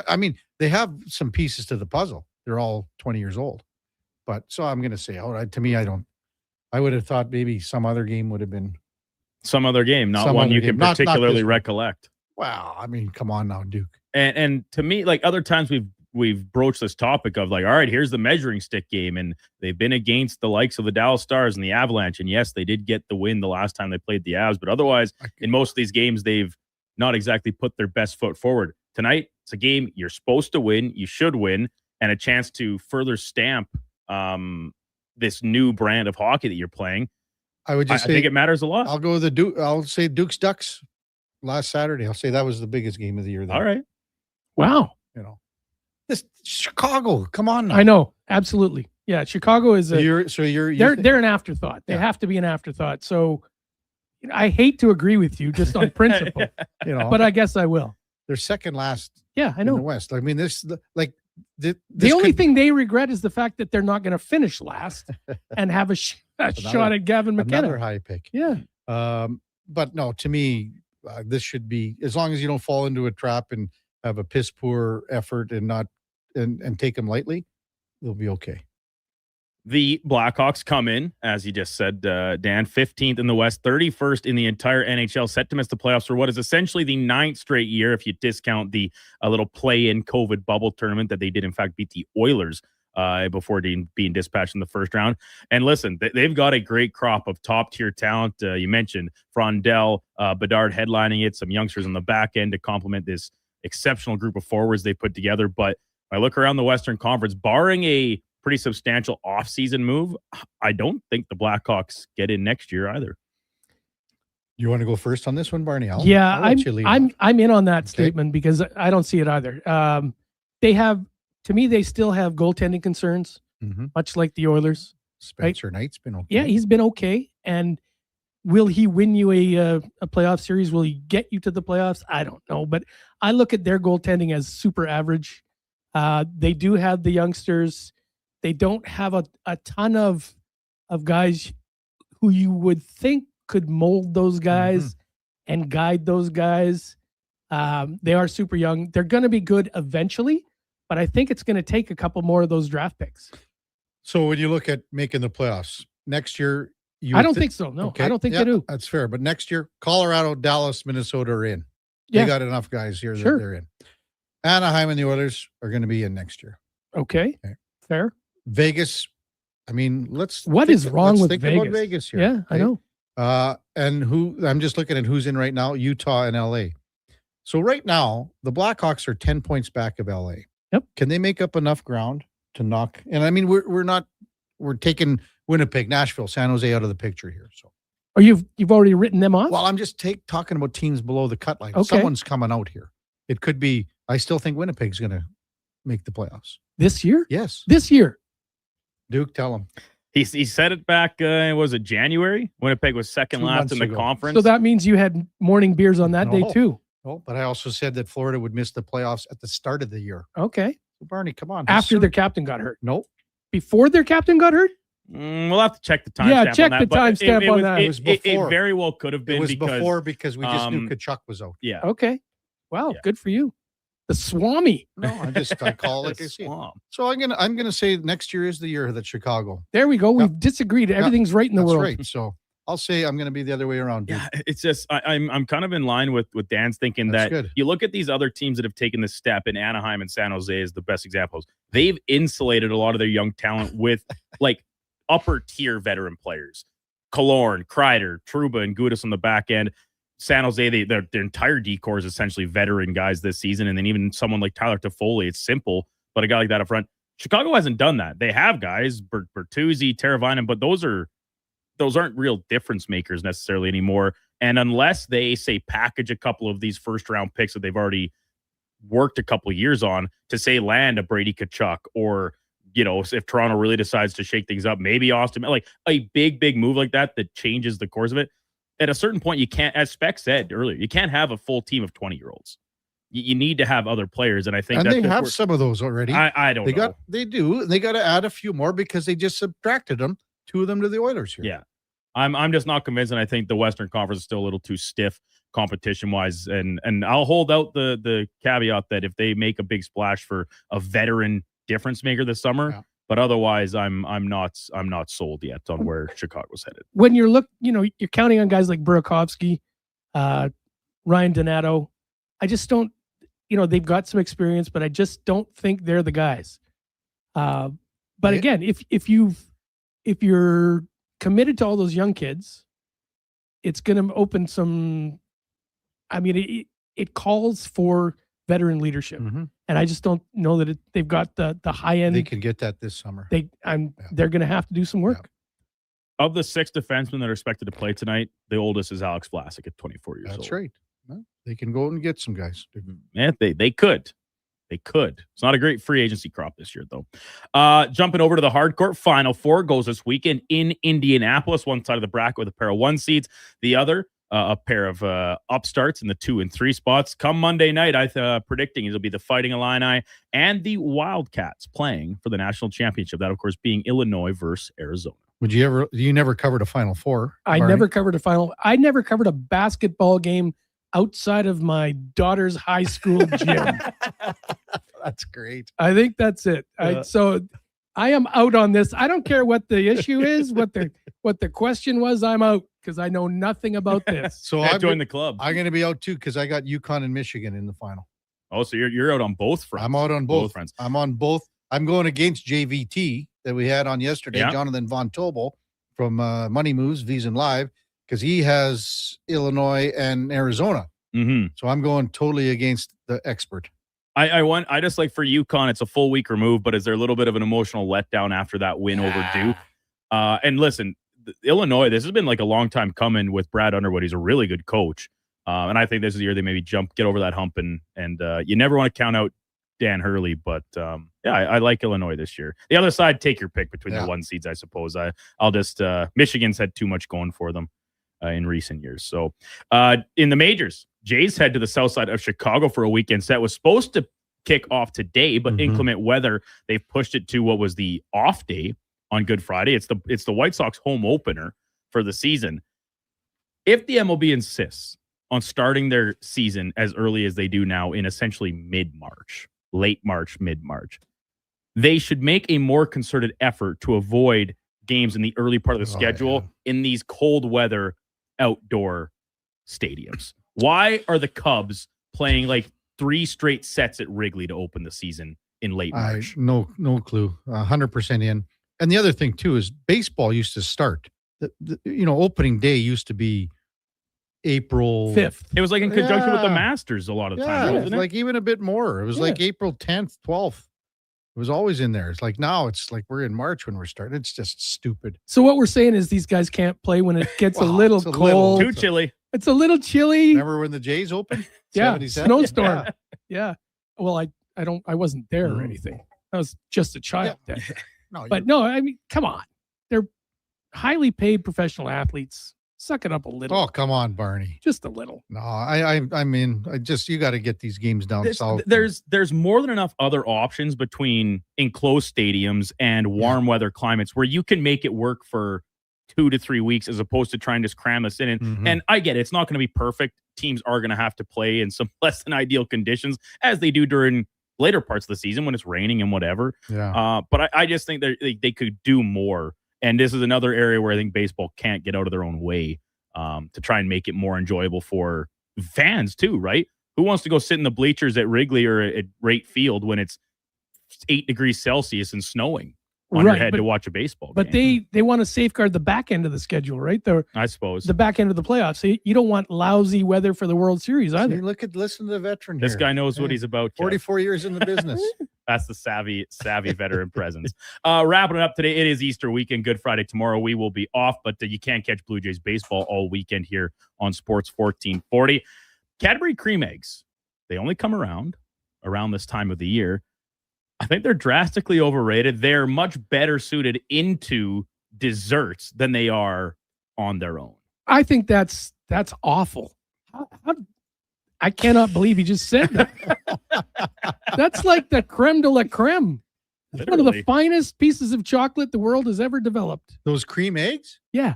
Oh, I'm out. I puke when I don't even want to touch them. Oh, I just think the texture of it is just gross. It's do you not like Portuguese tarts I don't either? know. Josh is saying something. He's got something laughing. You don't like custard tarts? No. What's wrong with you? I mean, just have a normal, like a chocolate egg. Like, I think mini eggs are way better than a Cadbury cream egg. Seriously. But here's the thing. Like, right now at McDonald's, Cadbury cream egg McFlurry, I might get one today, a little treat heading into the weekend. I love them.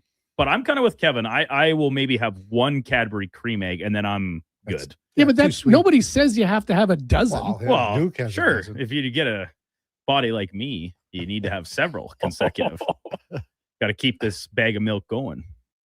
Dwayne Mandruzik just texted, great interview, KK. Tell Dan Barnes I said hi from Dwayne. And we were talking about him. Yeah, we were. Man. A fine goalie in his day. Good stuff, Duke. That was In or Out, brought to you by Pro Solutions.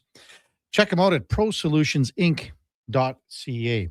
Well, Barney, we're going to wrap things up here a little bit. I mean, did I leave anything out? Did you want to mention anything? I mean, I always think, like, again, I'm at 36 years, and I was thinking, like, oh, man, I wouldn't have ever got this start if not for a guy like Jay Boyd. And you mentioned a few people in his and stuff. You know, I got a job, and it was the job at the Sun was the one that, you know, finally a daily job.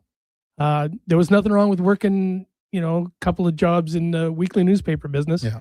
It was good. It gets your feet wet. I was working on typewriters, for heaven's sake. Typewriters. Yeah. But that's a long time ago. But yeah, and again, it was the late Tom Ellsworthy hired me. He was the sports editor at the Sun. Mm-hmm. He saw something. I don't know what it was. You know, I guess I could write a little bit. Yeah. And I think it was good because I had written for 2 years in St. Albert, so they could see my stuff on a regular basis. Yeah. Right. It was just in the neighborhood. And so maybe that's why. And then Wayne Moriarty, he brought me over to the Journal. The Journal. And that was, I mean, I didn't think I had 28 years in me there, but I sure did. Wow. Amazing career. And you know, as I said, you can figure out the guys that want to be in the business pretty quick. And and it's not just this business, but other things. Then I always say, well, you can't just love the idea of it. You know, you got to love it. And that goes without saying with a number of other things. But if you just think that you like the idea of being a sportscaster or a sports writer, you're not going to last very long. No. And Scotty Haskins once said that he told some guy, he was talking about the business with some guy, and the guy says, well, writing a sports column can't be that hard. And Scotty says, you're right. It's writing the other 300 that year that's going to be hard. Yeah. So, and you do. It was a commitment, but it was like any career. You got to be all in. You know, to do a really good job, you had to be all in. And it meant missing some things and traveling away from your family. And they were good times, but, you know, there was a bit of a sacrifice. And I don't want anybody crying for me because I had a very good time. Absolutely. But yeah, there was some things I missed. But on balance, it was a pretty damn good career. Well, you had a hell of a run, big guy. Thanks, buddy. And thanks for coming in today. Hey, I appreciate it. Thanks for having me on. This was fun. And yeah. I mean, just shooting the old breeze about some old names and things like that. We had so many texts, and thanks to our texters for remembering all those names too, because it's part of our history is, being part of the Edmonton sports broadcasting writing history. That's what it's all about. So I got a note from Bill Tuelli. Did you? Yeah. He's one of the guys who calls me Junior still. So yeah, it was nice to hear from him. And some people have come out of the weeds and said goodbye and hello, and it was great. And we'll have a few pints this summer. Yeah, for sure. Maybe get Spec involved. Well, you know, he's not buying. Have you seen anyone so cheap? Like, I mean, he brings up, he goes, he starts talking, quick off topic here. He starts talking about the Acadia Brewery. Oh, this whole place. I said, Spec, I was just there with you like 2 months ago, and I paid the bill. You don't even remember that. You know, it's just embarrassing. Thanks, Barty. All Thanks right, buddy. for coming in. Cheers. That's Dan Barnes. longtime Edmonton sports writer, 44 years in the business, just hanging up the golden pencil. When we come back, we'll wrap up the show as we head into the Easter weekend. Kevin Karius, Duke of Delburne, Josh Fenwick on Sports 1440 AM radio, presented by Sports Select. We're streaming on YouTube, X, Facebook, Instagram, and Twitch. Hi, Mike here from Northgate Chevrolet Buick GMC. Would you like to be a part of history for the month of April? I'm kidding. Or as the kids say, bro, I'm joking. Would you like to help us set a record in April? Chill, still kidding. At Northgate, we aren't trying to set any records or tell you how many vehicles we sell, and we really don't think you'd care. But what you will care about is this. Every dealer has the same costs. Trust me, GM does not have a favorite kid. You get to decide where you buy. 0% financing, a great selection, and of course, great people. Stop in and see us today, 13215 97th Street, or visit us online at NorthgateGM.com. You're in Northgate country. Booster Juice is going crazy for hazelnuts. No, not crazy. Nuts. Booster Juice is going bananas for hazelnuts. I mean, there are bananas in smoothies, but that's not the point. Banana juice is booster for hazelnuts. What? Just stop. Booster Juice is going nuts for hazelnut. Introducing the Nutty Monkey Smoothie, Holy Hazelnut Acai Bowl, and Nutty Booster Ball, all made with rich, creamy hazelnut spread. Try them today, only at Booster Juice. Canadian born, blending since 1999. Mr. Rooter sees a UFO. Mr. Rooter says 1 plunge, 2. What's this? A UFO? An unidentified floating object. It's beginning to glow and levitate. Thank you, Mr. Rooter. You have freed us from the gravity of the white hole. Humanity will be spared. Wow. People aren't going to believe this when I put it in our new commercial. If you want to believe in a plumber, call Mr. Rooter. It's Truck Month at Wolf GMC Buick, and we know trucks. And we have the best deals of the year right now. Some have 0% for 4 years. We have 0% for 6 years. That's on our #1 selling GMC Sierra half-ton crew cab, or the Elevation, the AT4, or Denali. Yep, 0% for 72 months. And Costco members get an extra discount on some of our SUVs. Pop in today and drive away smiling. Wolf GMC Buick. We're making it easy. The WHL playoffs return to Rogers Place for Game 5. Family fun that's second to none, starting at just $20 a seat. 6 p.m. tomorrow, your Edmonton Oil Kings look for a critical win versus the Saskatoon Blades in the 5th game of their first-round series. Plus, at every playoff home game, score Calmont Kids food combos for $10 or less. The value is king size. Edmonton Oil Kings, Saskatoon Blades, WHL playoffs, round 1. 6 o'clock puck drop tomorrow evening. Great seats at Rogers Place start at only $20. Save on day of game pricing now at oilkings.ca. For almost half a century, families, farmers, and mechanics across Alberta have trusted Ed's Auto Salvage in Westlock. Why? Because we know cars and we know value. Hi, Lisa here. And whether it's keeping your work truck hauling or getting your teenager's first car back on the road, Ed's has the parts you need at prices you can afford. Reliable, affordable, local. That's Ed's Auto Salvage. With province-wide shipping and daily delivery to Edmonton, visit us at edsautosalvage.com. They're gearing up for the playoffs at Selly Sports Bar and Lounge. The best place to catch every second of the action. Not a bad seat in the house, tons of big screens, and a menu with something for all you hungry hockey fans. Plus, game night food and drink features and Oilers watch parties. So, catch the final regular season battles, then every playoff face-off at Selly Sports Bar and Lounge at all 3 Century Casino locations, Edmonton, St. Albert, and Century Mall. Every day is game day at Century Sports Bar and Lounge.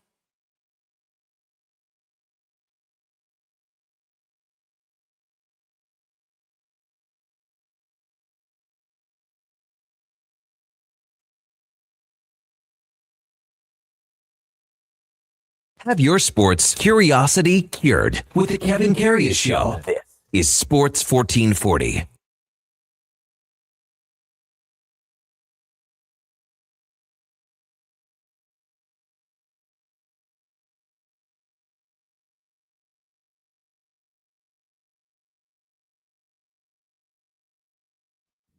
All right, welcome back to the big program. 10:55 in Edmonton. Time to say goodbye for another week. Hey, Duke, what do you? Hey, well, that's the way it goes, man. We had a couple of good segments with Dan Barnes. So, coming up at the top of the hour, it is Fantasy Frenzy with the former Ross Shep T-Bird, Connor Halley, and the Duke of Delburne. We got the lowdown from 12 till 2 with Alan Mitchell. 2 till 6, Jason Greger drives us home. We got the pregame show with Andrew Walker, Landon Ferraro, and Donnie P till 7 o'clock when puck drop happens. Oilers and Hawks post-game show to follow. Day off for everybody here tomorrow with Good Friday. Happy Easter, everyone. Josh Fenwick will be back on Saturday morning at 9 bells with the Triple S, and then Hoop City from 10 till 12 as Paul Sir enjoys his extended holiday right during the biggest time of basketball season. Yeah, Paul must have taken notes from me the past couple years on when to take vacation, Stanley Cup Final and World Series. Yeah, why not, huh? Why not? Hey, thanks everyone for listening. Really appreciate you being a part of the show. Before all of our programming straight ahead, time now for a Sports 1440 update brought to you by AWS Welding Supplies in Nisku. Product sales, service, and calibrating. Free same-day delivery of in-stock items to Leduc, Nisku, and South Edmonton. Your one-stop shop for all things welding. AWSwelding.ca. Have a wonderful rest of your Thursday. We'll see you back on Monday, and have a great Easter weekend. Until then, here is the Duke. The Sports 1440 update.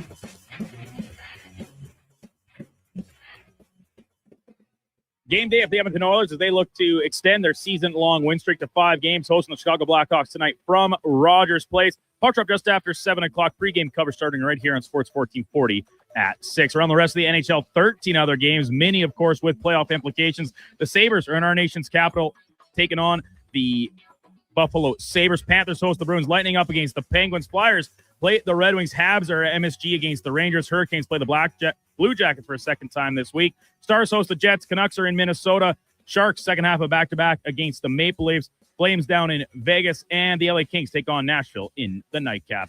In the association, half dozen games, including OKC hosting the Lakers. Detroit taking on Minnesota. And the Spurs are in SoCal against the Clippers. And a light day in the majors with several teams in transit. Twins are in KC. Braves take on the D-backs. Giants host the Mets. Blue Jays and White Sox are supposed to kick off their series. That has been postponed to tomorrow. And in case you missed it earlier this morning, veteran quarterback Kirk Cousins set to sign with the Las Vegas Raiders. According to Adam Schefter, Cousins spending the past 2 seasons down in Atlanta with the Falcons. Coming up on Sports 1440, it is Fantasy Frenzy with Hallie and Douglas. I'm Brandon Douglas at your Sports 1440 update. Sports 1440 in West Edmonton Mall and Wetaskiwin. See